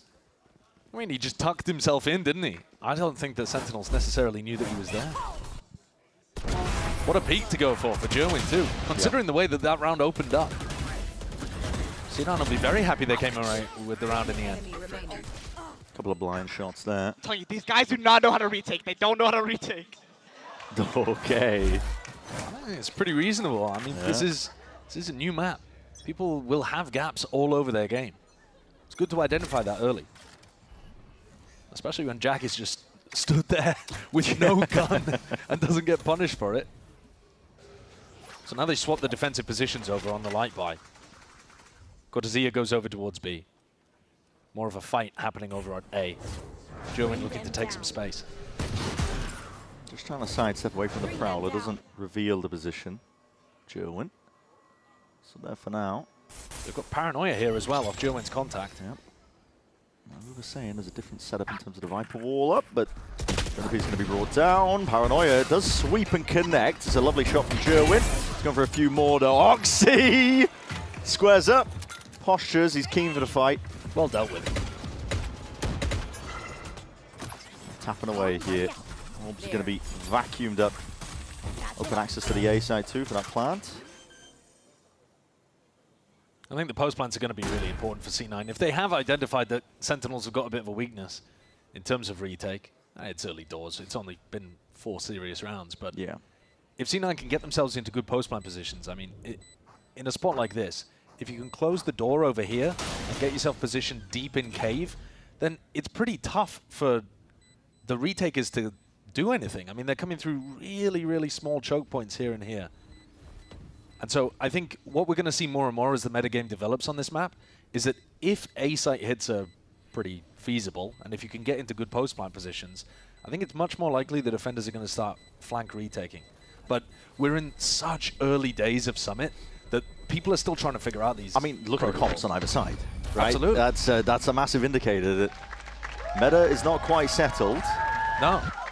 Summit's still being figured out here, but a nice lead for Cloud9. Got to say, it's important for them as well to strike while the iron is hot, or especially when Senna weakened due to circumstances. What the? It's a nasty angle, yeah. Well, yeah.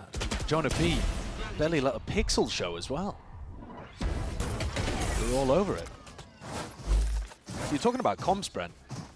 One of these teams is going to win with double controller here because they're both playing it. It was only just this morning that we had our first double controller victory against a non-double controller team on Summit. The rest of the time, even though these comps seem powerful in theory, the double duelist just run at them style has been working a bit better. Abundance of smokes coming through. Let's see, listen into Cloud9, see what they got up their sleeves. Just wait. Can you Roomba? Roomba cat right now. You, Jack and Raze are gonna work A. Me and Vic are gonna go link. Alright, can you take bomb, Jack? Yeah. It's okay. This one is about to fall. I threw it early. Wait, 5 seconds, and I'm gonna code for you guys, and you guys will start going. Yeah, I'll dog, and I'll just 2 seconds. Wait. I'll break. Coving now. Go. Dog. One double swing this Jordan. You go wide. 3, 2. Catch out. We need help. I'm multi-back. Go B. Speed B. You're good for us. You're good. No wall. I'm walking out. We don't need to speed up. We can come, guys. Come. I'm multi. One dead. Oh, half that body. I hit him truly. I'm walling. I wind it, guys. Go through. Just one guy. I'm waiting for you guys. Just go through. I have it. Yeah. I'm playing for man. Out there. Control the post line. We can keep drop. Yes. You guys can sit spawn. Just keep link. Plant out. Plant out. Can you hold this, Francis? I'm all behind me. I'm gonna try to peek off you, Fire. No, they're all there, Francis. Going up. One up. You guys are good. I'm coming off you, Cam. Yeah, we're all off Cam. Keep on the trophy. You exposed drop? Yeah, well, kind of. They could drop. I got hit. I'm chilling. Maybe heavy spawn. Yeah, heavy spawn, guys, I think. One more. Two more spawn. Trophy dead. We can play spam, guys. Just cool off. I'll walk right. Walk right. Last player standing. Nice try. Guys, breathe. Like, they're not even out. Decent try by Cloud9. I'm trying to piece it together. They found a bit of a weak spot towards that B side, but couldn't get it going towards the end. The retake finally paying off for SEN. Well, they just walked one by one into Kudzia's gun there. Yeah, they did. He mowed them down towards the end. He was certainly the player that mattered the most in this situation. He gets a bit of a freebie, a little bit unlucky, you could argue, but then the way that they're trying to swing into him. We have a new Brock in the city, guys. We have a new Brock. He's 10-3, abusing the Odin on this map. Pretty reasonable. Calling yourself the new Brock. I don't mind it. Here's Elsit's really active there, microing his team around. Yeah, I was noticing that. The puppeteer. But he's also said in an interview before this, if I could beat Sentinels, even if it took me losing the other 4 games in groups, I would. Well, there you go. I mean, talk about skin in the game, yeah. Yeah. I mean, if there would be a player with a lot to play for against Sentinels, it would be Zelsis, wouldn't it? I wonder if it takes it out a little bit that John isn't on the other side. Doesn't get to IGL versus IGL against it. Potentially. Let's see, it's a nice... High Tide's going to be ripped its way across early. Some of the peel back the pressure on towards B. Smokes on smokes. Cut noise is called for. Yeah, look at this big push out on A though, which just means that you can stack super heavy on the other side of the map. It's pretty rare that you get a push like this going on the A side, because you have to clear a lot as you go through A main. But here, just based off the pressure early from C9 and the fact that SEN are able to slow them down with the Vice util, they've got this nice push out of Gerwin. So Cloud9 might be walking into a trap here. It's an unorthodox angle by Quarters here, I got to say. It's the Odin close quarters here. It's pretty nice, though. There's no way that C9 are going to be hard clearing left as they go in. Smokes up, though. Could potentially play around. Prowler, bit of spam, and away. It's all Cloud9, though. Filled up the feed nicely here, Marv. Danger player. Tied close quarters. ISO in the angles nicely. Brings down at least 2 before he goes down to his own grave. Plan will go down. Cloud9 So let's Sentinels working at that player disadvantage. Fireball Ops taking a moment there just to optimize the plant position for B main, but nobody can extract themselves to play off it. And Sentinels are going to need some individuality, I think, to shine through in a situation like this. Saturate just goes wide, misses. Vic is able to swing off the back of this one now, just down to that Jonah P. ISO, what's Oxy doing? Swings out wide, and Vic noted, but wins it all anyway. He's come back to Tier 1 to save C9 in spots like that. Jonah P knew exactly what was going on there. They knew that there was a player tucked into the left side and somebody trying to play off his contact. Oxy swings early because otherwise if he plays off the contact, he figures it's just likely that Jonah P's holding for him. Tries to mix it up. Doesn't work, but Vic lands the shot anyway. That's the panic button. Timeout taken. Alarm bells ring out throughout the Riot Games studios. Ewok takes the panic. Worth reiterating, of course, this is, Sentinels, they're not at full strength, right? Yeah, absolutely. T out of the roster. Marv having to step in after. I'm not going to count his little stint on Chet's pets. I'm going to say his last time playing was 2024, to be honest. I think that's fairly reasonable. So he hasn't seen any time on the stage in quite a minute. Yeah. Well, not that it's been noticeable. He hasn't been... No. But I think it's such an interesting scenario, a match like this, because both of these teams, in order to do anything for the rest of this year, in order to get to champs, they essentially need to make the grand finals of Americas, because they've done so poorly across stage 1 that they have 1 and 2 champ points between them. Yeah, so you can't bank on that. Doesn't matter how many wins you get in a group stage. No. Stage 2. This game does not necessarily matter in terms of champs points. What they're playing for is to get top 2 in their group maybe and skip all the way through to playoffs. Yeah, the best seeding. So that Sentinels don't have to play against Kaplan and Caillou in play-ins. Yeah. But also they're playing to ramp up slowly throughout the course of this season to get to a point where they'll be in that kind of form where they can make a run in playoffs. I think it's a great point. Something that we get with this new format that's being teased, I suppose, before we really change everything up in 2027. Definitely means there's a lot less pressure in stage 2 for some of these teams. I think the pressure's on right now for C9 though, because if you lose to a SEN that doesn't have their IGL, what the hell does that mean? Yeah, it's dire tidings, isn't it? Definitely is. We're going to see this one. A lot of pressure being made. Crossover towards B, back over towards A now. Wall being triggered. Oxy just has to sit tight. Now with the rest of the pack right behind him, he's going to be leading that one all the way through and forwards. It's 1 kill for Cortesier, traded out. And hold on, SEN grouping up, but they've only got the pistols. Not closing this door. No. C9. Given access, ults being offloaded. We're going to see this one ripping its way across. Blinds them all in the process. Fireball Op's going to be taken down, hands over the rifle, but it might not matter. Still with that pit. Oh my, it's just Jonah. It's a great leveler, man. Barreled over all of them. Jack is going to have to hope for that random spam sheer chance of going fishing for the kills, but blinded up and pushed into the corner behind the box. It's all too predictable for Jonah P. A nice little 3-piece, but barely any weaponry to work with. Jack might have had the read earlier that Sentinels can't play retake, but C9 are giving them a good go for it on this map, on this site. Their post plant positioning is so passive. They're almost rolling out a red carpet. My util's insane, huh? Come on. They're loving that from Marv. Yeah. C9 never taking more aggressive positions. Never even breaking the door on A. I mean, denying another avenue that SEN were just able to walk all the way out. Yeah, they've got some shocking post-plant positioning at the moment on the A side, C9. It's going to allow Sentinels to get back in these rounds. Oh, here comes Oxy, though. Oh, he's not wasting any time. It's already the showstopper. Ripped off, but a few's going to be dissipating down. He has to wait out the Thorns. Got to respect this one, and that means the ult's basically expended. Yeah, these players at A main, though, are going to find it difficult to get through because there's still Vice util to penetrate. Yep, into a corner. It's a lot of damage, though, that goes either way. Cortesier doing a decent the enough spike. job. Seeing it now. Snakebite and a seize connects up. Oh, he's just found the slightest of angles. Hold on. It's not enough. We fall into that one. Another opportunity for C9 to fix what's been going wrong with their post plants.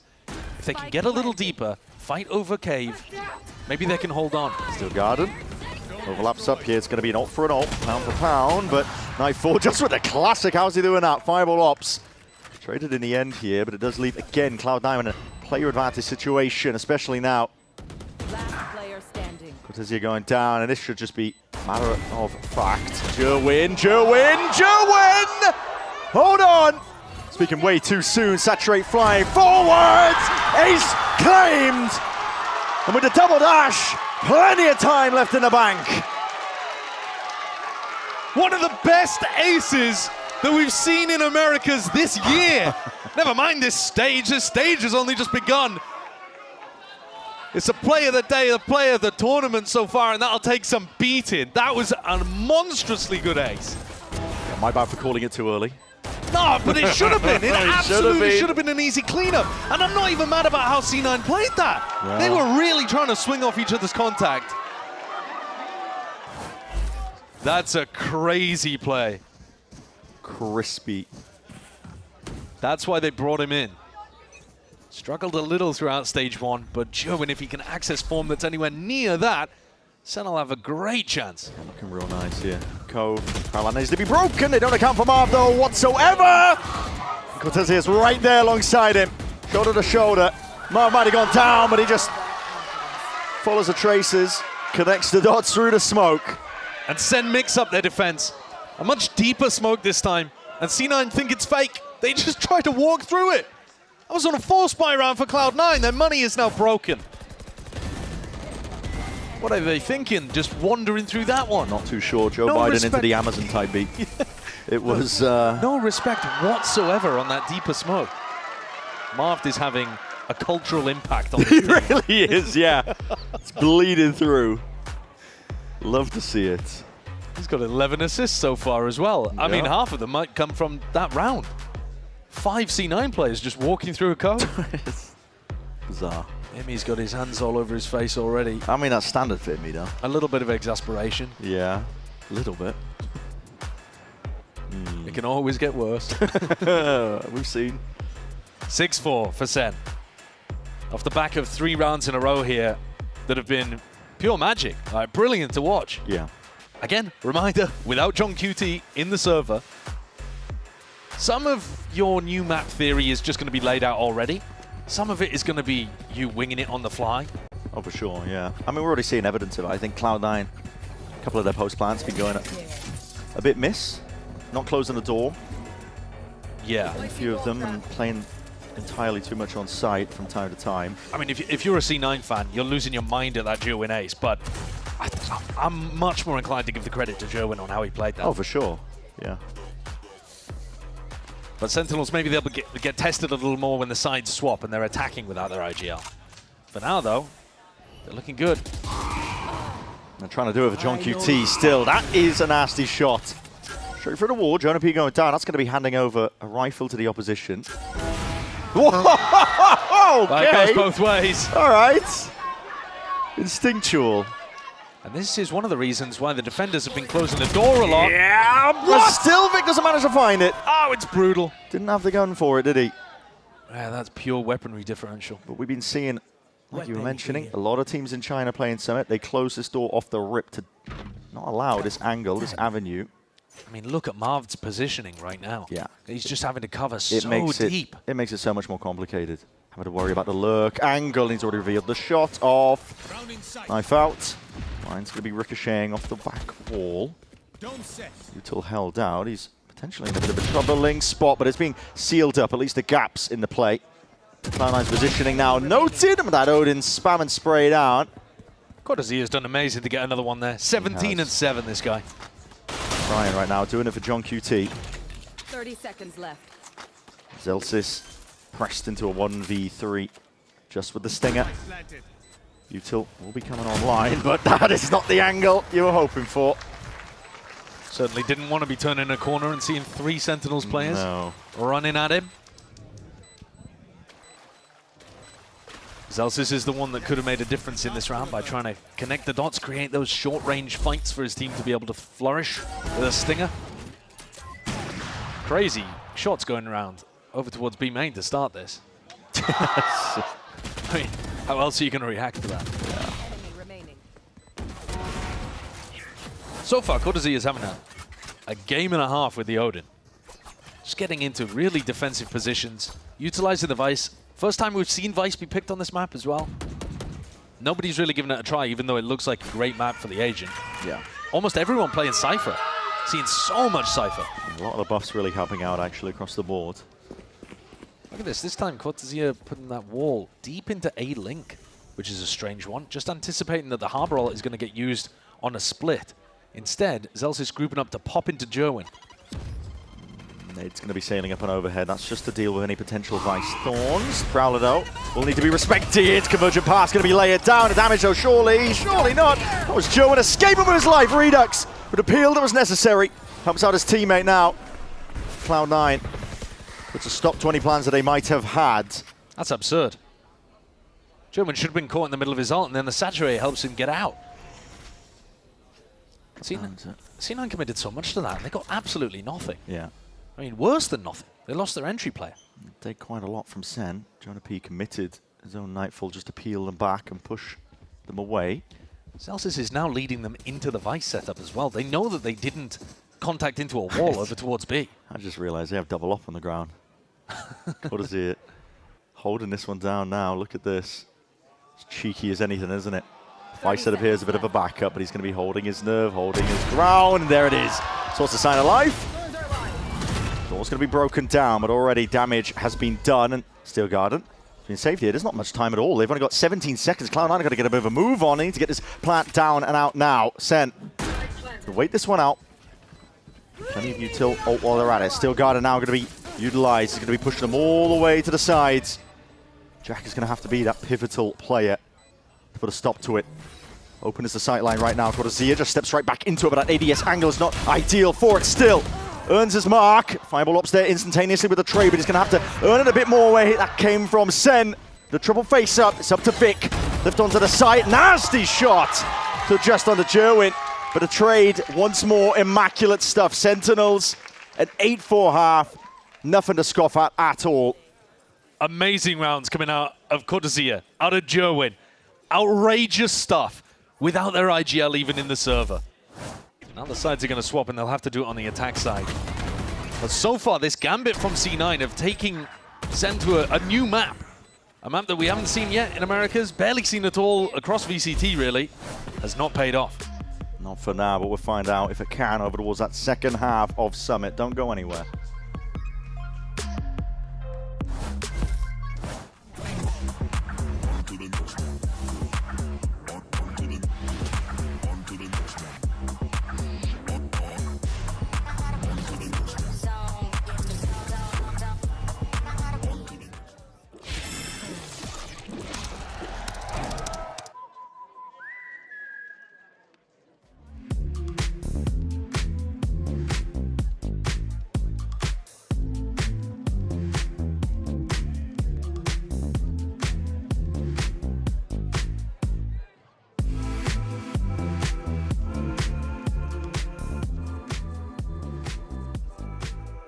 I know people talk about flexibility and they think about Forsaken, but I just feel like you guys are not talking enough about Redux. You have been willing to play whatever the team needs since last year, since you were in that academy, and now what you have been doing for Sentinels. But where do you actually feel the most comfortable, Redux? I mean, I like Omen and Phoenix the most right now. It's my, I mean, I don't mind playing like, kind of like any role, to be honest. But my most comfortable is probably those agents. Maybe some other duelists too, some other controllers maybe. We'll have to see. Okay, a little bit of a spoiler. Can we see that keychain, please?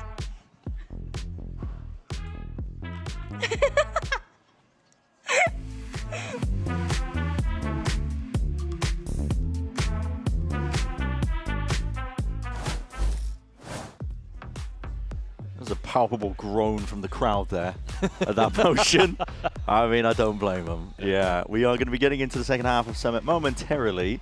8-4 currently. And Sentinels, I mean, this is about as good as a beginning as you could hope for, with John QT having to sit out for this one, bringing in Marv out of cryo freeze. Right? Yeah. Like, it's just, this guy has just been out of action for years. But coming into this, whole squad is putting it together here against a Cloud9 squad that has been battered around. They've been chopping and changing themselves with the players and whatnot. We're seeing there is a slight delay.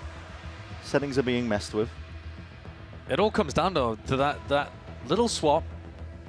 Jack was talking about how Sentinels couldn't retake, and yet 5 of the rifle rounds that they won out of 6 were retake rounds, actually. some powered by absurd performances coming out from Jerwin or Cortezia being able to find those picks before the plant even got down. But this is so far so good for SEN, and C9 have really got to show us where the theory is. Interestingly enough, Cypher Rays, the agents that C9 are running, more of their kind of comp, they haven't lost so far in non-mirror win rates on this map. It's small sample size, but people that have been playing the Cypher, people that have been playing the Rays, your Billies of the world, for example, it's been working really, really well for them. But down 8-4, they need a pistol. SEN took the first one, but I mean, it was the rifle rounds where they really ran away with it. Yeah, it really was. We are just waiting to get back into this one. I mean, in terms of what's being changed, I don't know. I could speculate for you. Maybe Oxy's looking for the perfect crosshair. It could be. Could be. You think that'll make the difference? It's a nice, I mean, it's a great way to de-stress during ranked. Things aren't going well. I love to mute all my teammates and change my crosshair when things aren't going well. It's a stellar strategy. We're getting into it though. Second half of Summit. As our timer ticks down here, we get to see, is it going to be Sentinels closing this map out? The Cloud9 have a lot more to show. C9 are grouped up pretty heavy over towards B main. This is a very standard defensive setup. You have your Cypher anchoring A and people fighting over B main instead. Lots of teams around the world choosing defense setups like this. Cortezia doesn't seem like he wants to be holding on to this. He's just got the wall and the rest of the team looking to go and take mid. It's an interesting smoke, isn't it? Gets you a lot of space in through mid nice and early. Door's going to be broken now towards mid, and that does cut off available avenues now for Sentinels to potentially lurk through, but they're going to be setting this one. Flying forwards now through A-Link. Just Jerwin taking it. He's trying to cut away the door. Peels all the way back with the refract. Bit of working of the map here by Sentinels. Yeah, real heavy emphasis on mid. Wow, just double dash again. Fakes on fakes of a Prowler and a bit of util. They're just trying to pull rotations all the way around here. Bait and switches abound, but now with that high tide, it does reveal their hand. Yeah, and Oxy's full pushed out B main in this meantime. Seeing a cam, it's going to be catching that contact. Fireball ops though. Play to do something about it, but he's just going to be playing to hold and control over towards Cave. Let's see how Sentinels play these post plants. Smart from Fireball ops to just back up. After they'd lost yard control, very hard to hold. But he just maintains control of Cave instead. That is going to allow C9 to be able to come back in on the retake a bit better. They're going to fight this one. Sentinels gearing up for it. It's going to be a clash. Bloodbath potentially occurring out towards that cave area, but Horns dissipating, and now with the Coves up. Calling for a bit of a rolling retreat here. Sentinels just looking to bleed time off the clock. Hopefully not paying with their lives, but Cloud9 still find a way forwards and through him out. He's just out of bullets. Cortezia, it's all in your hands now. Whittled down, Vic is barely alive at all. Swing out, but it's half earned. Potential win cons now. Jack to tap, and now a full stick potentially.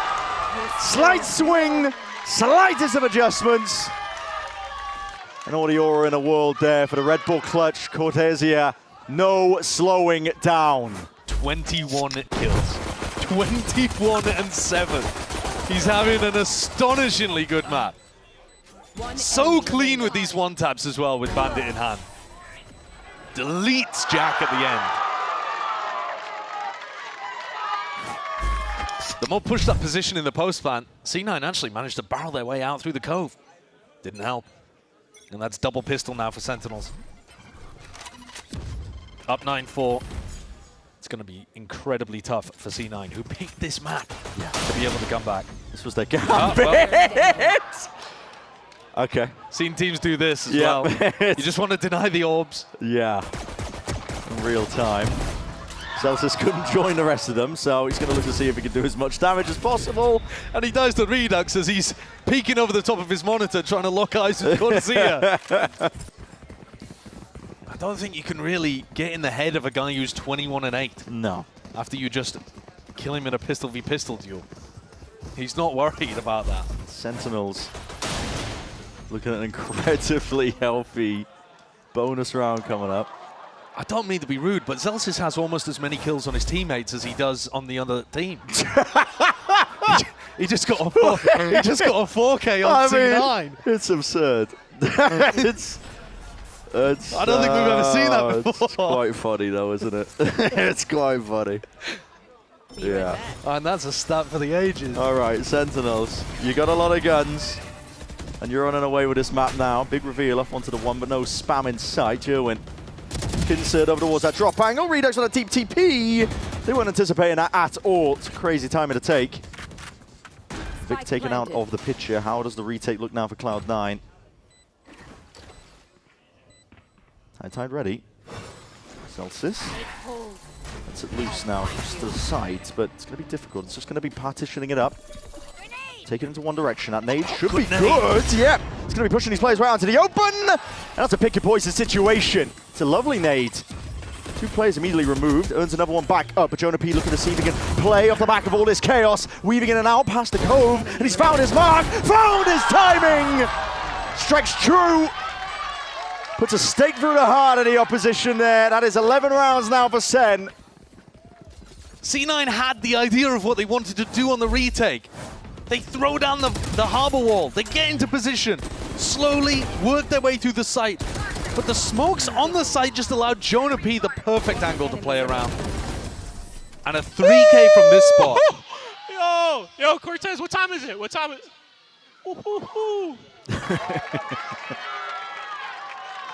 Timeout. Yeah. 3 timeouts apparently.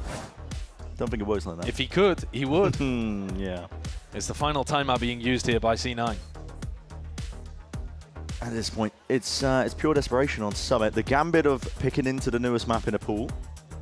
I like the idea of it, the concept being that, listen, if your scrims have been going this poorly, then we'll go on to a new map where the playbook isn't quite as fleshed out. I think it makes a lot of sense. I think also, C9's ideas have not been that much worse than SEN's. Yeah. I'm not saying they've been lighting the world on fire either, but a lot of the rounds have come down to they can't remove a single player from a spot. Yeah. You know, in that round, it was Jonah P. In the round where Joen aces, it's very clearly Joen's individualism that carries SEN across the line. Cortezia has also just been a nightmare for them to deal with. It's dominating. Fairly solo in a lot of spots. He won a retake on his own, just mowing them down with the Odin. Half armor across the board. Outlaw might thrive in Cortezia's hands. We'll see. I think Marv is going to be wanting to pick up this ult orb over towards B main. Yeah, there's a lot of big ults that potentially coming online soon. Got to be worried about traps though. This map with its congested extremities, very strong trap plays for the defenders. It's very claustrophobic, isn't it? Yeah. Tap. Marv is worried. Yeah. He's got the cove that he can activate there. He was waiting, he was baiting it out. Trying to see if the spam was online there, so he does get his ult in the process. I have the spike. Slow around here, my son. And Vic actually goes for the rotate here, thinking, right, well, we know that they just got Harbor ult in B main. If they were going to go B, they probably would have taken an earlier timing. But that read is wrong. And it leaves Fireball Ops, the new player for Cloud9, home alone. He's got a potential trip to play off of. There. Cuts it up onto the one side of the boxes, but might be swiftly overwhelmed. Camera catching contact. Now with that util flying forwards, Jack attempting to peel this one out, but there's a trip forwards, now dominating inside that cage. It's Fireball Ops, at least takes the one out, now bides his time, waiting for it, Cortezia. Oh my! Sidearm peeled and pulled all the way out. It's Zeltis' head that just rolls straight off. 3v3 still, and Sentinel's not giving up any semblance of ground. Fighting tooth and nail for this one, and slipping his way through the cracks. That's Redux. I love these insert positions over towards Trophy. So difficult to deal with. Jack doesn't even want to go for it. You're 11-4 down. How many more opportunities are you even going to get?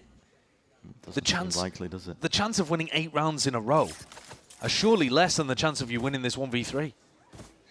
But he's going to take the percentage play in his head and back it up. C9 are really struggling here. Sentinel's allowed to do whatever they like. And they don't seem particularly to be bothered by the fact that they don't have their IGL in the server right now. No shade to John, but it's been working today so far. I mean, the individuals are popping, that's for sure, but I think Sen have had some great ideas too. Well, this one was very simple. You just go B, you grab the Harbor ultimate, wait a little bit to see if there's a reaction, and then hit the site with it.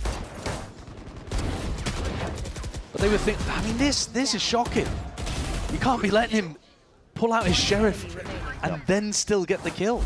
There has to be more confidence. 5-second animation as he takes the Sheriff out. I know. He's twirling it around. I know. Still, he's got a hot hand right now. And Cloud9 are feeling it. Could be a fight here over the ult orb. Definitely could. One way's going to be dissipating a bit of this aggression, but a DTP of Redux, yeah. It's going to be gearing up now. Takes all that ground forwards. It's got an ult online, potentially. I mean, pick this up more than anything just to deny it away from the defenders. It's a nice map as well to get some deep Omen TPs in. So a bit of chaos. For sure. As we were mentioning, it is claustrophobic. It's really tough as the defenders to go and re-clear over towards A right now. You'll see you'll see Jack try to do it with a Prowler, but there's just so many spots where that Prowler could have been dodged. C9 are never really confident that this A repop isn't coming through. No.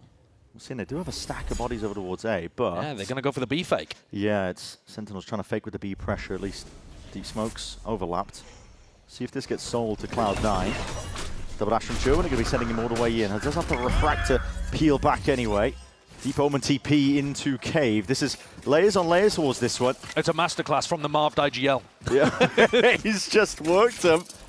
Cloud9 trying to play this one full-on retake. Because here, what is his position? Underneath the doorway, does not matter. Still Guardians just to buy them critical seconds and push Cloud9 all the way back. And the Vice ults have been so good for positioning. Yeah, but now looking to see if they can play this retake again. Just trying to stutter step, peel out and play out their way forwards. It's Redux out from behind. He's got that rifle in hand. He's layering him down with lead and bullets. Enough time to get the reloads off. Smokes on smokes, maybe to save the day. But for Cloud9, it feels like death sentence potentially being called out here. The toll just ringing out. And at this point, surely it's curtains. Vic, not long for the world there. 13-4 is the finish for Summit. Unreal stuff from Sentinels, doing it for John QT. There's still more maps left to play. That final round, just being able to pull off a beautiful fake without your IGL in the server. Yeah. Much better post-plant understanding in terms of positioning as well, on both sides of the map. 13-4 on C9's map pick. It's an unreal result here for Sentinels. We're hoping for the best foot forwards into stage 2. Doesn't get much better than that, to be honest, for an opening map. We're going to go to Haven next. That is Sentinels' map pick.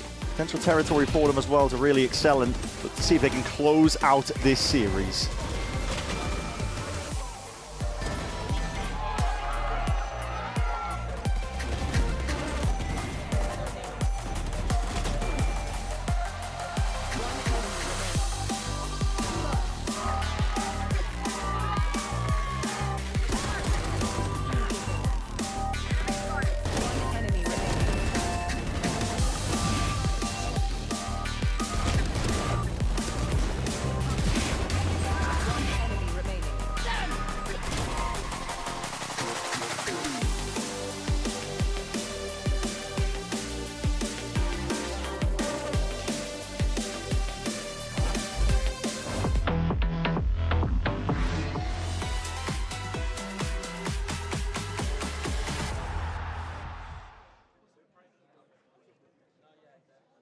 Want to find your fastest server every time? Express like a pro and optimize your connection in one tap. Express and game without ISP throttling. Express and shield yourself from DDoS attacks. Express and choose the VPN trusted by gamers everywhere. ExpressVPN. Experience gaming the Express way. Fast, stable, competitive. Outplay the world. It's time to Express. Unlock free cosmetics, including Lightning Kicks Buddy and more. Scan to subscribe.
3, heads are rolling, and time has been born. 4 for Cortez.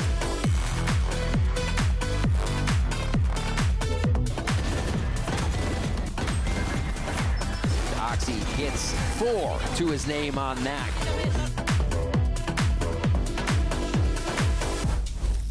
Map of Summit goes the way of Sentinels with a 13-4 against Cloud9. And Ewok, you guys look incredible, especially for last-minute changes, having to have Marv play this. How much time were you preparing the Summit, and how comfortable does the team feel in it?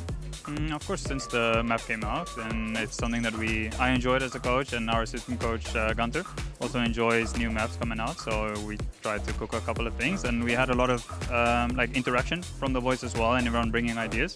So I think that's a big reason why the summit looked good. The vibes look amazing. Best of luck, map 2. I'll tell you one thing, the lights are shining bright in Sen City today. After that victory, Sentinels pick up a 13-4 win on Cloud9's pick of Summit. It's an important thing to keep in mind, right? Yeah. Oh boy, of course, GB here back with Alexis and Mel as we look to break everything down. And well, let's talk about what we saw, because at the beginning, it felt like, okay, maybe the C9 team have like a couple of good ideas here, but then something happened, a switch was flipped. It felt like Sentinels just didn't stop Alexis. Yeah, I'm not gonna lie, after that Jerwin clip, it felt like they lost all momentum. Like after that, they were just mental boomed and they couldn't come back from it. A total collapse. Yeah, like how do you dig yourself out of that in those situations, Mel? Because that's so tough, especially as an IGL as well. A term we use on SRG, and I'm sure a lot of teams use it, is the term goldfish memory. Yeah. And a lot of teams at this level, honestly, they're very good at goldfish memorying. Just like anything can happen, but it obviously gets harder and harder to do with the worse the situation is. A 1v4 ace. Yeah. Unheard of. Like, that's just insane. It's very difficult to get over that. But I mean, I really thought C9 had that in the bag. Even after my prediction of Sen, I'm like, yo, the first 6-7 rounds were pretty good, actually. Sen, I was ready to break down one of the Cloud9 runs of how well they played it, how well drilled they were, but Sen said, shut up. You know what's funny? You guys said you were going to do it, and I didn't believe that you were going to do it. Yeah. It's going to come up and again. Somehow, yeah, no, I believe you, damn bastard. All right, in any case, though, let's go ahead and talk about what we were seeing from those players. You mentioned Jerwin, but another player was also outputting just as much as he was. That was Cortezia. We were seeing the stash put in some big work out there, and I mean, Alexis, if these players are hitting like this, and you have a Sentinels that feels this confident, that is going to really set the tone for this series if they keep the vibes going like this. The Vice looked good on the map, but I don't know if it was the util uses or just Cortezia hitting insane clips. I couldn't tell. You know, going into this, when we were in the green room, I was saying, I feel like I just like Cypher more in this map. It's kind of like pseudo info initiator, use your cam, get info. Out the bag, out the window, throw it all away. Vice, I mean, Cortezia makes Vice look insane. He was hitting so many clips. He was also using the Odin. Yeah. Can't gloss over that. He's and the new the Brock. op as well. I saw him pick up the op one round. Yeah. What do we think of Summit as well? Like having now seen it being played at the pro level here, a bit of a crazy map with so many angles that you got to watch out for. Players are running around here like heads on a swivel nonstop. Yeah, I was gonna say, I feel like people are gonna lean more into the double wall comp, a lot of smokes. It gets really, really hectic once you see double harbor wave, double viper wall. It's gonna be insane. Yeah. Yeah, I feel like it's really interesting because Sen was running double controller, but not in a normal way. They're running double bubble, where they have Harbor, and it was Omen, I want to say. I know I got some of the agents wrong earlier. Not Astra. Not Astra. Astra, there was no double Cypher. But it's really interesting because, yeah, you normally see the teams that run the Viper and the Harbor, like the wave comps, they are the ones that end up winning double controller. But to see them do it on this is really interesting. Yeah, I mean, it goes without saying too, right? We don't really, this is the first time we saw the map. So who knows? This could continue to evolve as time moves on here. But one thing is for certain, the vibes have been utterly immaculate. Because look, folks, they're having a good time out there. Look at the amount of times they got up and hit the mark. I mean, just every time. And it was great too, because you can see the players, right? Like, these guys had to have been watching Marv win his championship, and now that they're getting that opportunity to play alongside him, do the things that he did as well, it has to be invigorating for those players. And it does kind of feel reflected in that scoreboard. I mean, did I not say they need did. to get up and hit the pose? You did. And they did. And it worked. Like, they got to do this for the next map now. We just got to go play the lotto.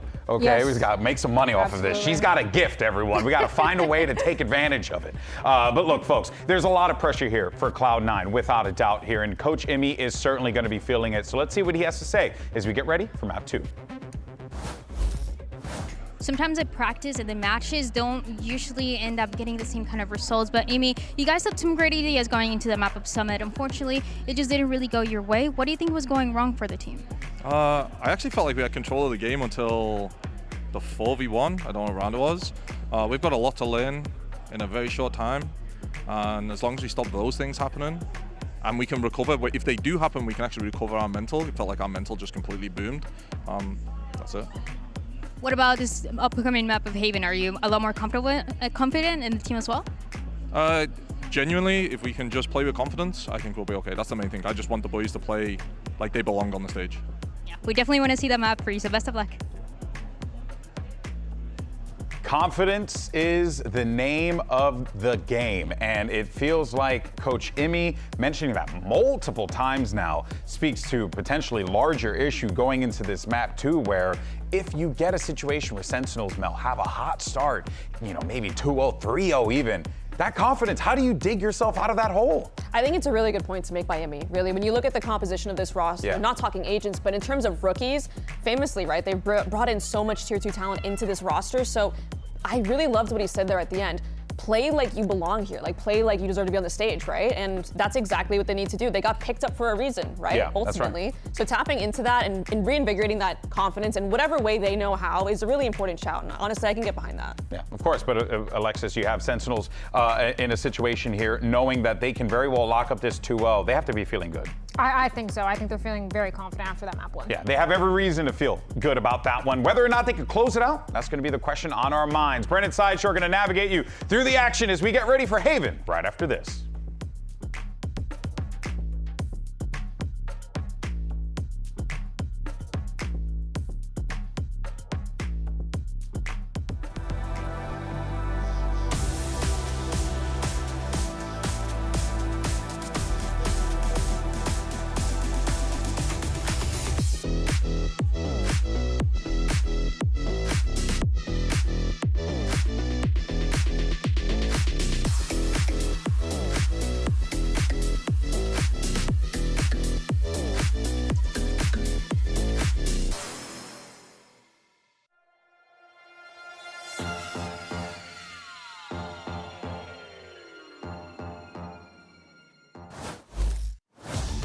Let's get back to it then. We're seeing Cloud9 settle into the seats here. They're looking to see if they can turn the tide and potentially earn themselves a map win. They did get theirs stolen away, Summit, and it was a dominant fashion by Sentinels.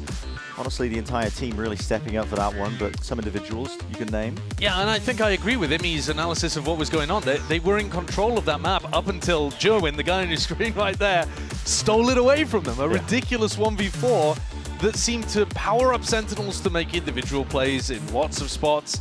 Jordan P hit a sick 3K in an anchor position as well. And it feels like the energy is very different on different sides of the stage. Yeah. Sen feel like they're playing with house money and C9 are frozen up a little. That's exactly right. I mean, the Sentinel squad, the pressure is largely going to be off of them, right? Because expectations, your IGL's out. Yeah. What are the expectations of this squad, right? Well, and you got to think that they're playing, okay, well, have a bit of fun. It's a different stage too in terms of the what there is to play for, I suppose. Like a lot of teams, you're used to stage 2 just being a final sprint towards getting to champs and trying to make it into a playoff spot. Different format though. It doesn't matter really how well you do in a group. You will make it into play-ins at least, even if you finish all the way at the bottom. I mean, I'll tell you what, Sentinels do not necessarily want to be in play-ins though. No. Because that would mean potentially having a matchup against Caillou, their former IGL. Okay. Against Kaplan, the coach. I mean, with M80 qualifying. I mean, I've got to be honest, I'm rooting for Sentinels going to play-ins. That would be. Does it make me a hater? That would be one hell of a matchup. It would be. That's all I'm saying. It would be cinema. It would be John QT approved cinema to see them play against M80. But that would only be if they don't make top 2 in their group. And it is feasible for Sen to make top 2 in their group. A win today, though, without John QT would be massive for their chances of that, because I think if they lose to C9, their chances of making top 2 when they have teams like 100 Thieves, G2, Crew, that's really tough. That's where we were disagreeing, to be honest, as well. Yeah, you're lower on those things. I think the group is actually quite open, to be honest. Yeah, but listen, I've been wrong in the past many times. So we really don't know what the form of lots of these teams is going to be heading into stage 2. Yeah. In theory, there's a little bit of a meta shift. In the training range, are we? Okay. Oxy just making sure he's feeling as sharp as possible for Haven. No, don't worry. You don't have a map to be playing. Or it's fine. Take your time. Take your time.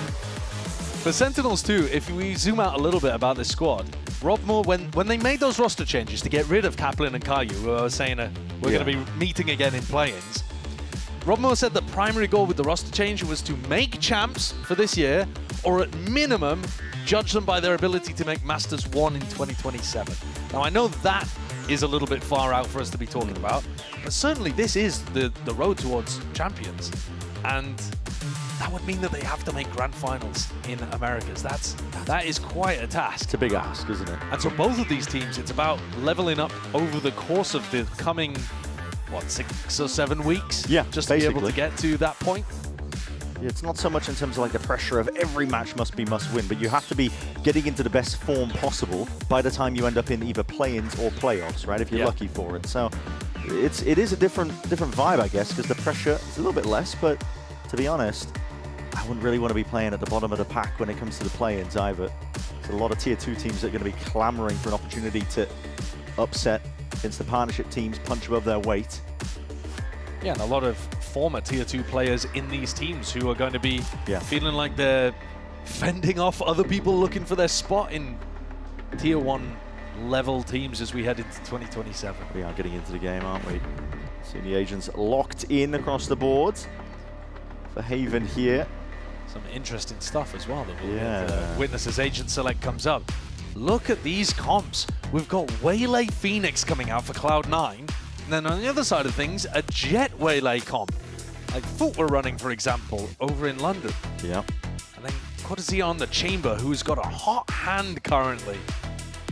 Cool comps. It is a big switch up, to be honest. There's a big shift as well in terms of patch 13 out. Sentinel buffs across the board, initiators as well, getting a bit of their power back. So starting to see potentially the game opened up a little bit more in terms of what is viable to run. Not that we're particularly seeing double initiator comps returning anytime soon, but we did actually see an incredible clutch earlier on, powered by the initiator changes. Right. Recon coming back just in time to be able to win a clutch out. So those timers going from the 60-second timer down to 50 doesn't matter. Really scraping the bottom of a barrel discussion points, aren't we? Anyway, let's get into Haven. There's about 5 seconds remaining until we're finally in the action. The emphasis being placed onto Cloud9. Can they batter back and find a way in to take it all the way to Lotus? That's the question here. Sentinels, though, not messing around, are they? Shot down into the corner. Double dash into the Cloudburst too, so getting all the space in the world here. Fully given up and conceded. Zelsis is not going to want a piece of this. He's got the cam for the retake. Rest of the team closing down the gap towards Jonah P. Although actually starting to pull away now. Didn't want to go for the flank retake. Yeah, they were thinking about it maybe. It was pinged down by Jonah P. I think he heard a couple of footsteps. We'll see now. Rest of the pack now rejoining up towards the usual positions, but how do you deal with this one? It's set up here by Sentinels. Nice little wall that's going to be cutting this up and away. Cuts out the angles nicely. Still Redux. Yep. ISO'd and sitting just tight to the corner there. Okay, Cortezia. Okay, he's going to make a go for it. Gets the 1 kill. Feels back with that one, but it's going to come down to that random spam smoke. Dissipating is half earned onto the defuse already. Surely, potentially with the wing cons, but the kills need to go to Cloud9's way. And the shots ringing out and going way too wide. It's Sentinels with another pistol round under their belt. Another post-plant position played well by Sen. C9 struggling to land those kills, struggling to draw people out into the open. And Jack again, a sitting Doug, trying to get the defuse stuck for the team. Redux, this is one of the maps where we're going to be able to see him play that duelist, get out on Jet. I'm excited to see what he's capable of. I think building this team around him and putting him into great positions could be massive for Sen. He's got so much skill, but they move around his role a ton. It's a lot asked of him. Can he be a Neon-esque player for Sentinels? I think that's my question throughout stage 2. Does take something special here. Sentinels, you can see they've slowed it all the way down, anticipating some level of aggression. Instead, it's a quad high-low stack from C9. Devious. It's just devious. Bit of spamming away, just in case it was a trip layered down. We're seeing how this one gets played out. Guns are being swapped around, exchanged all the way around here. Eventually the Bulldog making its way back into the hands of Redux. That's going to clear most of this. SEN navigate nicely. It's a completely open B side. How do the post plants look? Yeah, I mean, a little bit of a teaser. Things to come here. Because Cloud9, they don't look like they have any intention of playing into this. No, they're not even going to attempt it. What was this, setting up another little high-low? Yep. Yeah. And just looking to die to spike as well. Yeah. Just playing for min-max, deny, SEN a chance to generate some of these ults. They might want to go hunting, though. Possibly. Potentially, but they do have gearing up, I think, for a pretty good bonus. So. Yeah. I mean, Jonah might go and look for something. He's almost halfway up to the Hunter's Fury, but he's decided to go in the wrong direction here, so. Well, yeah, it's unlikely. Oh, he might catch Jack. Footsteps. Oh, there it is. 1 kill for the Troubles. Lovely. Big stuff. Yeah. So SEN able to get another little old point out of that, but C9 are playing this game heavily to deny any opportunity for snowballing to happen. Same thing that they did on Summit, just allowing the pressure to crush them of the door, I mean. Not true, yeah. Cloud9. A team that have been having their struggles recently. I mean, we mentioned it earlier, but it was their manager who was talking about it. Chopping and changing. Obviously, they were the center of a lot of discussions about what the hell they were doing with their roster. Bringing Vic back into the fold, but now we're going to see some, again, testing over towards the C site. Peeling back and away. Zelsis just looking to play this one fully onto the retake. Zelsis had help there, ready, but he still chose to drop off this time. Might choose to take it rapidly now, though. Here it is. Dashing up overhead. Soxy straight there. Zelsis off to the side. These players are caught, corralled now. Sentinels picked to pieces here. They need a bit of a bailout, and Jonah P now, position going to be noted there. The C's connecting. It's nice by Cloud9. Okay. Patience in the right places. Absolutely clean. I had a little frown on my face there because I thought Zelsis, if he had hard anchored, would have played his team in a little better. But actually, the 5-player flood, basically, that they went for, the pre-take, just running out through the smoke. Zelsis hits a pre-fire on the Redux, wins a 1v1 against Cortazir, and actually plays the rest of his team in beautifully.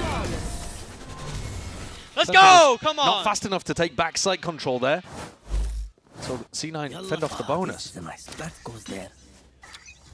But I think SEN is starting to get the read at this point that it is only Zelsis here early doors. They can push him off, bully him away pretty early on. We've been doing these execs all day long so far. Now we're going to see it once more. There's danger here on either side. Somehow Marv is going to be grappling most of this. Gets 2 kills, peels back, but he needs a double TP. He's the one with a spike. He's got to survive here. He's got to peel all the way back. What was intended to be a fake potentially over towards C is now turned into the real deal. Yeah, well, Marv and Zelsis are both lucky to still have their lives in the midst of this 3v3. Yeah, it's a paranoia just to give him the space to be able to cross and get potentially this plant down. They call for it. They got a plan for backside. Adjustments made. Redux and Jerwin looking to get active. Touching up here. Ult earned up. Gets a bit of information. Raj control is going to be lost out here. Tapping away from the rifles. Lee's going down. Jerwin sidesteps now. Peels all the way back towards the site. Playing this one shoulder to shoulder, but Marv is taking liberties. It's 11 HP.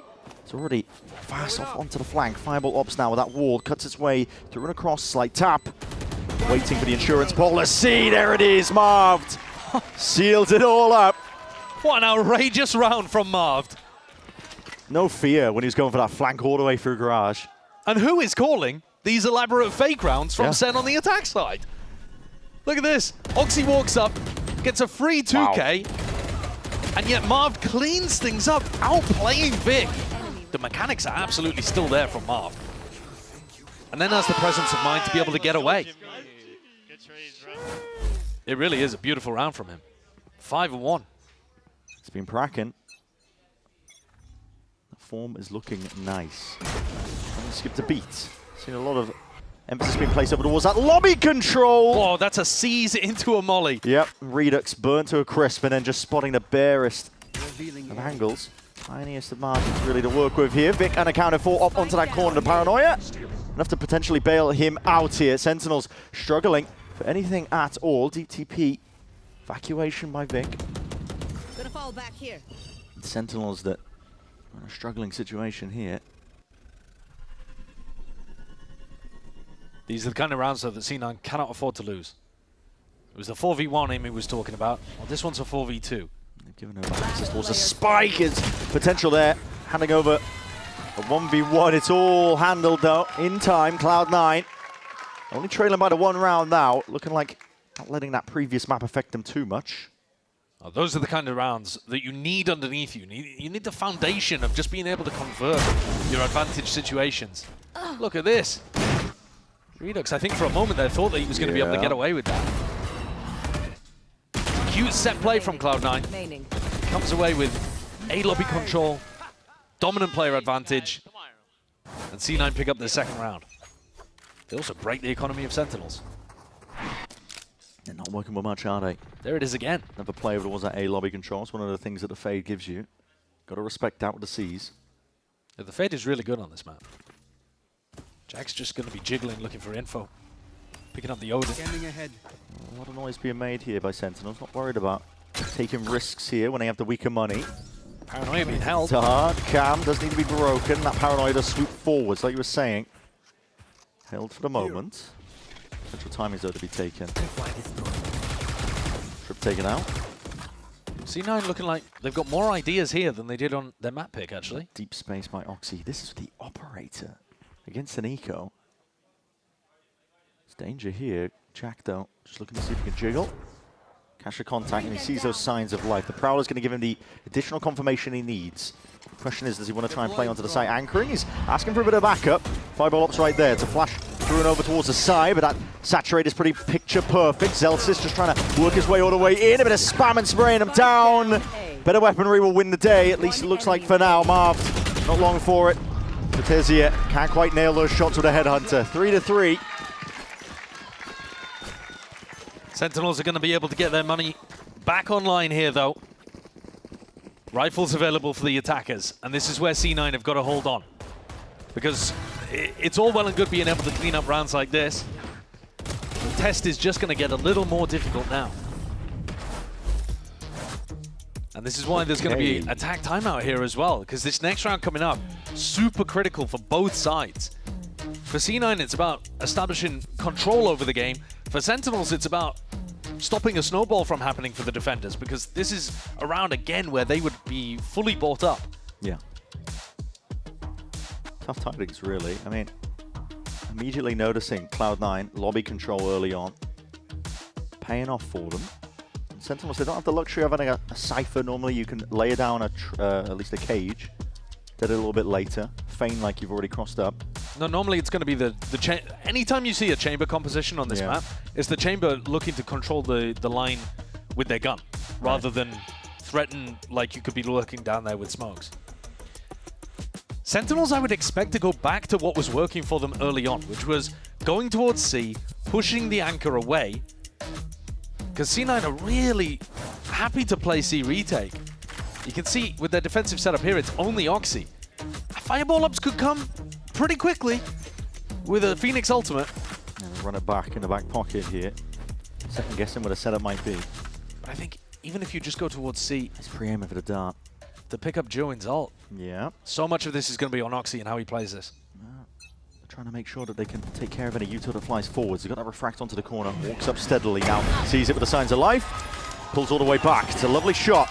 Gets extra information. Dart does need to be dealt with here, but that's going to be double dashing forwards. There it is, Shorty in his hands. Oxy puts on a statement over towards the C site. Shuts it down, locks it down. It's a brilliant round from Oxy. It's a good read as well out of the timeout. It really is. The little play early on. Getting deep down C. And we've seen in previous rounds as well that even if he didn't take contact there, he was really happy to get on a very deep angle. We saw that on the anti-eco where he got posted all the way down the bottom of C. Another situation though, Brent, where C9 can't afford to lose this one, right? They're in a 5v3, playing A for retake. They have to convert spots like this. And does invite moments of error potentially if they give up the entirety of the side, which they are. This one, the full retake. Aggro as anything with a TP. Util that still needs to be dealt with, but you're not seeing any sound cues or any pressure being made off the back of somebody Util being triggered. You've got to realize nobody's home, and yeah, you should be worried about it because Cortesia, he's still home, still locking it down. Celsius is good with a trade. Important. That was essential. No longer have to worry about that one. Straight up through to be... God, now we're seeing that neural theft. Reveals a positioning now and run it back. Just for that extra element. Layers it up onto this retake. Ensures that nothing goes amiss. It's a round on the board for Cloud9. But I'm not sure Fireball Ops will feel great about the fact that he had to use his Phoenix ult there just to feel safe. That Phoenix ult is so good for being able to do stuff like flood defend over towards C, put pressure on the B plant. At the end of the day, they get the round on the board, and it's an important one because Sen's economy is now not going to be that great. Yeah. Amazing round from Oxy as well. He anticipated every piece of pressure coming into it. One enemy remaining. So when all's said and done, C9 will be happy about it. And Ewok is annoyed at how that's gone down. Don't know whether that was a reaction to the beginning of the round, actually. And the money's going a bit weird here for Sentinels. He does have the ult though. Pops that one off, and we're already seeing this. A rapid takeover. Convergent pass onto the one side. Trip needs to be dealt with though, and that's still going to be locking up the main choke point. TPs and updrafts all the way over it. Zeltz is not going to have the luxury of playing off the back of it. Here's the scurry and scuttling of the footsteps. He knows now the plan going down onto C. He tries to take that timing straight past the smoke. That is brazen as anything. Punished for it. You've got two big ults for retake. And he just tries to take a timing like that. Fireball Ops is going to have to win the fight on the flank, I think. Still going for it out. Nightfall convergent pass to cover all the extremities of this one here. Forces the play. Redux with that Blade Storm in hands. Looking to lock this one all the way out and abounds. It's Oxy instant with the trade. Along with that Op, and it's Fireball Ops just trying to cause chaos and carnage off to the side, but they're giving it up. They're caught for it. Oxy not in a position to see if he can play off of it. Not with the operator in his hands. The flank was so quiet, so sneaky for so long. And then Fireball Ops gave away where he was playing, and now these kills, they're immaterial. They don't do anything to the outcome of the round. C9 have already given up control. C is such a weakness for them. If Oxy isn't there working magic, C9 don't particularly have answers. There was that one round where they managed to get back in altogether. But it looks like an area that Sen could just hammer over and over.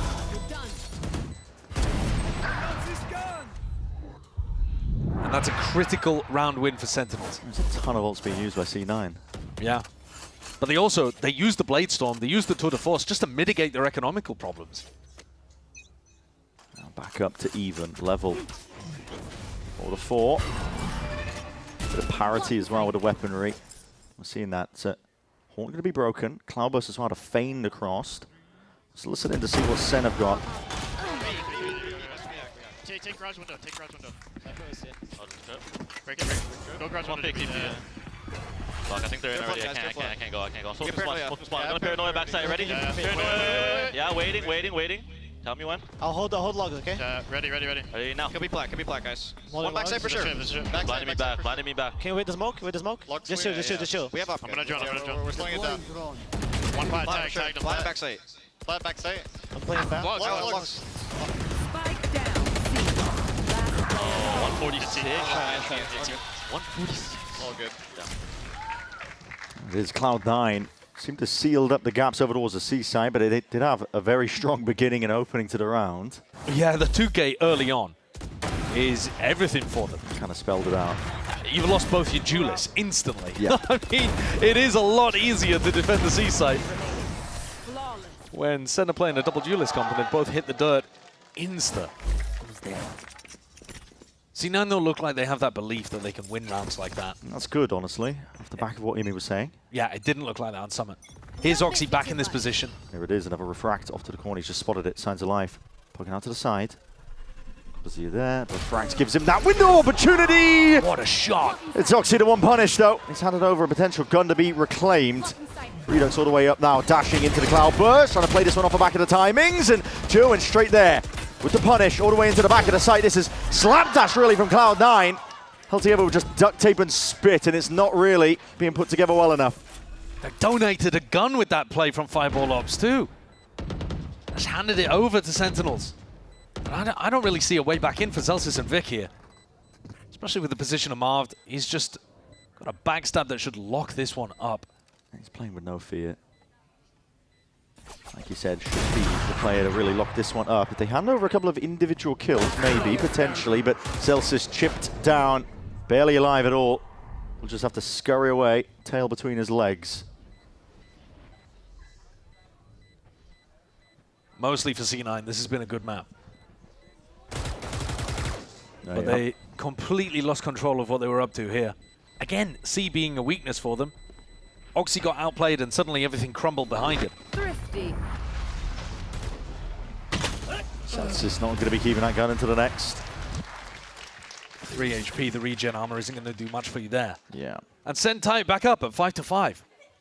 It's genuinely impressive how well they're playing without John in the roster. I think it speaks volumes, I think, for the work that they were putting in. They're already looking quite good towards the end of stage 1. Putting it all together. You can tell they haven't been taking the time off lightly. Putting into good work.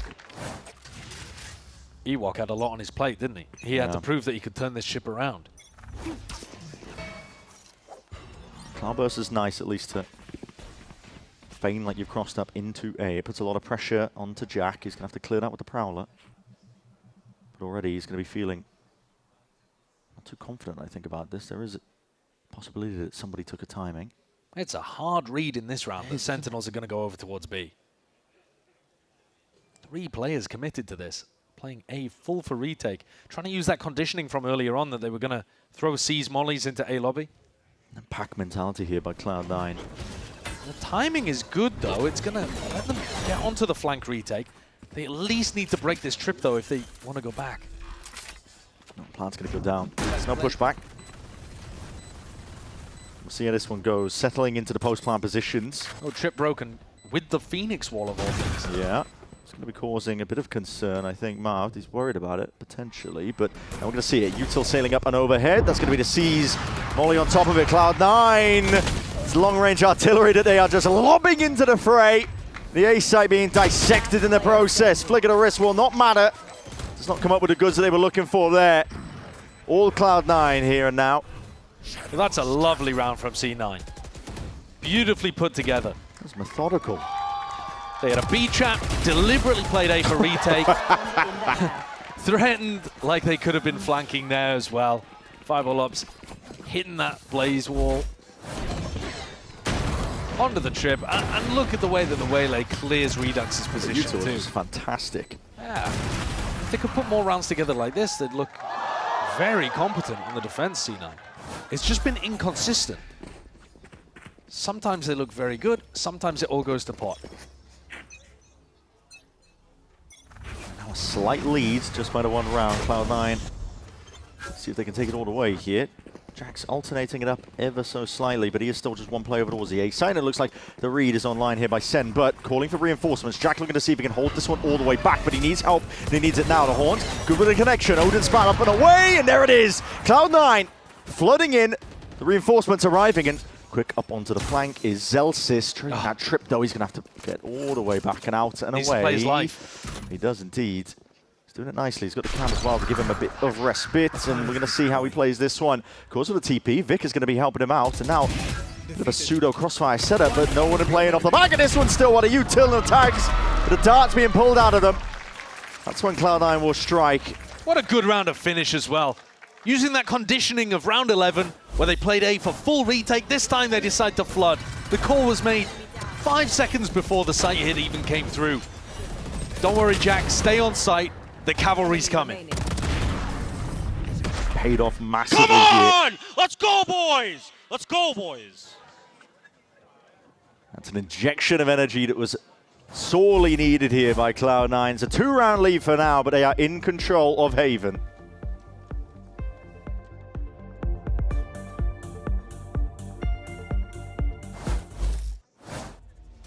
Whenever I use Zowie models, I would say I just feel my element. Demon 1 is good! Without Nyack, the biggest difference was the ghosting. It was a immediate change. If you see something and it's not actually there, you're gonna miss your shot. Black Equalizer and Vibrance, I can react quicker to it, I can shoot better at it. This guy is just spectacular! And that way I can always trust him, that I can just focus on competing. My performance will always be at the top level. Zowie. Yeah, we taking it straight to the moon. These diamonds just lit up the room. I go celebrate with my dogs. We handing out sweets like a broom. Hey, up, taking off. 247 not taking off. VDS stones ain't breaking off. All I know is win, I don't take a loss. Yo, taking off. GT3, I'm taking off. I know that you guys always see the player walkouts, but you don't know where they're walking out from. This is a little bit of the behind the scenes. I just wanted to give you a little tour. So the lights honestly look pretty cool here. But on top of that, you just have some lockers on this side where the players will leave some of their stuff like mouse pads, mouse, and whatever they need for the games. They keep them here, so they always have maybe 2, 3 of the same mouse that they use when they're practicing at home, and then also the things that they have here. And then on the other side, usually all the way in the back, I don't know if you can see, they have some Red Bulls, some food, some little snacks, the classic bananas that we always see, and a little monitor here just in case you want to see what's going on stage.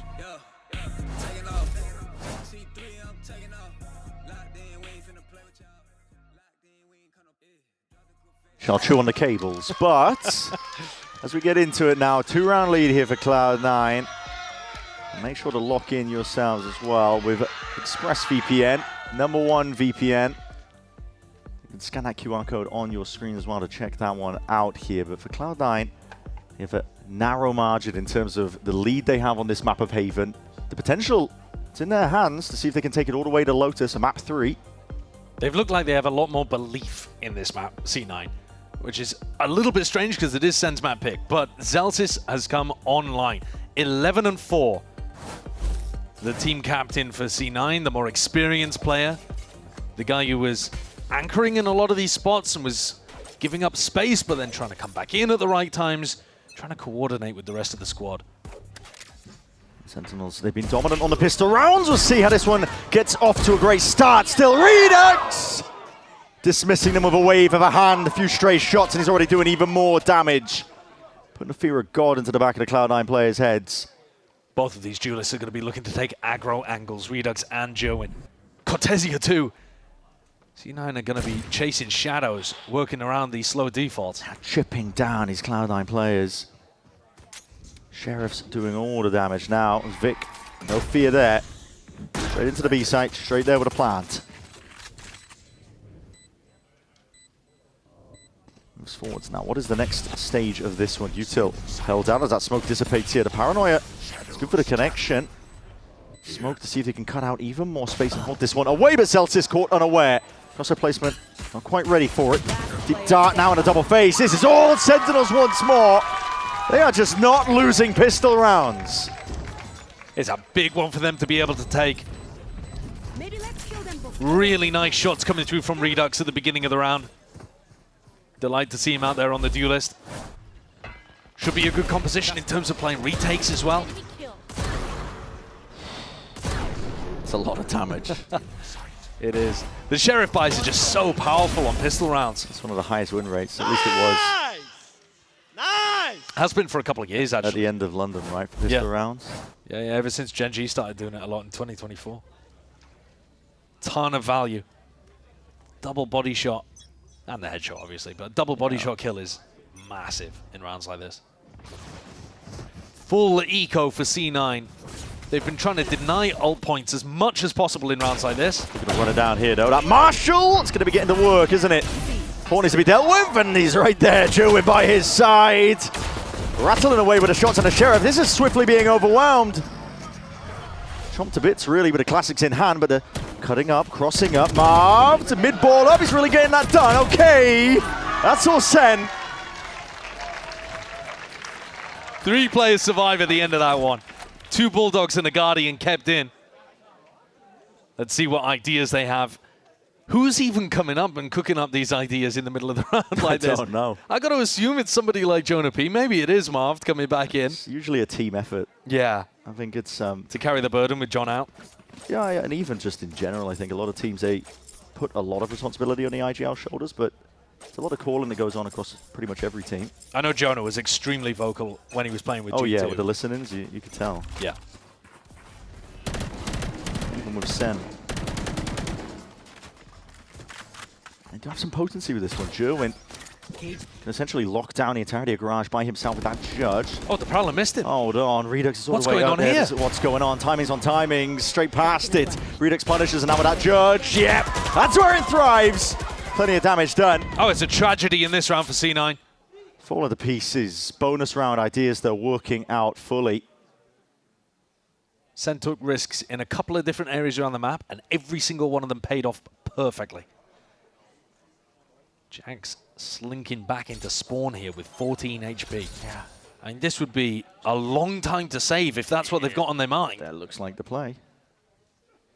There's still a minute. Doesn't look like they have any intention of moving forwards. Well, SEN are going to be hunting for them at some point, though. Yeah, they have so much money in the bank. They don't care about throwing away a couple of these guns. No, absolutely.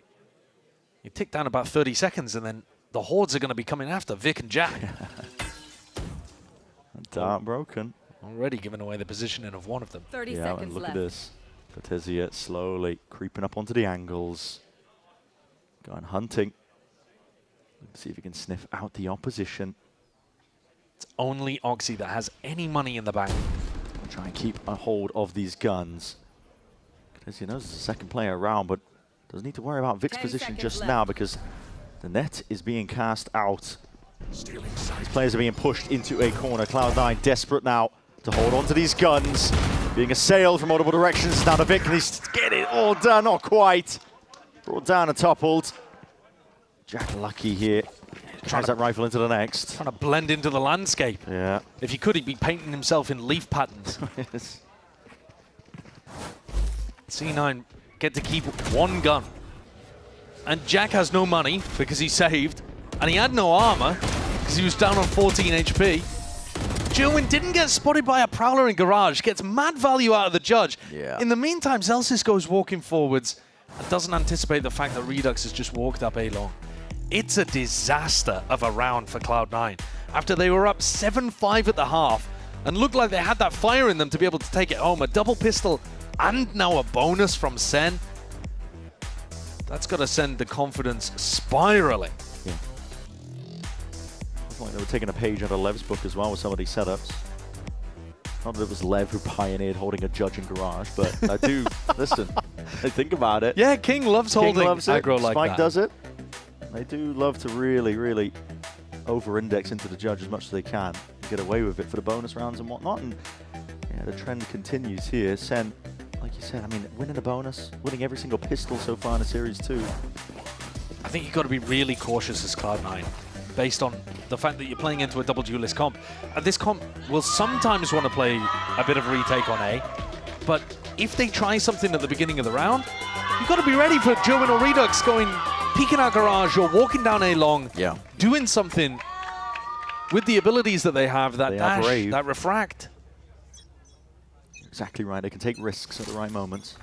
Man, the buy is just horrible for Cloud9. The rifle has been offloaded at least. Fireball Obs is one away from the ult.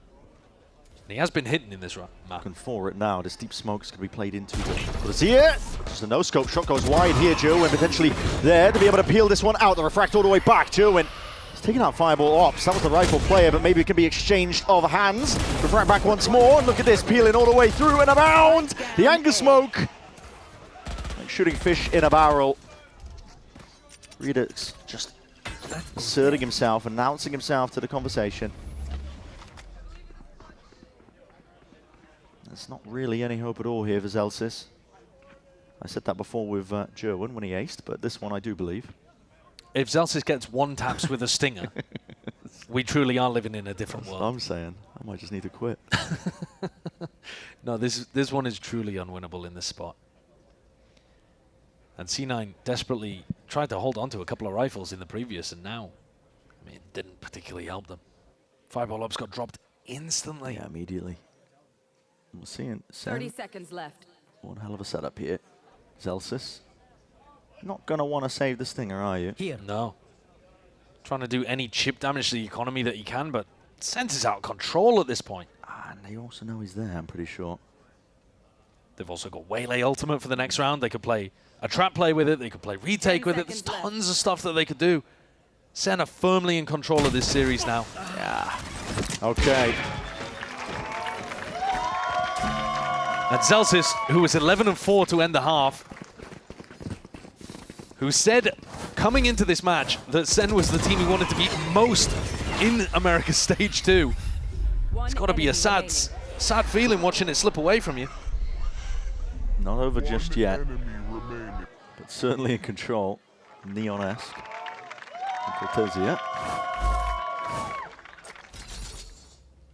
We'll see how Cloud9 do. They've got a couple of guns in their hands now. 5 rifles. Bit of Odin spam into the corner though. That's not going to be able to get the punish off onto Oxy. The double dash forwards is being disrespected here. Deep drone almost used immediately. Convergent pass off from the side. This is a play with multiple avenues, and layers being piled on it still. It's Cloud9 that dissipate it nicely. That's such a sick idea though. Love the use of that ultimate from Joen. That was from behind. Yeah, what an angle. The push down mid. There's a couple of little gaps there, and Cloud9 did get away from it, but I respect the play. That was good as well. Just get that connection onto Joen. It's what they were looking for. Oxy looking to clean up at this point. Second Prowler to set him up. It's nice movement from Joen, but Zelsis right there anyway. Instant with the trade. And Vic, pinpoint accuracy, locked onto the angle. Cloud9 not looking to go out just yet. Jonapi is ahead of this one though. They won't expect him to be here. Smoked out, it's cause for concern. And how the hell do you slip past this one? Zelsis again, locked onto the right line. Great recovery in this round from Cloud9. It's a unique, interesting idea from SEN. Push down mid with the Waylay ult to trap them all over towards A long. It's cute. It almost worked. But C9 got a couple of players that just managed to dodge this one. Bunkered down, didn't they? Vic. It's this position from Vic. Did actually get caught, but still was able to grab the kill. Unexpected, uncleared. Good here. Fireball Lob's got to save the ultimate. Hold on, this is rapid again off the rip team dash all the way through. Paranoia on top of it, blinded up, and that cuts it up entirely. Joen just slicing and dicing through the opposition. Marved, eager to help out and get involved in the action. Retrieve the spike. Tripwire destroyed. Zelsis, tough task ahead of him, a 1v3. Has the spike. Free reign over towards the B site, but he's going to try and ISO these kills, and he's up against a tall order. Cortezia just barely not on the line. He caught the timing. That's a crazy timing that Zelsis has caught there. Drifts past this one, and he might be able to put a bullet to the dome. It's going to come down to the timing still. Cortezia holds his nerve, and Zelsis might be wading right into it, and there it is. Good patience. Yeah. Honestly, Cortezia will be a little confused about that. Yeah. Hello, how did he end up there? Zelsis just couldn't quite figure out exactly what angle. And you're right, it's the patience from Cortezia, just holding, waiting, making sure that the rest of his team is able to clear those important positions. Fantastic adjustment of pace here from SEN. And lots of good set ideas, actually, for how to increase tempo on the defense side. Yeah. We just saw them with that really cool Waylay ultimate. Nice! They come out with another one instantly. Fireball still with that ult in hand. They haven't had opportunity. they haven't had a chance to use it. They've been getting shut out over towards the A lobby area before they even can get going.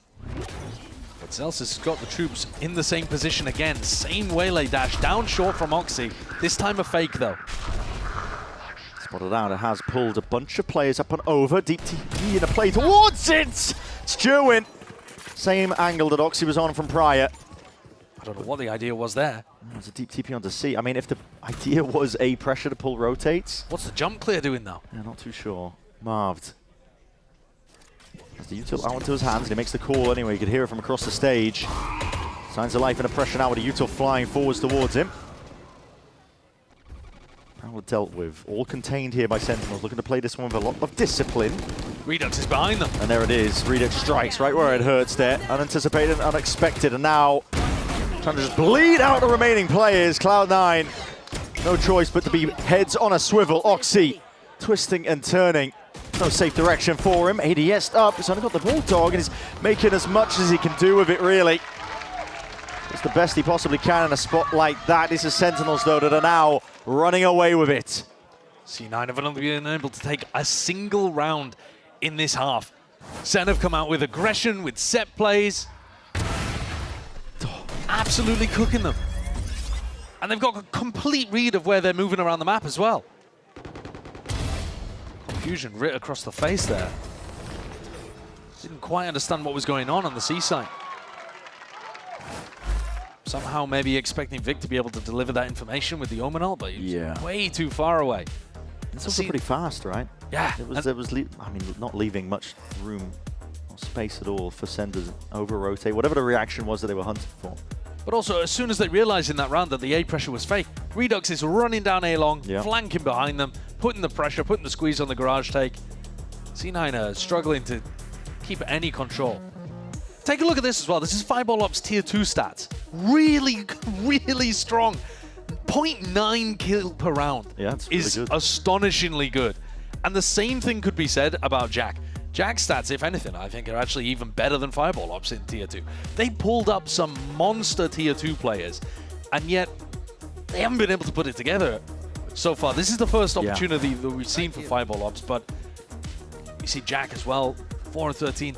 They're not taking over the game in the same way that they would have wanted from rookie Tier 2 players. For sure. So often we see that just work at the Tier 1 level.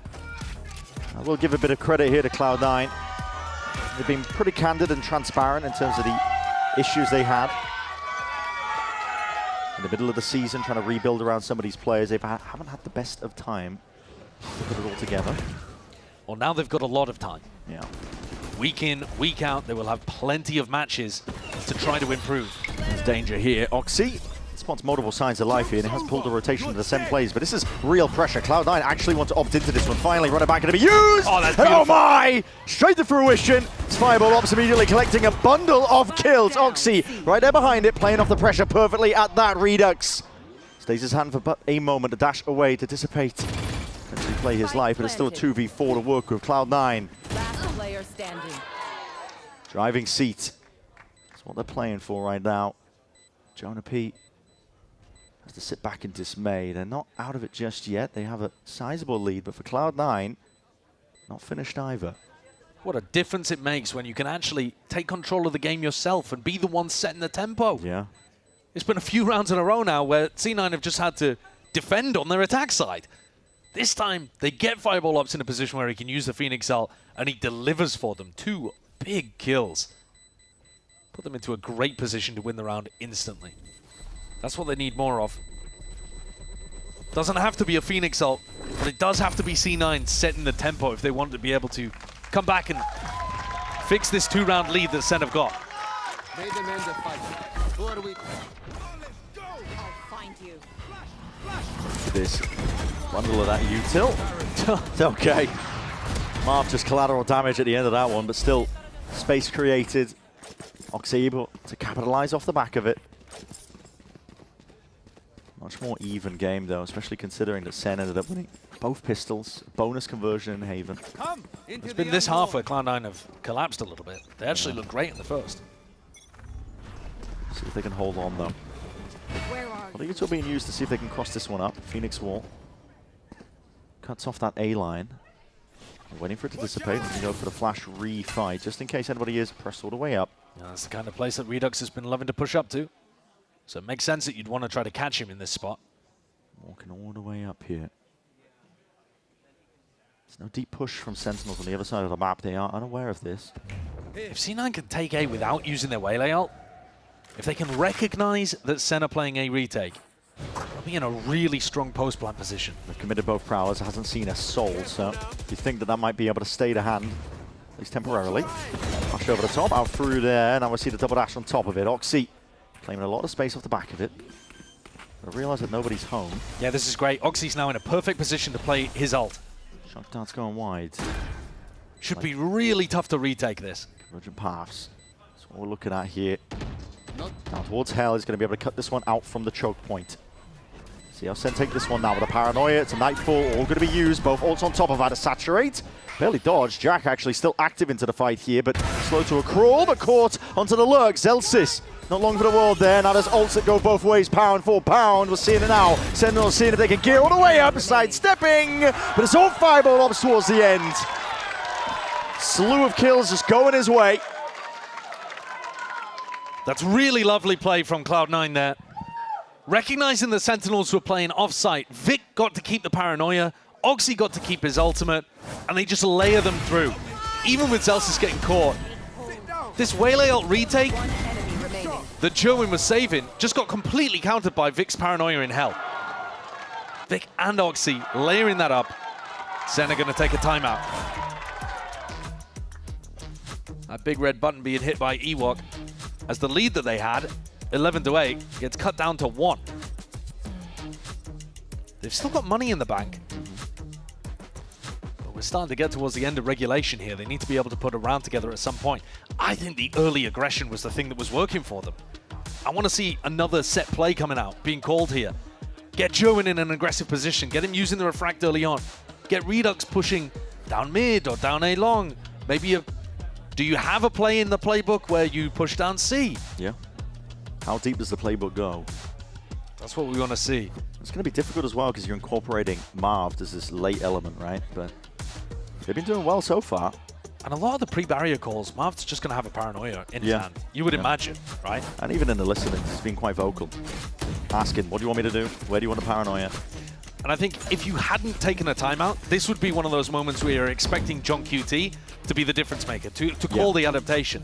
But with John out, Ewok's got to be the guy, hit the button, and give them an idea to get them up to that map point, that match point. Jonah P's going to have a lot of early Odin spam just through the doorway. And that's actually going to set up Marv on an aggressive position out short. Chips down Vickers slightly as well. Redux! Cheeky angle. Almost anticipated there by Fireball Ops, and now making moves into a different direction entirely. Over towards Garage. Prowler with that connection. Dash to cut it up. Refract pulls it all the way back here. Oh! Stutter steps. Vic is going to be catching a kill into Marv now. Blazewall cuts its way forwards and through. Does cut away these angles as well, but the slightest a pocket of play in, and Oxy anticipating it. It's a head clean off of Jerwin. Cloud9 managed to barrel their way through here, threatening multiple areas of the map at once. And it's immediately taking a danger out of the round. Whatever that timeout was for does not go to the plan that SEN had in mind. Yeah, well, SEN heavy indexed in short control. They put 2 players down here in a bait and switch setup, expecting perhaps Oxy to go for that double dash that he's been going for, down short. Or maybe to even catch Vic when he was on his lurk. But on a timing play and based off the Garage control, Sentinels had to dissolve that trap setup, and Vic just walked in and won a 1v1 against Marv. That certainly didn't help what was going on the other side of the map. To some degree, I think there's a bit of luck involved sometimes with, you know, what strat do you happen to call coming out of the timeout? Sure. C9 went in the opposite direction of where SEN were expecting, and they hold on to enough guns. They do indeed. But it's 11-11. It's 11-11. That's the big difference maker here. Cloud9 have done especially well, I think, considering the circumstances. Looking at that timeline. Pistol round's not going away, bonus round not going away, and yet still finding a way into this map. Potential to drag it all the way to Lotus. Yeah, the amount of rifle rounds that they're winning at this point of the game is really impressive. The last 3 in a row have turned the momentum enormously. Still with the op, still with the Odin. I'll find you. It's a fake with the TP, Haunt. It looks like Zelsis is just controlling this space so that Fireball Ops could pick up another ult orb. Yeah. But he will still be 1 away. Redux has got a ton of space over towards A. It was an early drone. Set him up onto the line, and Marv's going to be getting the acknowledgement now. Anchor smoke. Drop down, propped up. Double dash though, it spots him out, but a Refractor pull all the way back here. Paranoia to be pulled out early. Fireball Ops there with a flash right around the corner. And a collection of util pays off massively. Like a wrecking ball, man. He just runs his way through the site.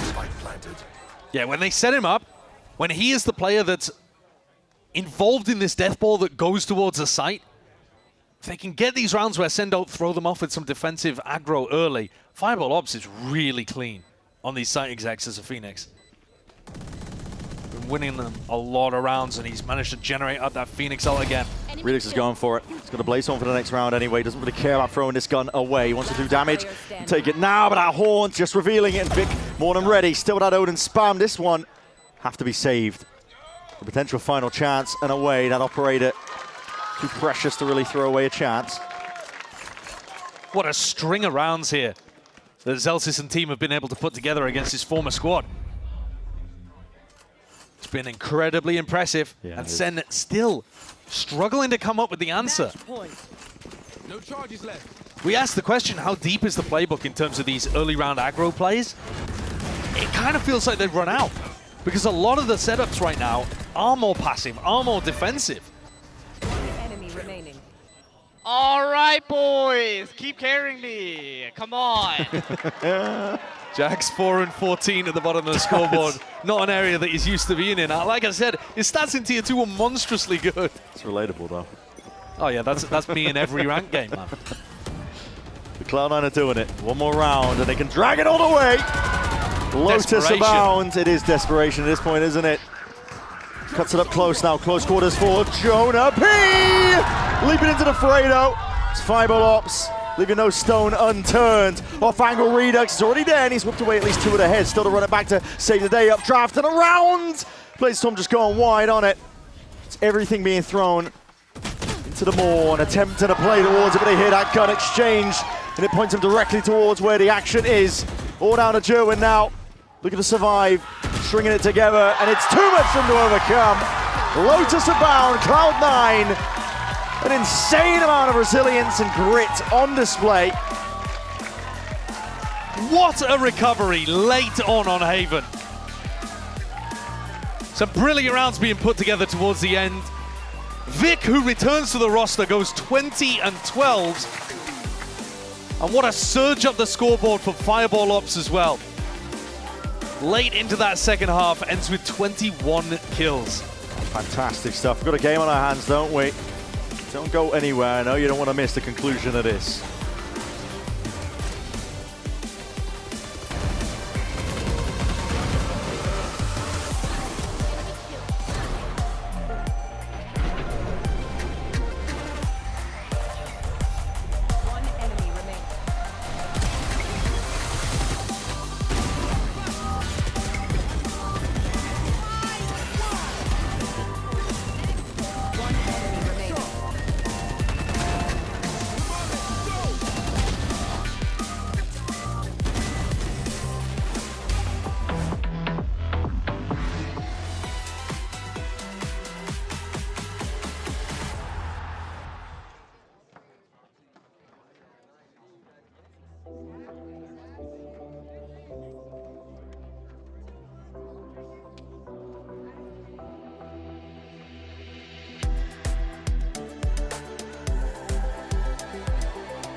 I'm gonna show you another one of the secret spots that we have here. This is where the magic happens. This is where our coaches and assistant coaches are always watching the game, where you see them punching the plushies, where you see them celebrating, screaming.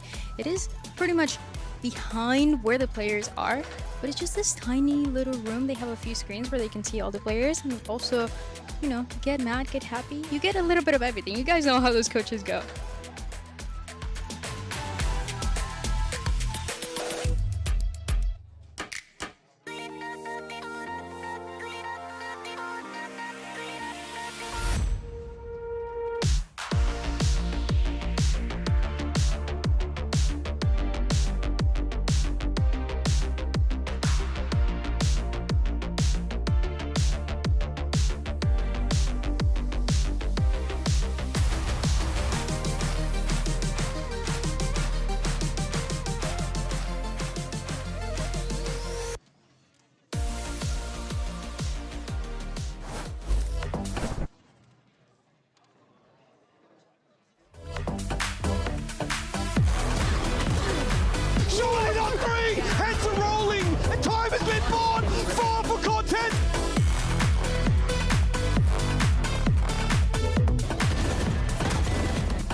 Gets 4 to his name on NAC.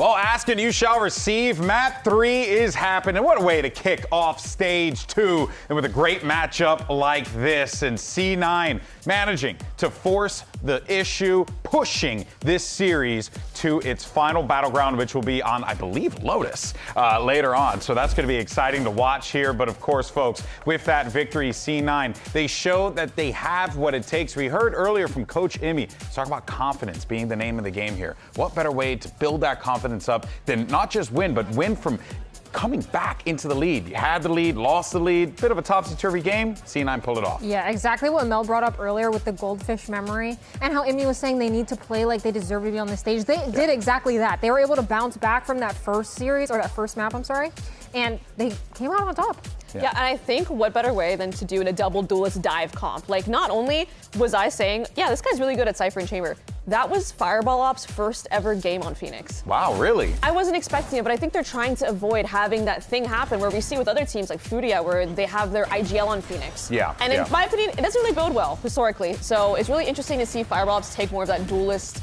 consideration, and it looked so good. These later rounds, the double entry, he did that exact play like 3 times back to back.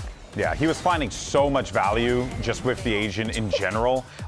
And on top of that, too, being that, you know, really like energetic individual on stage alongside Oxy. That's a good person to have up there to kind of keep that hype going, and he's been playing so well. Mel, it feels like this guy is exactly what they would have needed, and he's starting to heat up here a little bit, which is what we were hoping for, right? Yeah, and I think Oxy has always been there for C9, but the question mark was like, yo, can they get like another person behind him? And that's exactly what they found in Fireball Ops. It was such a fun series to see because we all thought, you know, Sentinels really had it in the bag, and then C9, like, respect, they clawed it back. Yeah, but of course, I don't want to get ahead of ourselves here, right? That was one map. Let's see how they continue to build off of this. But one thing that we can take from that, and you saw even from some of the clips there as well, guys, was just these retakes from C9. They were really doing a brilliant job ensuring, Alexis, that they were putting themselves in position to be able to get back onto these sites, do what they need to do, lock up that win. They had a really good set util usage on these retakes. As you can see, like, they're doing I lineups, spams, really good C's lineups as well. It's really hard to have an answer as SEN,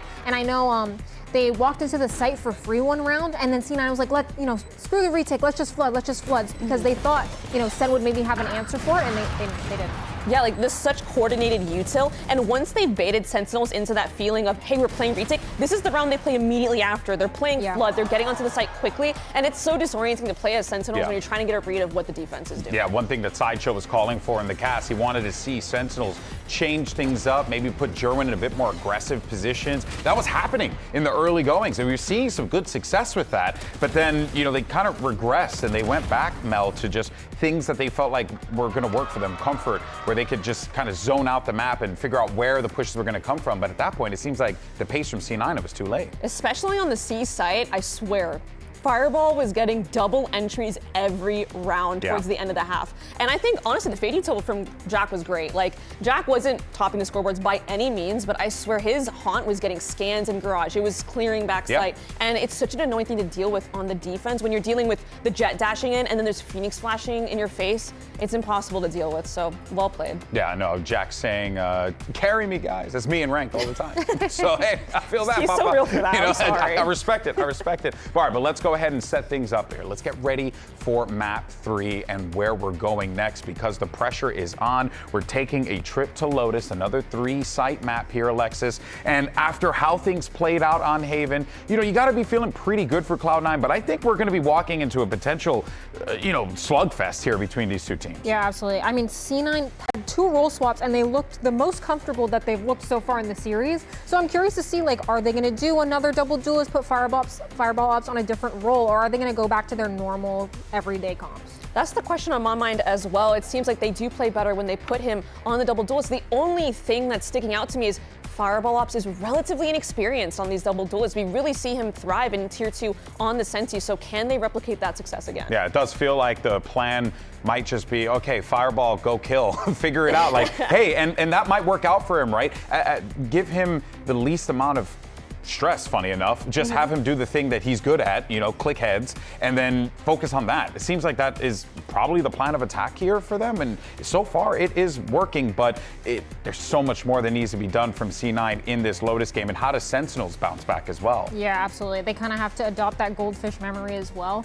And just to talk about more the C9 role swaps, you would be surprised how fluid it is to go from Senti to Duelist, especially a Duelist that doesn't have movement abilities. Yeah, because if you look at players like Les, like Noya, who have that, you know, raw mechanics, it's easy to go from like that to just Phoenix, where you don't even have to put trips, you don't have to put anything down. Yeah, I mean, you just go run it down and play your one taps. You're pretty self-sufficient, you know, flash for yourself, put a wall for yourself, heal yourself. There's a lot you can certainly do with that. But folks, with the question on our minds is whether or not this new Cloud9 roster can pick up a much-needed victory. Folks, Brendan Sideshow are going to navigate you through the action after this. You don't want to miss it. We'll see you in a few.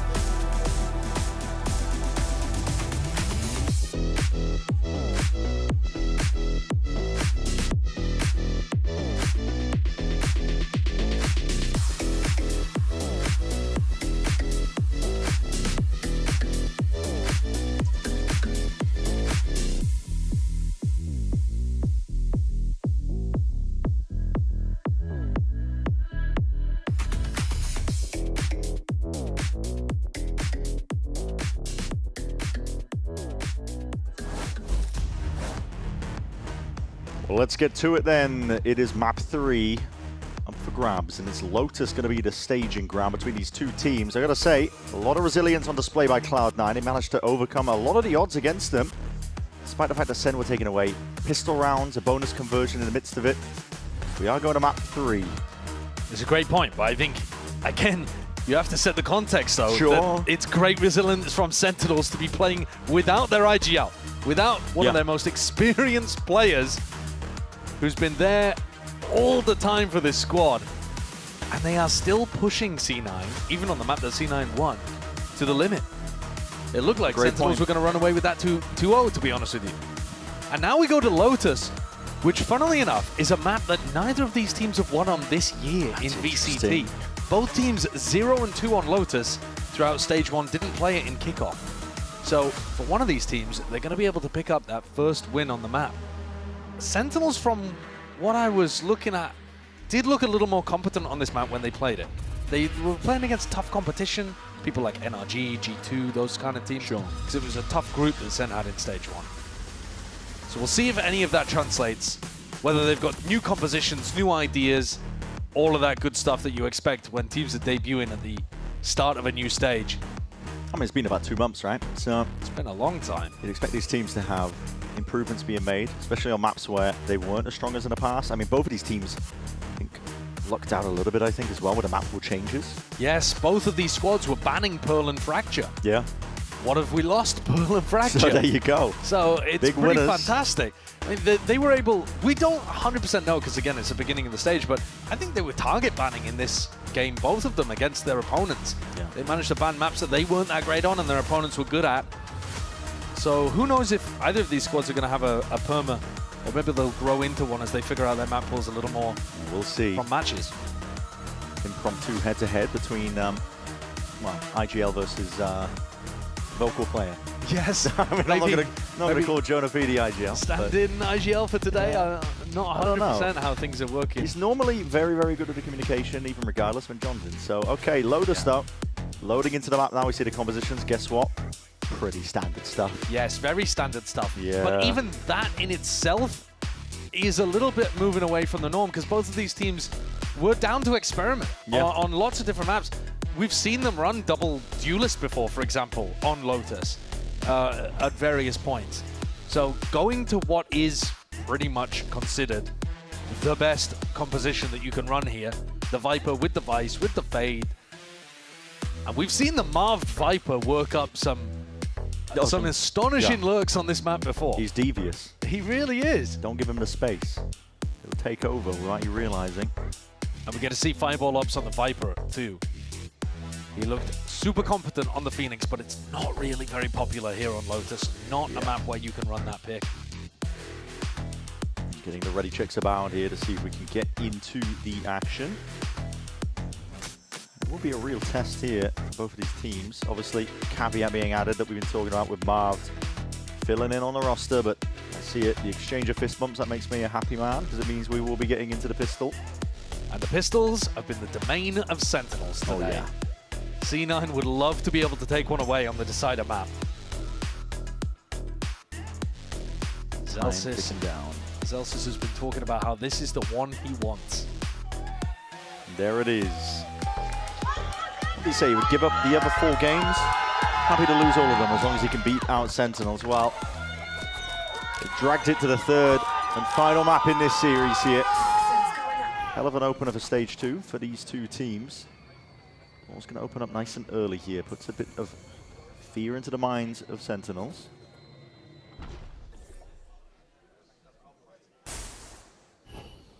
They're all up though. Yeah, they're anticipating it potentially being a B finish here.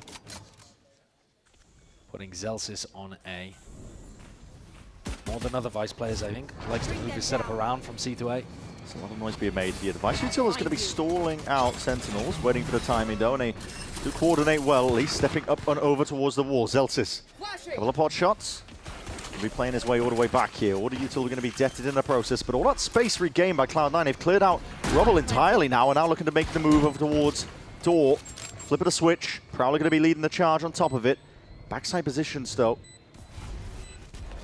Urgency really into the step of the Sentinels players, but they are really getting caught into a corner with a nade. Rebounding off to the side, and there it is. Kill claimed. Along with that seize. Good connection. Combination of the Util and out of the defuse. Potential for it being stuck away, but it is random spam. And praying away really that they can collect these kills. No half earned up the at least with these bullets. Whistling down the opposition now and more. Jack having to sidestep it away. Half onto the defuse, a lot of damage done, but he just can't claim the kill. Finally there, twists and turns. Jack denied in the final moment. It's the hour that saves the day for Redux. What a heartbreaker for Jack towards the end. Armor saving Redux's life. A player that was talking about post-plant situations for these 2 teams on Summit right at the beginning of the series. Put in a really difficult retake of his own. Had much more of a chance of being able to impact the game here in just this one round that he had over the whole course of Haven, really. Yeah. But can't quite get it across the line, and it's another pistol round for Sen. They're just racking them up. Another moment of pain for Cloud9 early on in a half. Now you've just got to make sure that none of these ult orbs are going towards somebody with a big ult. They don't have a trap player towards Mound. Sen are trying to sniff this one out. But the danger is lurking just a couple of meters away. Yeah, you do not want Jerwin to be the guy that mops up all of these kills. If Cloud9 can avoid that, that's at least a silver line. Access towards it. Faunt's broken. It does put some alarm bells, I think, into the mind of Sen. They don't want anything to do with it. Ult orb not taken as well. That's the kind of thing that you should be maximizing in a round like this. Not worried about it. Nobody was holding over towards B main either. I was concerned that they could have been crunched, I think. Yeah, but when you have full mount control like that, I think it's a little bit too scared to not be going for it. But they're taking the cautious approach. Yeah. 40 seconds remaining. Zelsis spots it now. Packing a pile of bodies now, starting to make their move over towards the A site, and that's going to be calling for the rotation. Shouldn't be too much danger here for Sentinels. Not unless they massively mess up, but they've been pretty disciplined all throughout this series. Snake bite and a nade. Sails up towards the back, but it just misses the mark there. Jonah P's able to sidestep most of the danger once more. Redux.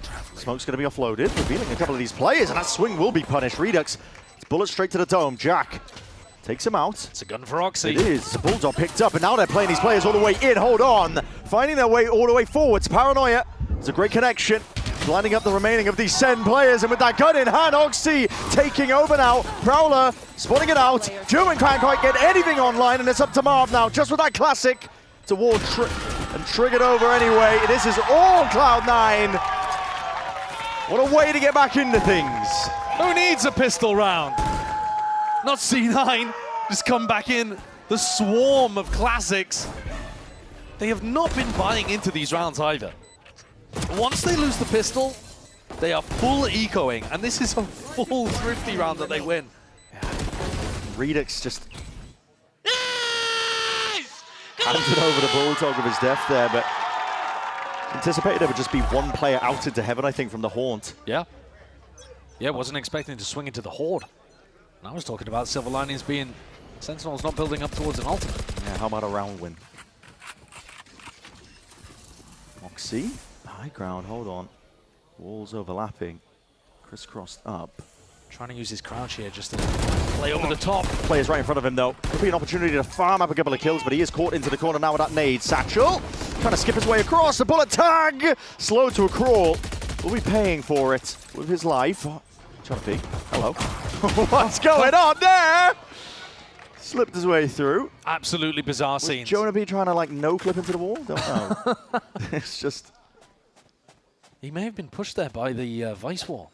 Oh, yeah. I think they'd laid the Vice wall over the Viper wall at You B. might be onto something there. I think there was some weird interaction. It was quite comical, though. Yeah. Well, they had a gun to be able to work with in this round, and Redux has got a Vandal towards the end of things. So there's still a chance for Sentinels to be able to pick this up. But it's a low chance. No, he said that about Cloud9. They at least had the bodies to be able to work with. There were swarms of players with classics. Sendo had the numbers here. Rick is on a low amount of HP. So was Redux. That's why he's passed the Vandal over to Cortesia. Yeah. So this one gets played now.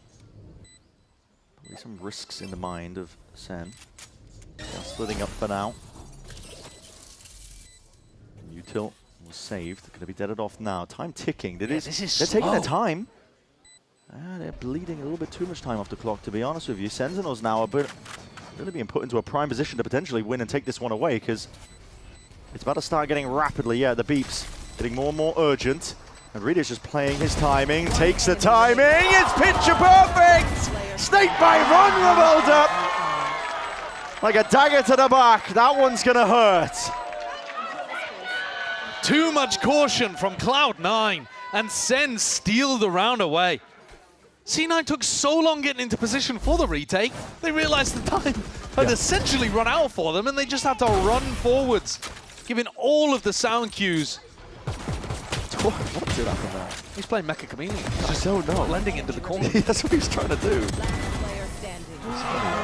Still, all smiles on the face of SEN. Can't blame him.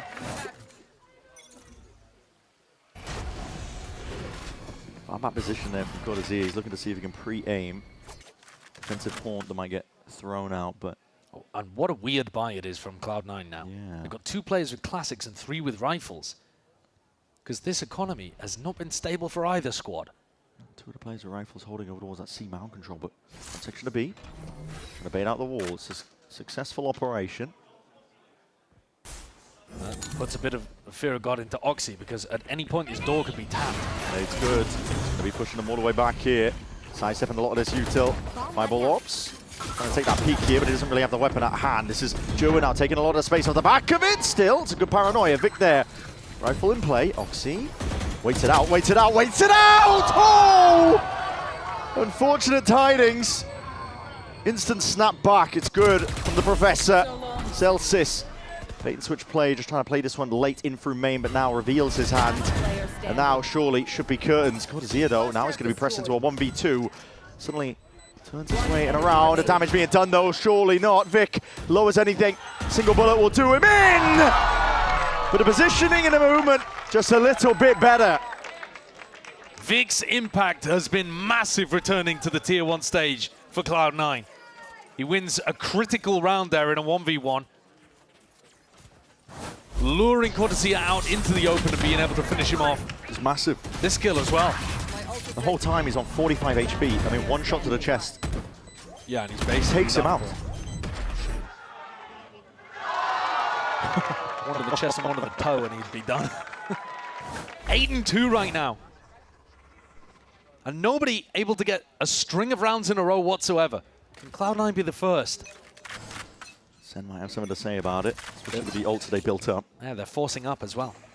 Yeah. 50 credits to the name of Gerwin. I think it might make sense, especially when you got the showstopper Ton of other ults to go along with it. The war chest is filled to the brim, and you're going to see already utilization of it. This is just an ult to cut it up and clear towards that C-mount position. Very expensive way from Very expensive indeed. Now we see it though. The showstopper also going to be committed and full evacuation call for Cloud9. Peeling all the way back here, but it does allow Sentinels a lot of space. Deep one way already going to be layered down. My eyes are on Cortezia. Does he have a post-plant use for this Steel Garden? If he can get himself deep, he should be able to support Joe-Win from afar. Might be saving it potentially. Here it is though, shots are fired off, and Zelsis not going to have that ult for it still. Return of the fire with the trade, now Showstopper earns up of his own. Oxy all the way in, and this is not going to care at all about that Steel Garden! Flick of the wrist, and it's a good adjustment still. Traded 1 for 1. It's post-mortem as Wade, that kill was claimed. Guns taken away, smokes on smokes, in through the site now, time still ticking. The action of Ionis is going to be laying on the shoulders of Cloud9. Marved, the Iceman! Letting loose now and taking over. Time turning, and as that circle shrinks, he knows the damage is done. Round win here for SEN. And again, it just keeps going back and forth. No team can secure any level of stability so far on Lotus. Blow for blow, both of these squads. But with all 5 players dying there, the economy is going to be in a weird spot for both teams, honestly. It's not going to be a perfect buy for Sentinels, even though they won. Oh. And Jack, I feel for him getting stuck in another situation where he's... The time just isn't on his side. It's a weird buy. It's a hero rifle or 2. Vicanox's hands, but up against tall order now. Sentinels. Good util for the reclear. It's a nade. Snakebite and a Caesar collecting. And talking about collecting, it's kills racked up. Cloud9. I'm going to ignore the state of the economy, I think, at this point. Yeah. It's just back and forth, isn't it, these rounds? But it's a sick idea from C9. A reclear of rubble straight out the strike book and perfectly executed as well. A haymaker. A great response. Perfect counterattack. And back to 3-3. Yeah. it's just instantly put the pressure back onto Sen's economy. And they didn't have to use that many ults for it either. Celsius and Jack still with big ults in the back pocket. Trying to dodge and avoid the Prowler, but spotted out. What a scrappy game so far. It really is. Incredible stuff. Surely, though, surely this is where C9 are going to be able to put 2 in a row on the board. He says. Confidence. And these kills, hold on. I play a significant part of this one, but still, okay. Goes down, 3 surviving. C9, 3, 2, 3. When you get back and forth rounds like this, it means that both teams are on minimum loss bonus, right? So that means you have almost no money to be able to work with when you lose a round. So SEN are coming into this next one with absolute bargain bin buy. Yeah, it's nothing. There is no world in which they win this one, Brent. It's not happening. Look at it. It's classics. No, it's a sheriff and 1 bandit. I mean, it got buffed. No ults really either. It's not happening. C9 are winning 2 in a row. It's happening. Surely. Surely. Surely. Surely. Cloud9 do it. Would have said that about round 2 as well. Yeah. And playing it well though, Sen. A lot of space given up over towards Mound, so easy pickings with the orb. Starting to look to see you can generate some ults. When you're the team that's on the lighter buy, you're not as worried about the trap play, so you can just go and disrespect that. Take the orb. Barely able to get out of there, but the sound cue's potentially heard. Yeah. So, aim trained off onto the cross. The Horde getting good information too. Maybe you are right. It's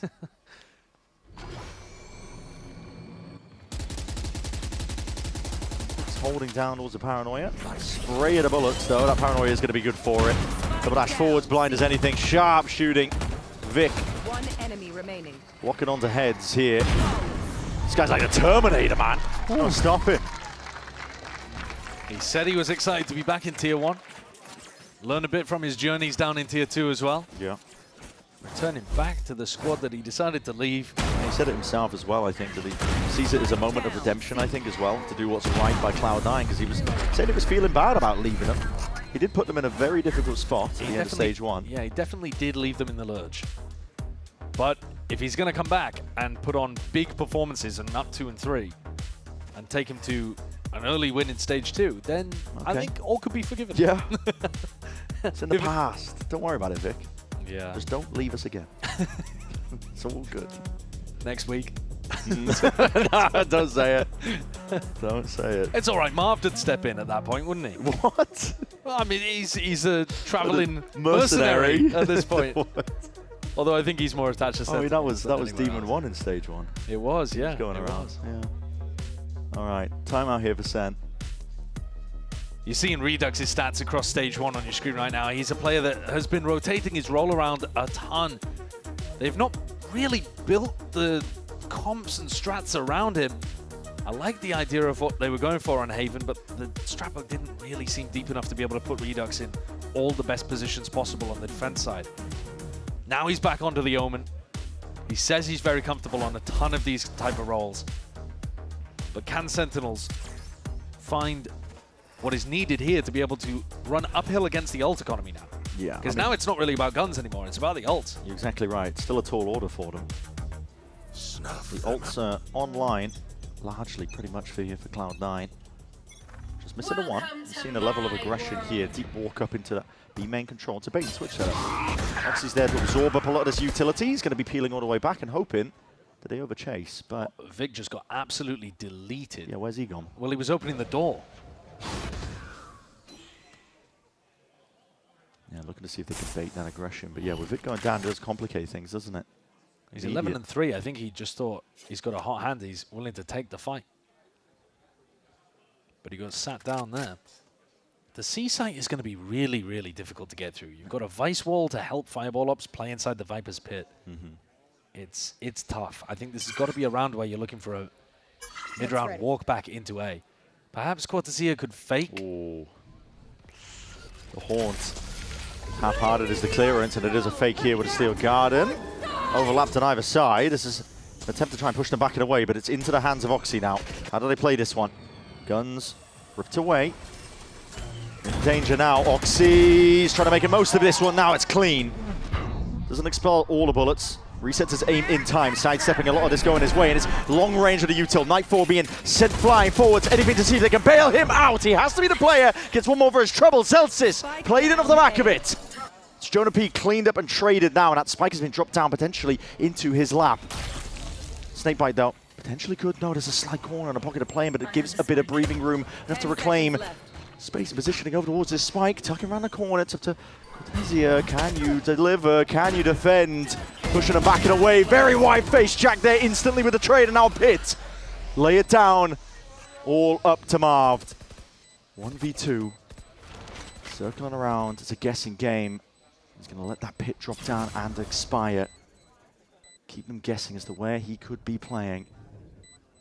He's going to need to be absolutely brilliant here because the space in Cloud9, it looks like it is picture perfect at that. Gliding into the side. It's Cloud9 who get another round in. Finally a 2-round lead. They got their feet under them now, C9. And even with Vic falling early, Oxy does a ton to be able to defend here. Yeah, Vic, it looks like with that first jiggle, just didn't quite spot the player. But Oxy works miracles in this spot. Yeah, he does. Great kill onto Jerwin. Great delay as well, just to buy time for the defensive rotates to come through. He's been the guy for C9 for so long. It'll make a big difference if the others are able to step up around him in stage 2. But when questions are asked of him, he's rock solid. He delivers. And now he's got his showstopper. Defensive protocols look good from C9. Their retake ideas look good as well early on. The pathing's clean. Ooh, got to be careful of that one. I'm lucky to be alive there. The Haunt did catch. He's been pushed back and away there. Prowler, the supplement as well, was chasing. Let's put Vic in a prime position. He's controlling all of A control.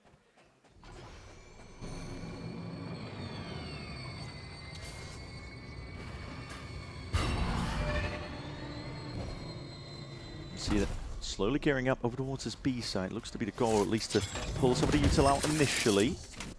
There's the wall. At least going to be used. Paranoia offloaded. Vic Needs to be careful about overstaying here, but he is so confident. Yeah, Vic's doing a great job. Still holding this one down. Slight pixel lag. Crouched up.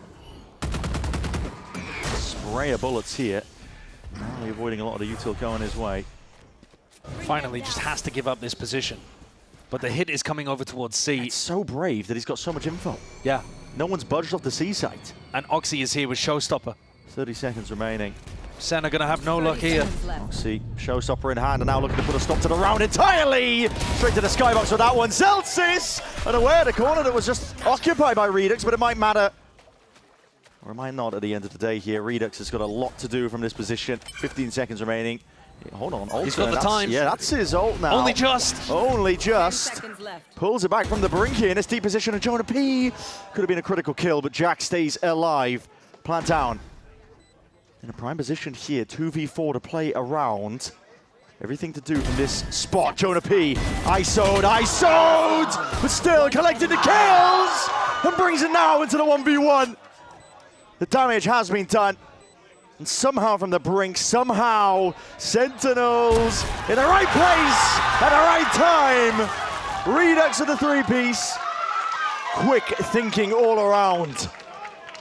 They had one out in that round. Only one. The teleport away with 2 seconds still spare on the clock.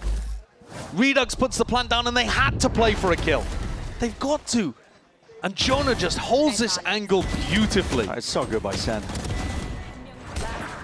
Lovely as well from Redux to be getting up and aggressive in a position where he can play off Jonah. Yeah. Up until that point, though, Cloud9 played the defense wonderfully. You know, Vic making himself look big over towards A. Giving all of the information to the rest of his team. C9 absolutely crushed the C exec. But another situation where they lose up players, that's what killed them on Summit.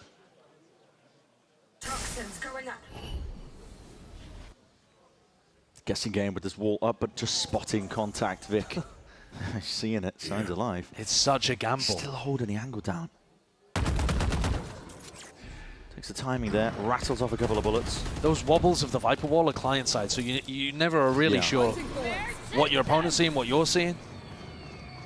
Door open up though, it's going to be ults committed with a nightfall off the back of it. No one's really home, other than Vic still. This guy just will not give it a rest, will he? Doesn't matter. He's home alone. He's got some supportive util now, but he's going to be throwing it out himself and caught unaware. Redux. Bullet of Dome. Oxy straight there, though. And Jonah P. just trying to cut up these angles from below. Sees sidestepped. Only avoided. Still, the spike is dropped down into the middle of nowhere. Just spotting out these players. Satchel, abound. Cortez nice with the movement. Makes himself a difficult target now. And the 2v3 suddenly in favor of Sentinels, but he still needs to get this spike down. It was early. It was aggressive from Oxy. He's left his team in a 2v3. Jack is very committed. He's as good. You're gonna know that that's occupied up space. Hold on, the pre-fight is Jack.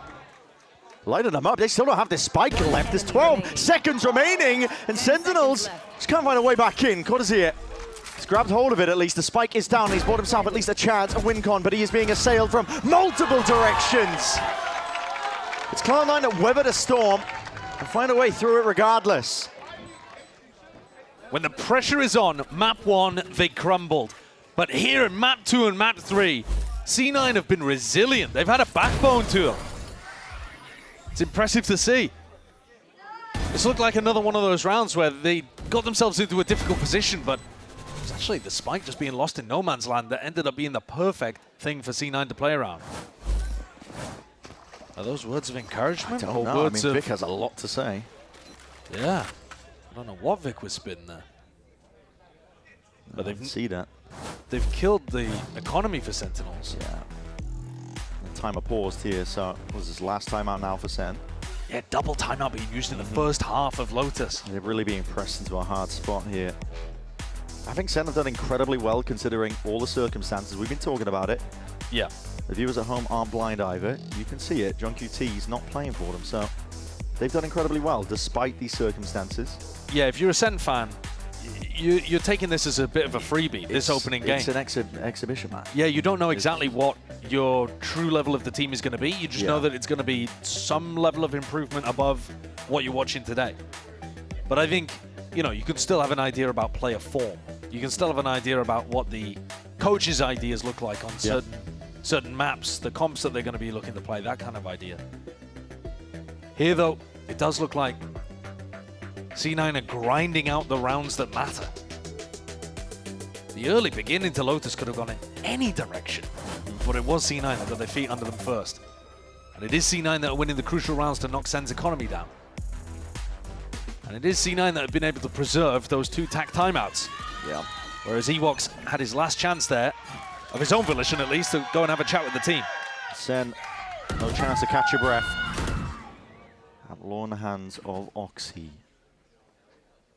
Well trained there. Jowen's one away from getting a showstopper online. There is a chance that he could do some magic with the Bulldog and then his ult. That's exactly what Sen would be hoping for. Deep smoke laid down. Over to Prowler. A bit of clearance here for Tezia. Hold on, they've flipped the switch. Zelsis is caught out into a corner now and he needs the bailout. Oxy provides it. Stimulus check just coming out of nowhere there to save his ass, but kills still being found across the board. That, listen, risks need to be taken. You're on an eco, I understand it. Leaves it up to Marved. I have the spike. With it all to do, and the main goal, don't feed Oxy another ult point. You've got yourself an advantage into the next round. It's going to be the final round of the half, and Jowen can make magic happen with the showstopper. But last time they were in a spot like this, Oxy had the other one on the other side. 30 seconds left. Big spots it out now, and Oxy, there's aim trained on it. Collects the kill. And there it is, that extra ult point. Oxy now only 1 away. He could definitely try to hard lock down a Rubble and play for that.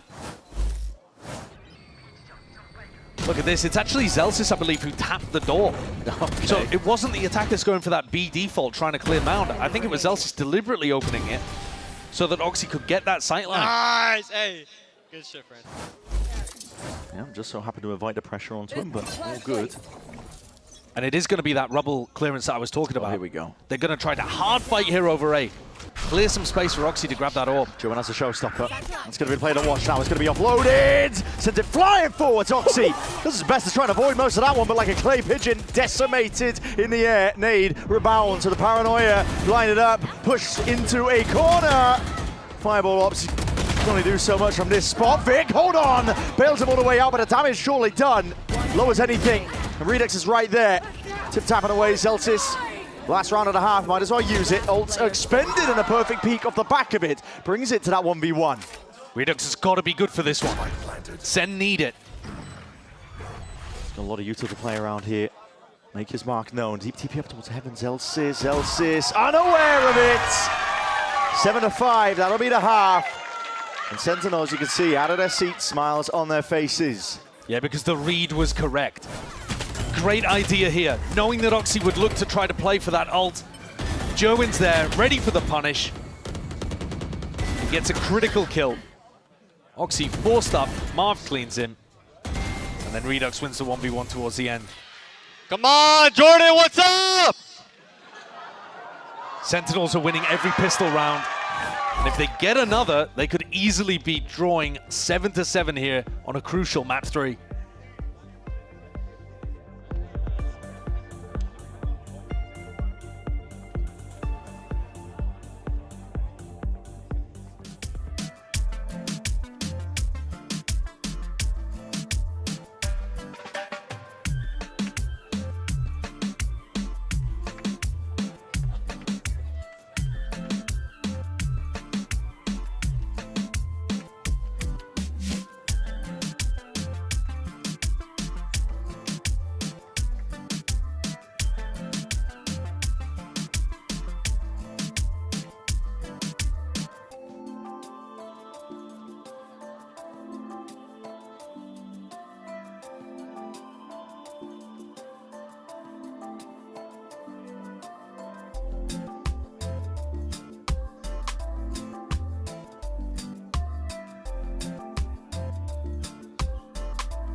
really even almost as it can get, really. 7-5. And with Sentinels, the track record so far in pistol rounds, they've been the one collecting all of them. Chances are, might be seeing an even scoreline soon enough here between these two squads. And it's a Cloud9 that are looking to try and capitalize off of a weakened Sentinels circumstances. Having to play without the IGL. Marv stepping in for them, and SEN have been making the most of it, really. Playing with that house money as we've described it. But Cloud9, pressure's really on them now to close this one out. Yeah, they've got another good opportunity to win a critical Lotus. Neither of these teams been able to put a Lotus W in the column this year in VCT. This will be a first. We'll see it now, though. Sheriff. It's in the hand of Jerwin. He's brave here. Very much alone onto the C side. Just a one-way to play off of. Yeah, just trying to make it look like they've got some kind of stack. Push C9 away if there is any pressure. Yeah, and he's in a bit more of a passive position. Trying to play off the one way, but it doesn't look like Redux is going to give him another. Tiniest of angles. Oh, here it comes. Possibly. C9. Holding for something. Trying to bait the deep push, but now looking to see if they can get active. They do have a lot of space over towards A. Fireball Ops has worked his way all the way deep off the back of his wall. And he knows that the Vice wall is there. Yeah, he's going to be able to hear this. So they might, though, be expecting them to be playing A for retake, or even just with max one player here of Cortezia. It's a little bit unusual that Redux and Cortezia would both be here with device user. Times Unorthodox, though, can work out. The Thorns make it really difficult, and that flash didn't really work out yet. Still, the kill is claimed. Redux forward into his position over towards Tree, calling for the pivot, though, back over towards B. Cloud9 look to see if they can get that plant down. Still Util. Lycan flowing in at this point. Sentinels still gearing up for this one with a massive player advantage. And now they're going to be putting the squeeze onto Cloud9. Individuality is what's going to be called for. Util being held over towards Blue Room. Deep play and a push being made. Nado is going to be flushing these players all the way out into the open. Sentinel surely set up for success with a couple of these kills going their way, but dominating the space. Control over the Blue Room is critical. Vic barely gets it under control, and now he's the last one left. Smoke to potentially play himself in. Right click's not going his way to defuse. Fully stuck all the way in the action. Blind fires going to miss, and again, the trend continues. Pistol rounds, every single one cleaned up by SEN. C9 cannot win a pistol in this series. That's been brutal for them. At least on Lotus, they managed to immediately eco Sentinels back, but it seems really unlikely to be able to put something like that together again. I like the idea from C9 as well. You're looking to take the A space. When there's too much resistance, pivot back into B. You're trying to outthink and outplay a team that isn't playing with their IGL. It seems like it makes a lot of sense, and yet there's plot armor all over Sentinels in these pistol rounds. It just will not go down.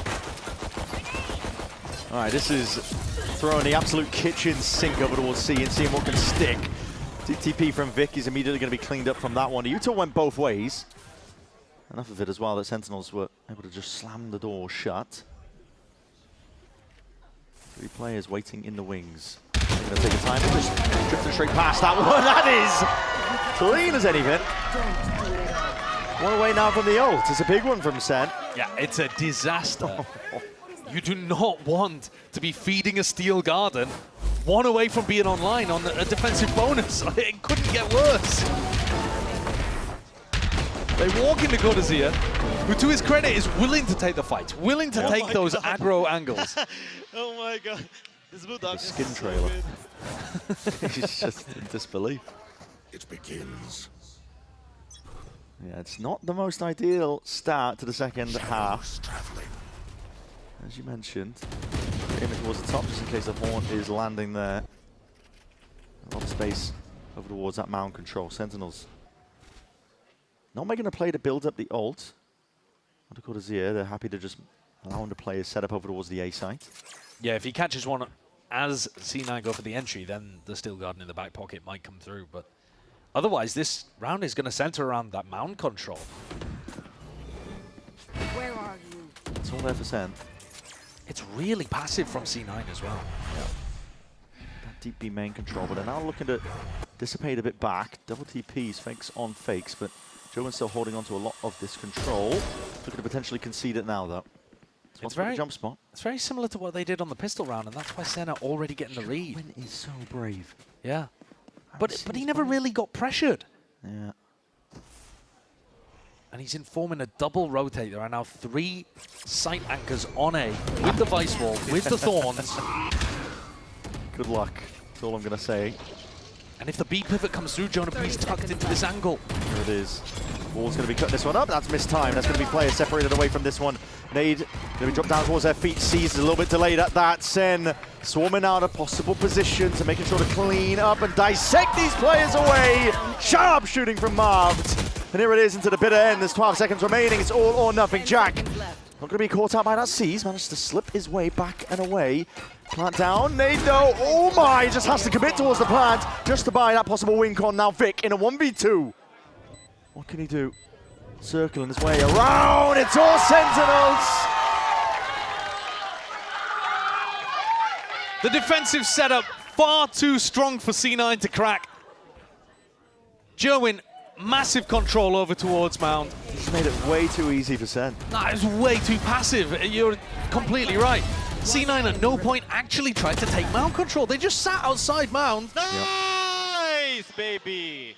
Like watching England versus Argentina. It's tragic. It's tragic. The Tommy Tuchel default. Oh. No, it's... Not again. Don't remind me. I shouldn't have brought it up. They're not pushing Joewin off an aggressive angle over towards Mound, which means that when they do go back over towards A, it's too obvious which way they're pathing. Yeah. So there's 3 sight anchors, including all the Vice util. Marved doesn't even need to hit such a brilliant 2K with the Sheriff, but he does it anyway, because why not? Plays in the right position here, forcing the timeout out of C9. It's the first one they've used in this map, critical one. Got to try and turn things around if you can, but center off to just such a brilliant start once more. Similar to what we saw, I believe, what was it, Haven? Ended up converting pistol into the bonus. Yeah, similar in the sense as well that Sen are looking to get Joewin onto more aggressive positions. It's not necessarily just set plays. You know, there's not a big crunch play coming out with a B and C push or anything like that. But it's just they are willing to set the defensive line of scrimmage further forward. And C9 are not contesting it. This time, mixing things up. Coming out of the tag timeout, Sen want to fight over towards Rubble. And they switch up the setup, so IQ2 going to be spread out over towards CB. Bit of Odin spam as well to help this one out. Is C9 actually going to cross the barrier right now and go into Mount? They need to. You can't be defaulting and just sit outside Mount the entire time.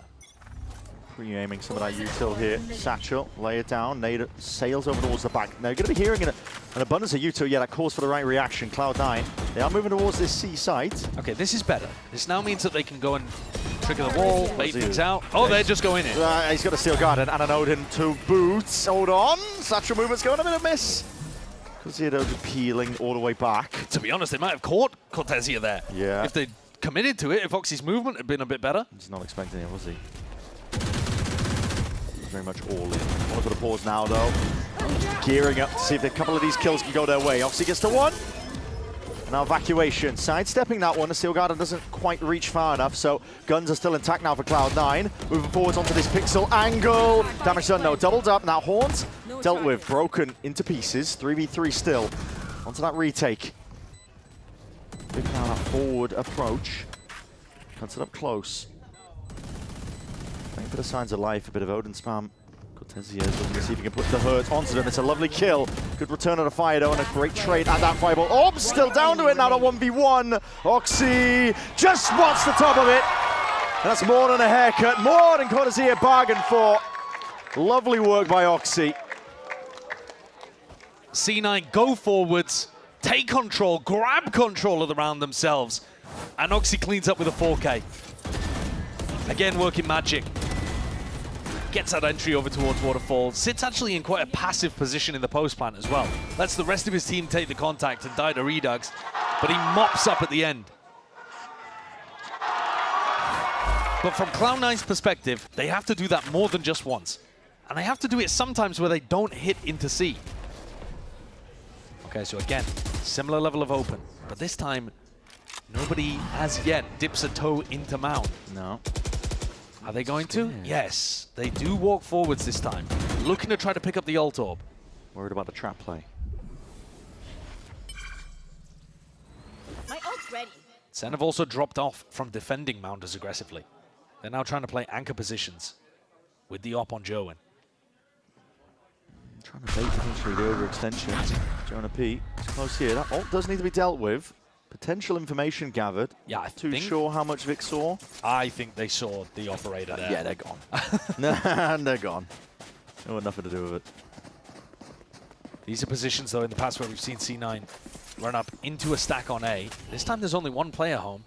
The B pivot as well looks fairly empty at the moment. Celsius with a lot of options to call with. Nice util, though, is going to be bogging down Cloud9 in the attempt of a fast play. Look at it, the Thorns just stalling them out now to the back of it. There's only 30 seconds roughly remaining. You can't really stop them taking space, though, with these ults. No, you really can't. Having to be utilized now, both the Showstopper and a Nightfall leaves a path forwards. That is a cheeky angle. Where's the top rocket of the box? going? Rocket's gone absolutely nowhere near. Redux. Healthy as anything. Holding now. Well, that util. He's found the slightest of corners. Margins to play around here. That blind is perfect. Jonah P just wanders to his death. We're seeing it now to nade. Push them back and away once more. Time being bled off the clock. Cloud9 holding this one.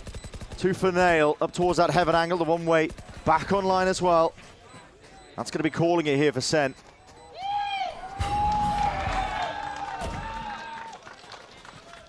Wall tripped. Two fairly simple rounds from Cloud9 coming out of their tag timeout. Imi giving them ideas that are, yeah, simplified, I think, is the right way to put it. Yeah. They go for a C exec. Then this round, tap over towards the orb, grab it, back over towards A, as soon as they get the information about what's happening on the site. Good ults. It's an important round, and they use their ults to be able to put one on the board. Round 16 and 17.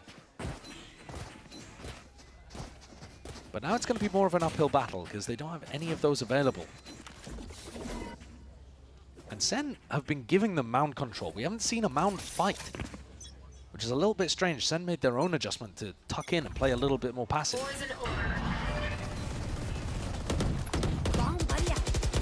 Early spam from Cortesia. Yeah. Doesn't do too much. And C9 again are given control of this area of the map. Confidence this time. Taking a space. Slowing down over towards that mound area. It's a good adjustment.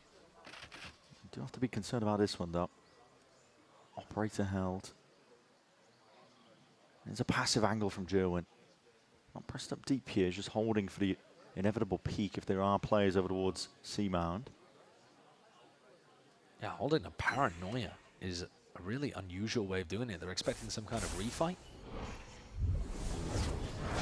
Dissipating.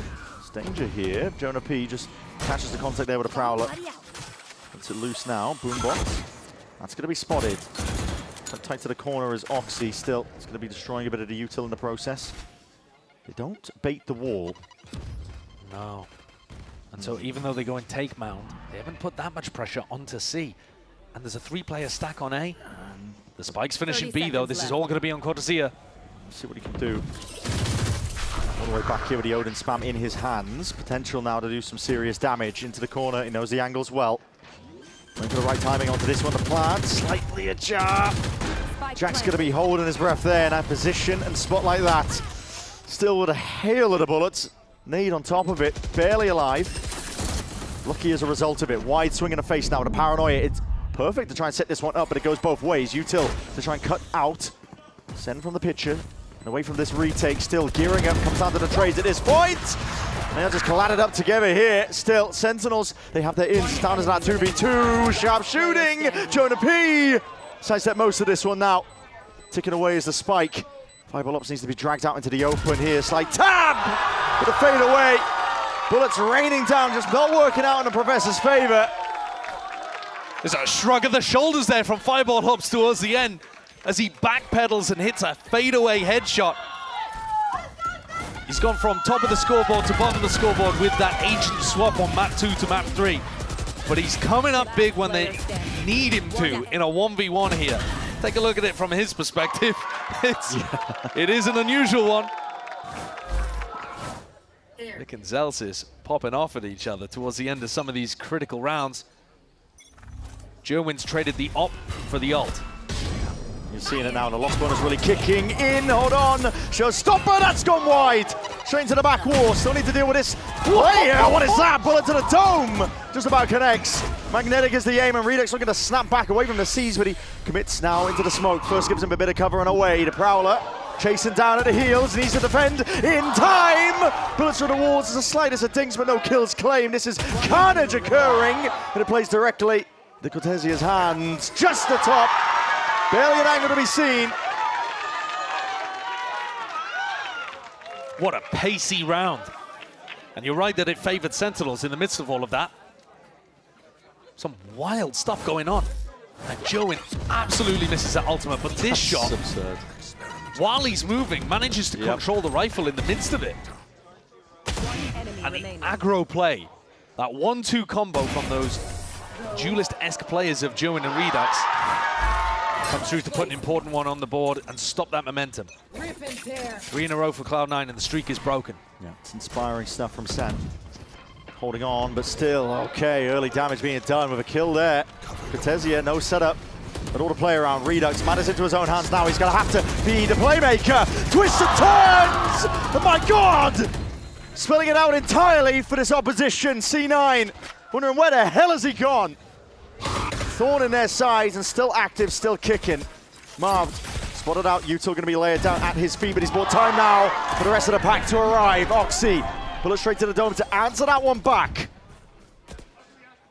Sharp shooting again ordered up here. Individuality raining through. Cloud9 piecing it together bit by bit, kill by kill. When Oxy's alive, anything is possible. Plant still needs to go down, but they have plenty of time to really peel this one back. It's all Jonah P! Onto the line, but a return of the fire is straight there by Zelsis. 2 huge opportunities past Jonah P by.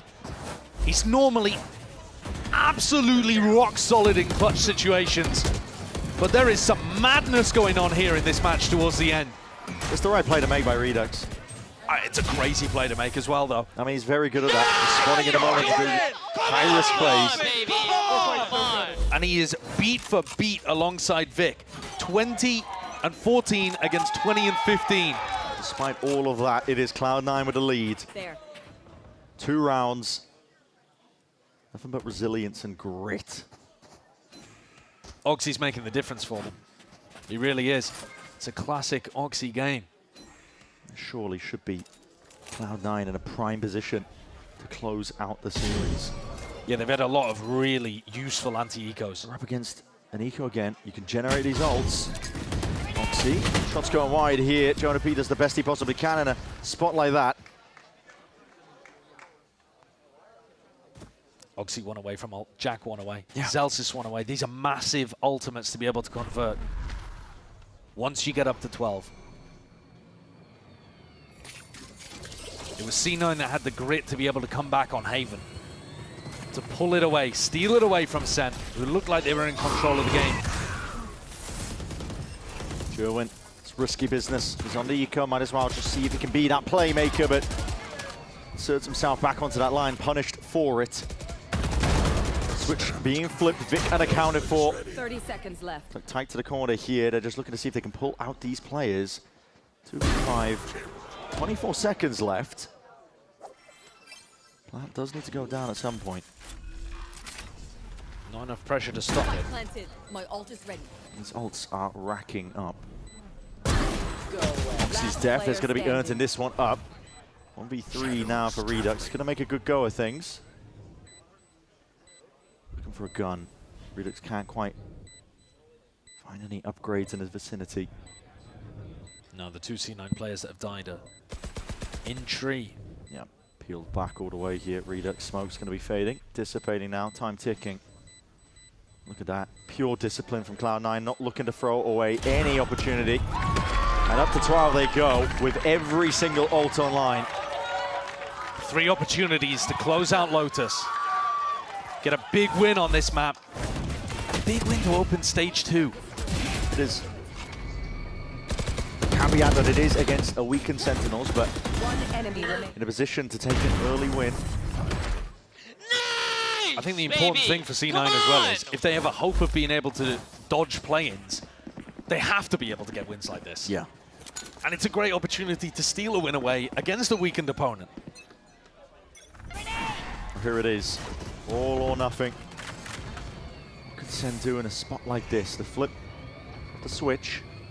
All's going to be going open wide. But all those ults earned up. A lot of pressure over towards that C mound. There's nobody home, really, so Sen have got full control over towards it. Going to be aware that this is potentially going over towards A.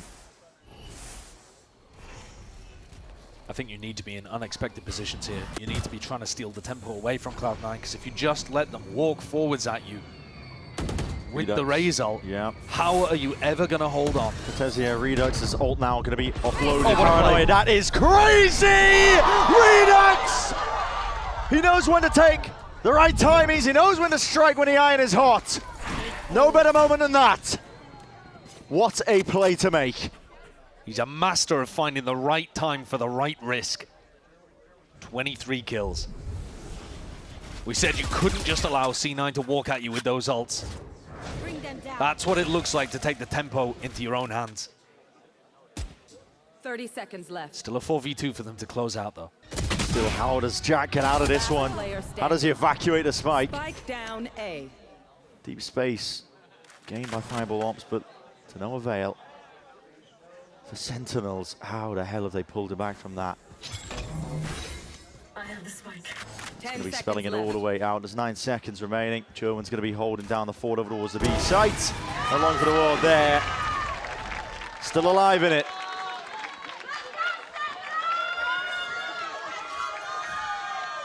They get the critical round that they need to be able to pull things back a little in their direction. But Redux's play was so good, they didn't even get a chance to use any of their ultimates. I mean, Jack, at least, did use the Nightfall. But it's a pretty similar situation again. Sen have got to find another play that's just as unexpected and just as powerful as that one. Yeah.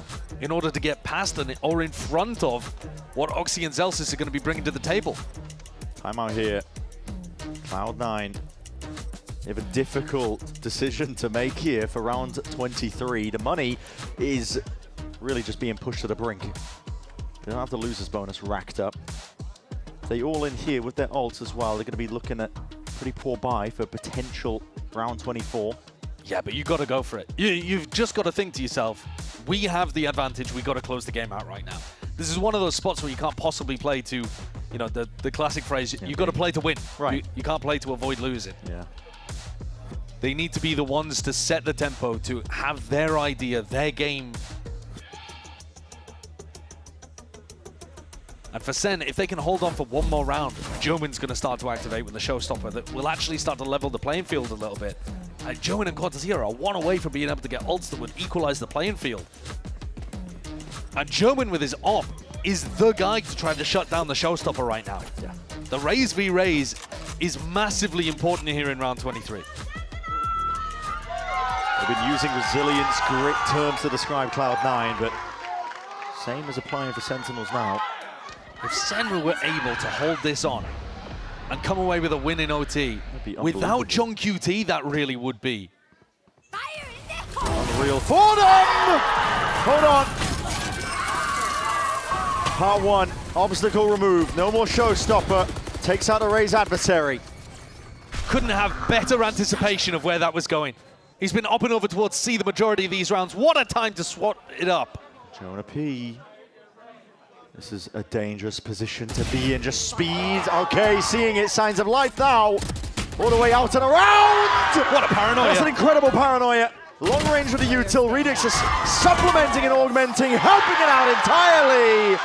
Flawless. And the ult's now in the favor of Sentinels. Oh, the tables have turned now. Sen have flipped the table. Jomin's the one with the ultimate. Cortezia now has the Steel Garden. It's C9, whose money is crumbling. Ults are offline, and Jomin's come up with the play again to be able to turn things. Really good control over towards A-Rubble as well. Not as common to have your Fade playing in that position, but yes, they are. Yes, they are. Can C9 close it with weaker weaponry, or are we going to OT? That is the question. Get it done. Doing it for John QT. Done incredibly well up to this point. It is ridiculous that this game is even winnable for them. Yeah.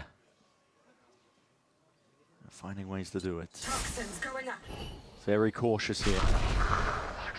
Cloud9 not willing to overstep themselves too much. TP cancelled out in time. Still Garden now going to be used. See if they can clear these players all the way out, but this is Joen catching up onto that lurk. Meanwhile, action occurring. Somehow Mark going down to the nade.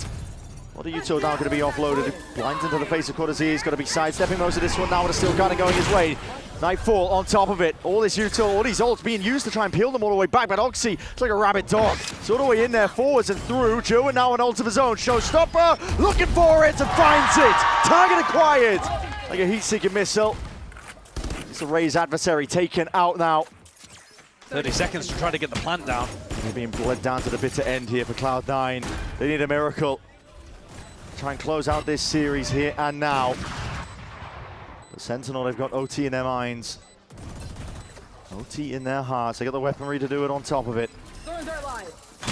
Tiptoeing around into this one now, but a kill to claim nevertheless.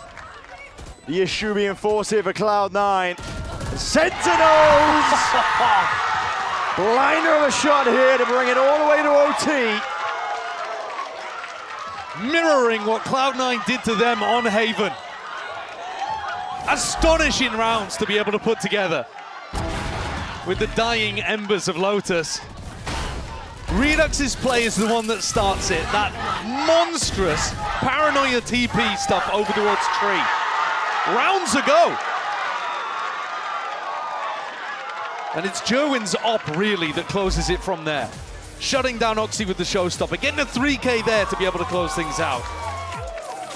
And Sentinels drag themselves, kicking and screaming into OT. They really do. It's unbelievable stuff. It is remarkable that they have a chance of being able to beat Cloud9 without their IGL in the game. Just refusing to go down. It's crazy. Refusing to give up here. And granted, this is an opening from both squads where they are looking weaker than expected, but for Cloud9, I mean, we're talking about roster changes that they made, they opted into. For Sentinels, circumstances not of their choosing. And here we are, 12 to 12. Early take of Rubble. One's going to be broken here. Vic reveals his hand, will have to TP. Backs himself out of that corner. A slow take here. Neither side willing to opt in too much. Celsius is keeping that jiggle peak information over towards C, which lets them have a 3-player stack A. Can Sentinels, without their IGL, find the B pivot? But as he is moving up, it does seem like that's in the back of their mind. They would only have to get through Oxy. It is by far the easier path for them to be able to get the spike down. Door opened up here. Prowler forwards as well, looking to see if they can bleed out some util away from Cloud9. It has pulled out at least a paranoia. Now they're going to be moving over towards that B direction, like you said. Oxy nade is going to be set down ahead of time. Doesn't do a lot though to help him out in that fight. It's Joen again, getting the better of him. Nade sails up overhead, denies his space over towards heaven, and that plant is down. Sentinels in a good spot here. The post-plant positioning, pretty immaculate. Batter down the hatches. Looking to push back this retake attempt at Cloud9. Roxy down, the chances are slim. It would have to be the world's biggest horn from Jack. We've seen it now. Util flies forwards here. The angle's impeccable. Joen has been a monster. Oh, he has woken up for Sen. Redux has been a constant all throughout Lotus. And late on here, Joen has activated, man. John P with a couple of lovely ones as well. But C9 had no retake utility at that point. No.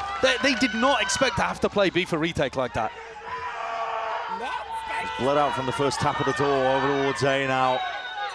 How the table has turned, you described it, the table being flipped at this point. Sentinels, 1 round away. Taking down Cloud9. It's a more passive hold over towards C. Instead of being able to jiggle peek and get that mountain information, C9 have taken it away. They've remembered the adjustment that Amy gave them. So it's going to be tough for Sen to figure out where this is going. It's very passive stuff. It is. Marvd is very far back. I've got to imagine they'd be playing full C retake. I don't think Marvd is supposed to be committing to this if the pressure hits him. Yeah, Prowler forwards. Joan has a lot of deep space over towards that B angle. A lot of confidence in his aim, but his last few rounds, the way that they have gone. Door opens though, cause for concern. Does have to respect that. Missing the timing as a result of it now, sending it forwards now.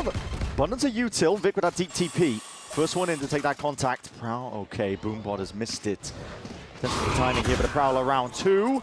This time, no stone left unturned. Plan needs to go down here. Oxy, hard committing onto this. It's not a great plan. It's not the headshot angle for Mound.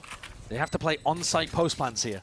But if Oxy gets a kill, this showstopper could keep OT going. It could be everything. All grouping up now. Players from Sentinels getting into position.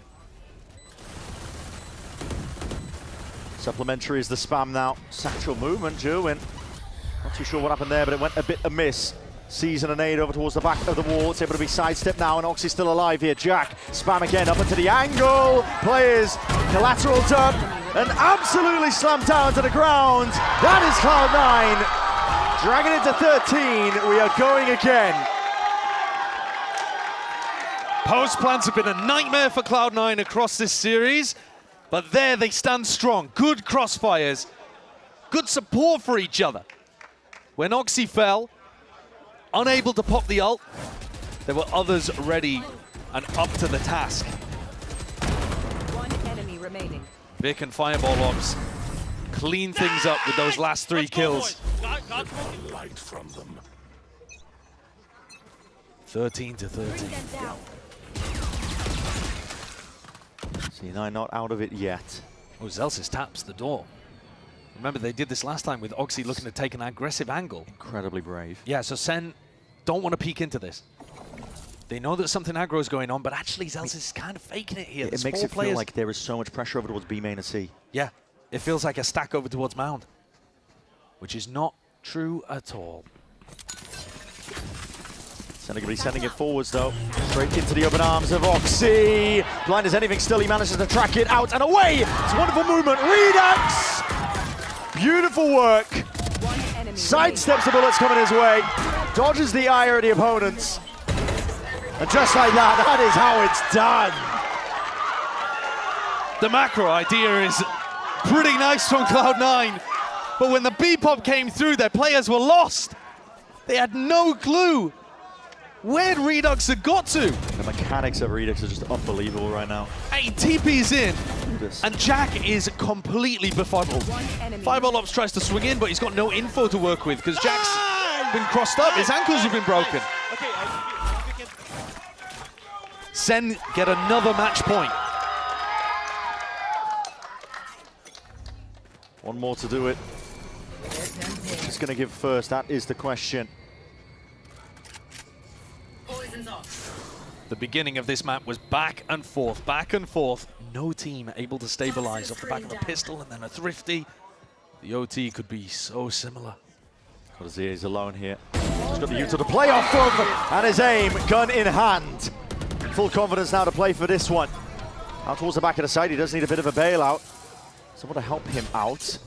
Jonah Peter ended up going down as a result of it. Up onto that high ground angle. Purge spotted out though. Redux with that position and a swing through the backside. Zelsis unaccounted for.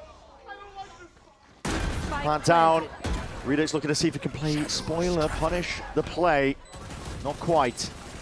And one way in his face is going to make it that much more difficult. He doesn't have a TP to get the hell out of that. That nade is good. Vic sitting tight to the corner. Sentinel still racking up the kills, bringing it into that 2v2. Smoked off. It's the new guys. Dissipating shortly. It's up to Marge, it's up to Jerwin. What can they do from a spot like this? It's Cloud9 persevering once more. C9's tier 2 pickups, Jack and Fireball Ops, hold strong and deliver them a 14-14. You might expect in spots like that, experience to win out. But C9 have other ideas. This game is ridiculous. Nice! Come on! Come on! Senna looking to open over towards Rubble here. Slow going now. No all in with a util. Just a haunt and a prowler, something to walk up off the back of it. Makes it feel like there's not much of a presence here.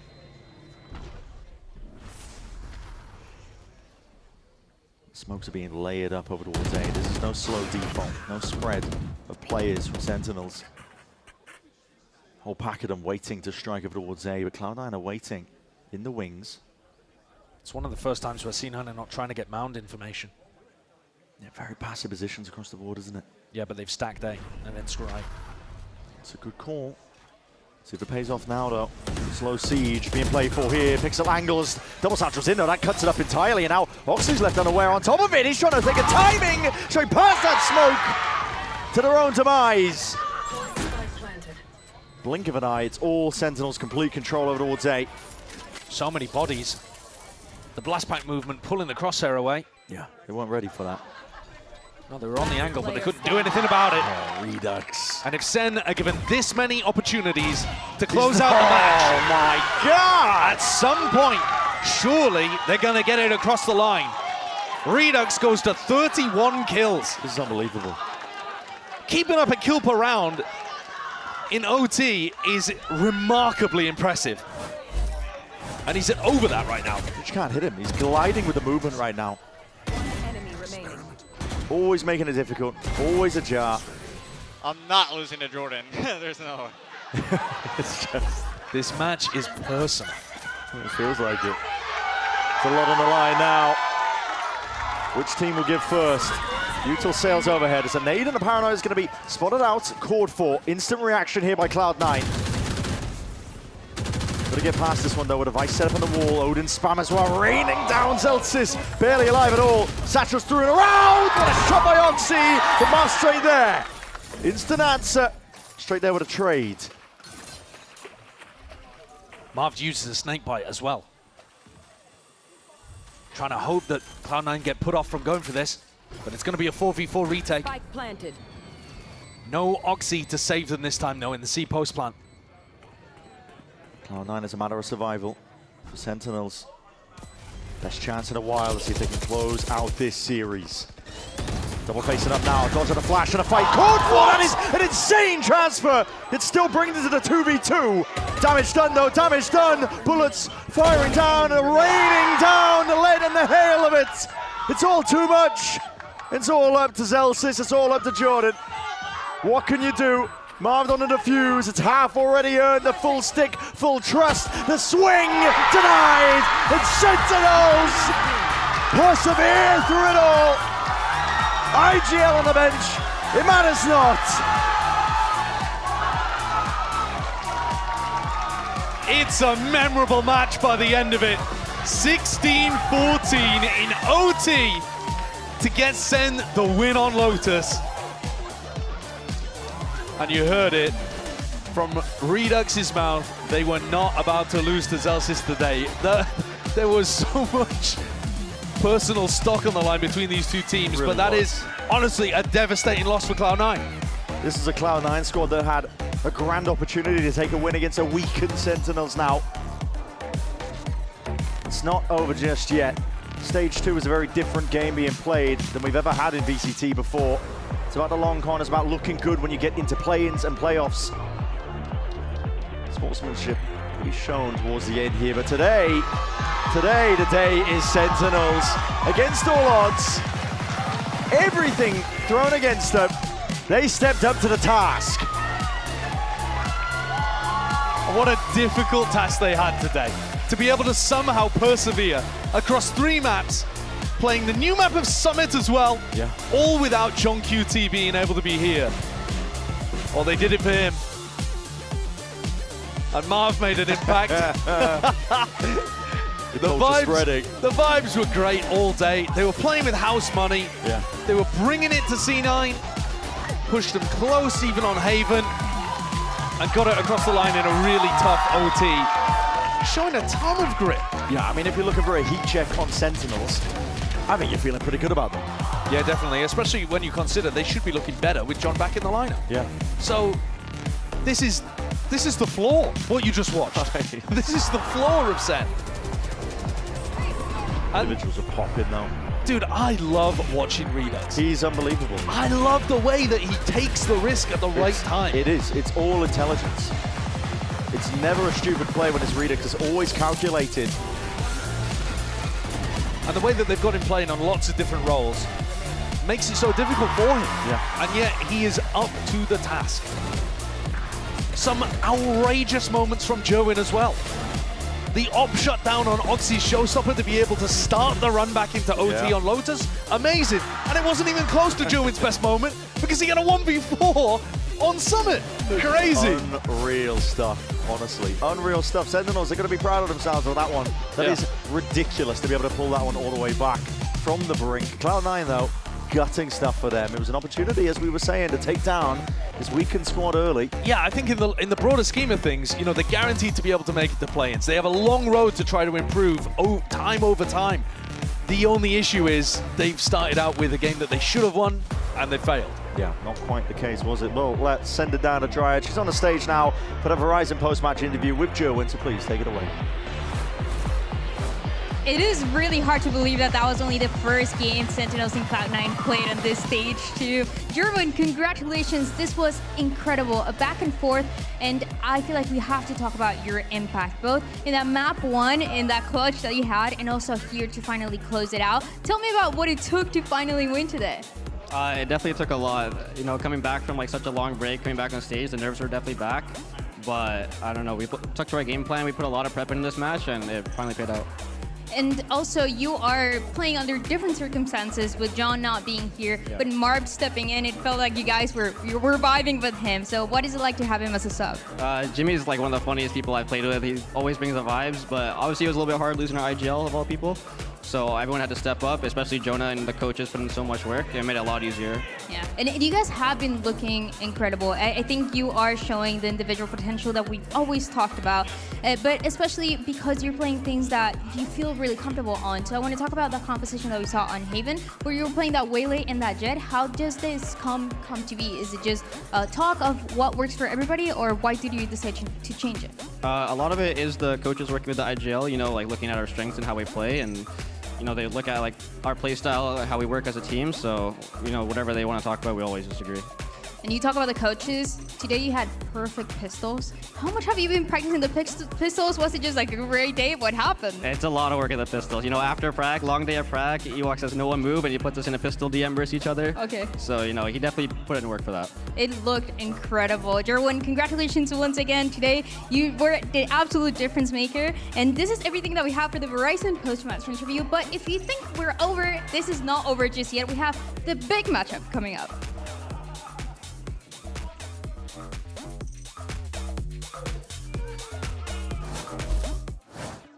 Yo guys, who would win in a ping pong match, Cortezia or Jonah P?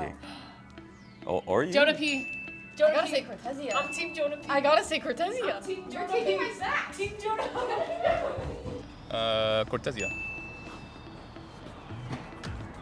Cortezia. Cortezia, of course, by far. I see Cortezia being insane in ping pong. I've never seen Jonah play. Cortezia is pretty good. I think I saw a video that looked like Jonah was better. I'm gonna say Jonah. Cortez is good though. It's the battle of our age, okay? I want to go with Jonah P. Don't get me wrong, you know, I'm bald, so, you know, I always got to go with the person with more hair. But the reality is, Cortezia and that mustache, and have you seen the form? It's like elegance. It's the elegance that you can't emulate. So I'm gonna go with Cortezia. Gotta give it to my boy JP. Gotta give it to the boy JP, man. He's a professor, bro. He won't only teach you about VALORANT, he'll also teach you about ping pong. Drops the mic. Who do you think is better? It's probably Jonah. It's probably Cortezia. Cortesia 100%. What? Not Jonah P? No. Bro, what's it like? We'll see. being an L? We'll see. L. Of course, my main Cortez. He's the best at everything he does. Maybe not ping pong, but I'm hoping he wins. I'll say Cortesia. He's got passion. What's the question? Cortesia versus Jonah P. Who's winning ping pong? Cortesia. They both say Cortesia, so I'm gonna say Jonah. Welcome back, everyone, to Match Point, and we're here for another edition of VCT Supreme! Now, we have been trying to do this dang segment for a hot minute now, so we're finally doing it. And we have two great players. It's Jonah P. and Cortesia. Now, the good news, folks, is I'm not alone up here. I have two table tennis aficionados who are going to be calling all the action. They are some of the greatest table tennis players in the world. It's Alexis and Mel! I see that. Are you excited? Oh. Yes. Let's go. Yes, this is a battle of the ages. What better way to bring chemistry in the game than compete in the very physically intensive, very mentally intense game? I'm really nervous of this cast. Actually, bro. Don't be nervous. Good. They're saying don't be nervous. It's okay. Let's go over the rules real fast. It's super simple. It's going to be first to 11. We're going to swap sides after every 2 serves, and you have to win by 2. And somehow, some way, I'm going to do math to keep the score here, even though I failed that in elementary school. So let's go ahead and do it. Who's going to serve first? Where's the ball? You have the ball? I don't have a ball. Okay, we need a ball? Okay, I'll start then. All right, it's for the stash, honestly. Facial hair wins. All right, here we go.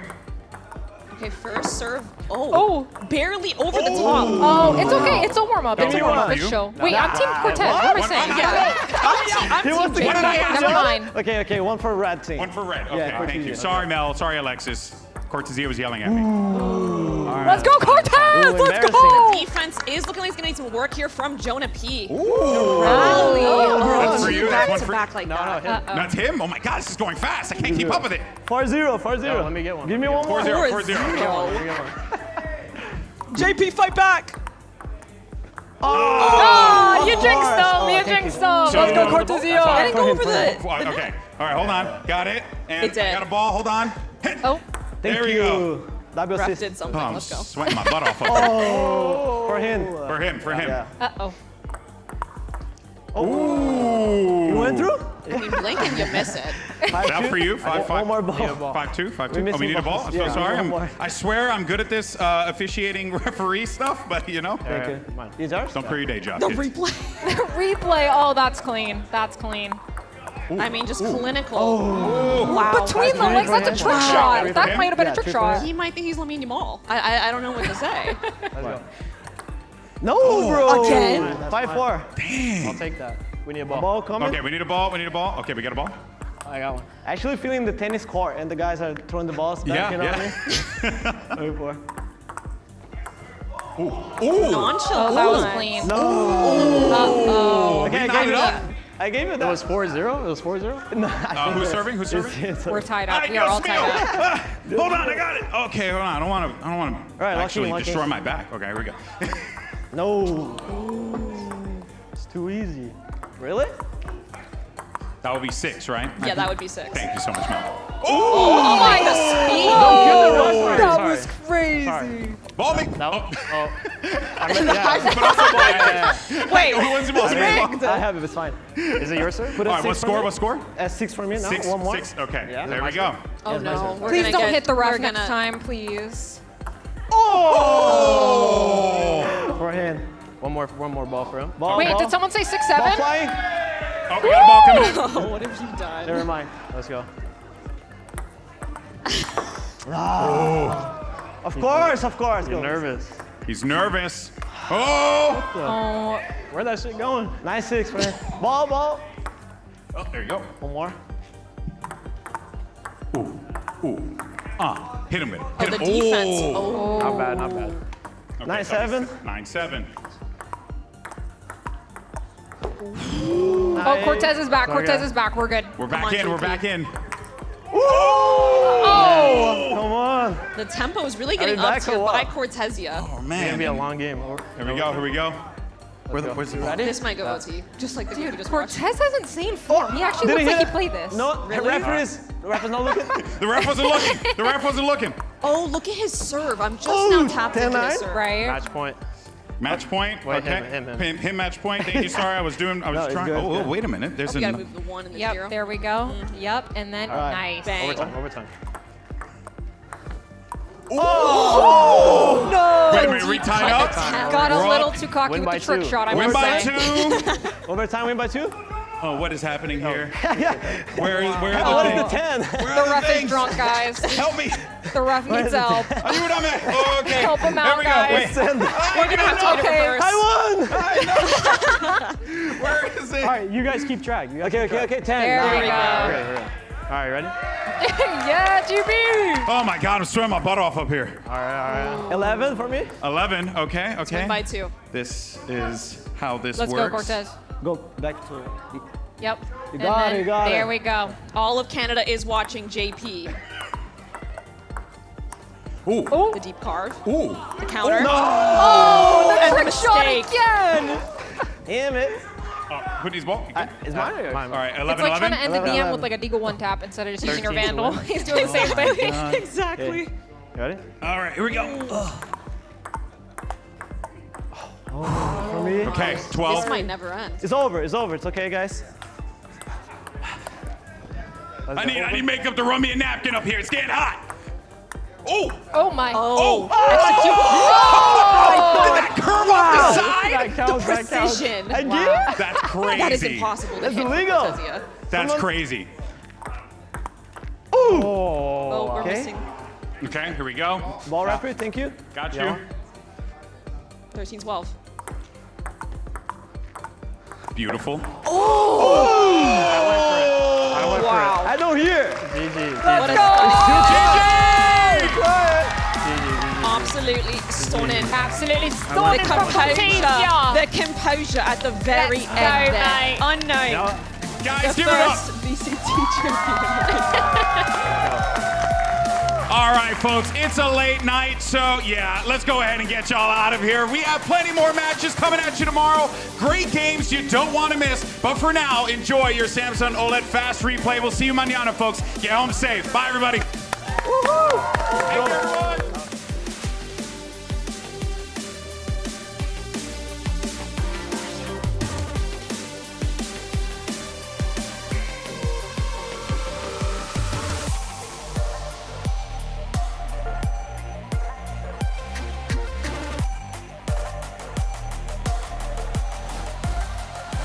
In London, Leviatán hoisted a trophy over their head, and now they know that everyone has their sights set on them.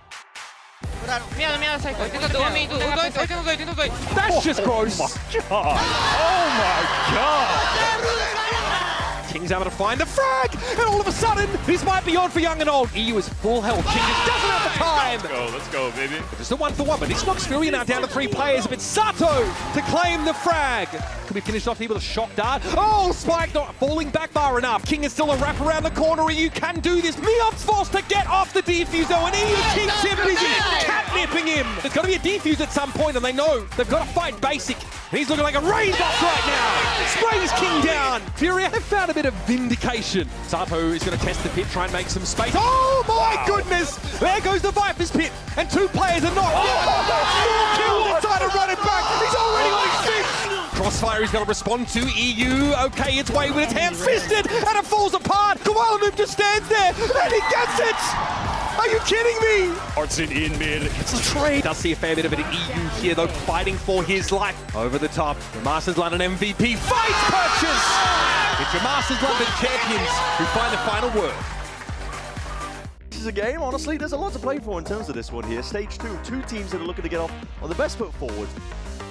As you're going down, and this should just be matter of fact. Jerwin! Saturate flying forward! Ace claimed!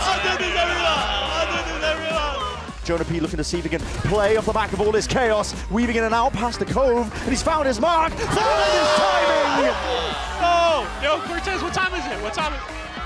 13-4 is the finish for Summit. Unreal stuff from Sentinels. Zowie straight there, Celsius off to the side. These players are caught, corralled now. Sentinels picked to pieces. Nice, here. boys, let's go. Oh, this is rapid again off the rip deep dash. Line it up and that cuts it up entirely. Might be wading right into it, and there it is.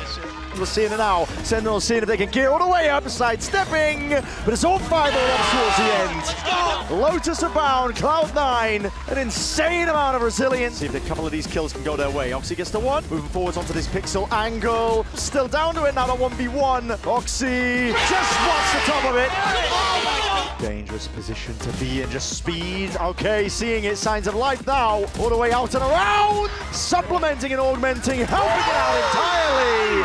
And Oxy nade is going to be sent down ahead of time. Doesn't do a lot though to help him out in that fight. It's Juan again. Util flies forwards here. The angles impeccable. And Sentinels persevere through it all.